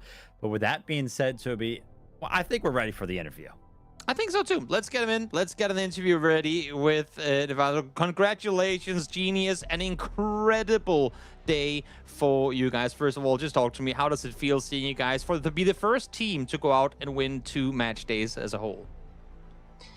It feels absolutely superb because I can't even find the right words to explain how excited we feel right now, because obviously it is a goal of each team to have the most amount of points to get to the finals, and now we took a very important lead in the group where we should have done it, and we did. Incredible performance for sure. One more. Oh, sorry, go with it. Nevada, listen, you guys right now, I'm looking at the category over here for who has the most amount of mana bricks captured. Every single team has played 3 times now. Your team, Team Genius, has 5 mana bricks captured, and teams following up with that only have 3 mana bricks captured. So what's kind of the difference maker? Like, how are you guys able to just secure so many mana bricks? I would say that the main idea of our team is that to get the Mandelbrick, because who gets the Mandelbrick that wins. If we get an opportunity, we try to fight for it. If it's early game, late game, anyway, the goal is won. Incredible, incredible. I want to hear from you now as well. I mean, of course, you get a win last week. Now you get a win here today as well. Has there been for you, like obviously sitting back and watching these matches take place, have there been any difference in how last week's games played out for you? I mean, one thing is you come out victorious in both, but do you feel like the lobby played different? We've heard a lot of players in post-match interviews saying here in week 2, they're feeling more comfortable, they're playing a bit more aggressive. Do you feel like your team was, you know, facing more aggression from the opponents this time around, or did it play similar to what you experienced in week 1? I would say we feel ourselves much more confident than we started. It's for sure. It is a good thing that everyone says. The only thing I would say in this group, we had to adapt to the slow motion, like the slow plays that most of the teams in this group had. And we did it well. And you can see it. Yep, without a doubt. Listen, I mean, I kind of talked about it. You guys are categorically doing very, very well in mana bricks, but also in kills. You guys actually have the most amount of kills out of everybody that has played as well. Do you guys ever find yourselves specifically playing for kills? I mean, of course, we have maps like Zero Dam and Tide Prison where it kind of plays into favor there, but outside of that, do you guys ever kind of find yourselves playing specifically for kills? I would say that my team was always eager to get as much kills as you want, even when playing pugs.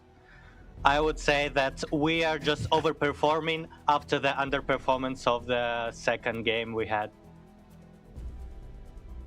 Fair enough, fair enough. Lastly, I mean, before I let you go, any shout-outs you want to do to the Genius supporters, fans? Because, I mean, you already had a lot of people supporting you coming into today, coming into this tournament as a whole as well, but I'm sure that with every single broadcast you guys are on, you're getting more and more and more fans by the second. Anything you want to say to all the people cheering you on as you continue the tournament? I would say that Gen is always being genius can be in your DNA, like our Gen. So feel free to join us and follow us. That's perfect. Thank you so much for the insights and the interview, and congratulations again on what has been an absolutely incredible day of Delta Force. Thank you very much. There you have it, the interview over and done with Genius. It's always lovely to get the insights of the coach as compared to the players. Don't get me wrong, the player interviews are fantastic too, but lovely hearing the guy that sits back, watches everything unfold, because they usually have a little bit of a different view of everything as the day comes to an end. And take a look at this on the back foot of their incredible performance here today. Team Genius are going to be in first place. 23 total match points. A 5-point lead over Team Gotaga and the rest of the competition. So great work from Team Genius. And I mentioned it. I mean, just look at some of these categories here. They have the most mana bricks, amount of kill points, the most amount of supply points. Like just across the board, every single category they own outright. So they are just playing to absolute perfection right now. That being said, I mean, you can see the top 6 kind of being broken down. We saw Team Alliance in the mix today. They played pretty well, joining themselves up there in the mix in 4th place. Not too many points behind the likes of Team Gotaga, so still a lot to play for there. WLG also did a great job of maintaining their 6th place spot. And FLC, I'll give a quick shout out to those guys in 7th place with 12 points. But after FLC, man, those points start to drop off quite dramatically, and I start to worry for some of those teams in 8th through 12th place. And it's actually kind of terrifying because, I mean, one thing is that you want to go out and have pop-off days like Genius had today, but in the course of an entire league, consistency is everything. Look at AGARTHA, for example. They have a win. They have a full day win with 8 points. Outside of that, they're still set in 9th overall. I mean, that is insane. Goes to show that inconsistency just won't get you there. And Genius, on the flip side of that, have been consistent throughout so far. So an incredible day, an incredible weekend of EMEA action. Also lovely to see all groups represented on the left side of the leaderboard. Go ahead and take a look at some of the individual player rankings. This is going to be for total kills. Nox still reigns supreme, as does Maxa in second place, but Hannah, with a pretty good performance today, is actually going to be putting himself up into the top 3 there with 23 total, and a couple of his other members there I see in top 10. I see Kalo and Chins in 8th and 9th place respectively with 20 kills apiece of their own. So actually Team Genius are one of the teams that I'm kind of seeing the most out of, and they are very, very close in those individual kills. So nobody's really kind of out fragging anybody on that team, so that's kind of great to see. Definitely. Ushpishka maintaining that first place position just ahead of Nox, and a bit of a drop off to Dickinson as we go down the list of all the damage dealers here. But overall, I mean, it's the players that we've seen continuously go out and have highlight-worthy moments that are also topping these boards, so makes perfect sense. And Maxa also maintaining that first place spot, but look at this. Kilo is catching on, just 400,000 behind. Yeah, actually, Hannah, not too far behind as well. This is actually quite a dramatic difference just yesterday, because you could see it Maxa, and the difference between Maxa and Nox was like upwards of like 4 mil. But now with Team Genius kind of playing today and securing some of those assets, it's pretty close in the asset race there. But here's our schedule. We are done with week number 2, and with that being said, we're done with week number 1 as well. So we're already halfway through the group stage. All of our teams can only play, or will only be able to play 3 more times. If you have a favorite group, go ahead and take a screenshot of this, because you can see specifically when they will play. Match number 7 will be played on Friday in just a couple of days. That'll be between groups C and D. And listen, it's kind of been the theme of this competition of the Rise series. Every Friday, Saturday, and Sunday over the course of season 1, we have games here on EMEA, and we'll have them on America's region as well. So much Delta Force when we do make it to the weekend. Absolutely incredible. So much more Delta Force to come. And of course, I mean, we can, I guess, say it already now, because it's announced that the winners of the finals will be directly guaranteed to season 2. So there will be even more. If this wasn't enough already, we're giving you even more Delta Force action this year. It's incredible how Humble Beginnings have so quickly turned into a absolute A-tier league. Yep, without a doubt. Well, Toby, that pretty much wraps up our day here for week number 2. The Rise series has been delivering, and like I said, we're kind of approaching on that halfway mark here. Yeah. And it kind of makes me a little bit sad. I mean, it's like, oh man, we're halfway done already. That means we're on the back end of it, which means that the entertainment will run out soon. But our players have just done so well at keeping us entertained and keeping themselves into the fight. I'm excited to see what happens in week number 3. But Toby, week number 2, it was fun, man. Oh yeah. What a big change of how everything turned out as well. I mean, we get the most quiet of quiet day ones, then we slowly pick up the pace on day 2, and here on day 3, everyone just went full pedal to the metal, fighting their way through the very start to the finish line, and we go all the way to round 7 as well. Incredible weekend of Delta Force. Yep, absolutely, Toby. Well, like I mentioned, the games are everywhere. We went the absolute distance here all the way to game number 7, and at the end of it, Team Genius reigns supreme. But that is going to be enough from us here today. Like I mentioned, America's later on today, so if you didn't get enough Delta Force kind of watching this, or maybe you just want to jump into some of those giveaways that will be happening over on the Americas region, be sure to tune in just a couple of hours. But like I mentioned, it's going to be all from me and Toby here today. Thank you guys for joining us, and we will see you on the other side.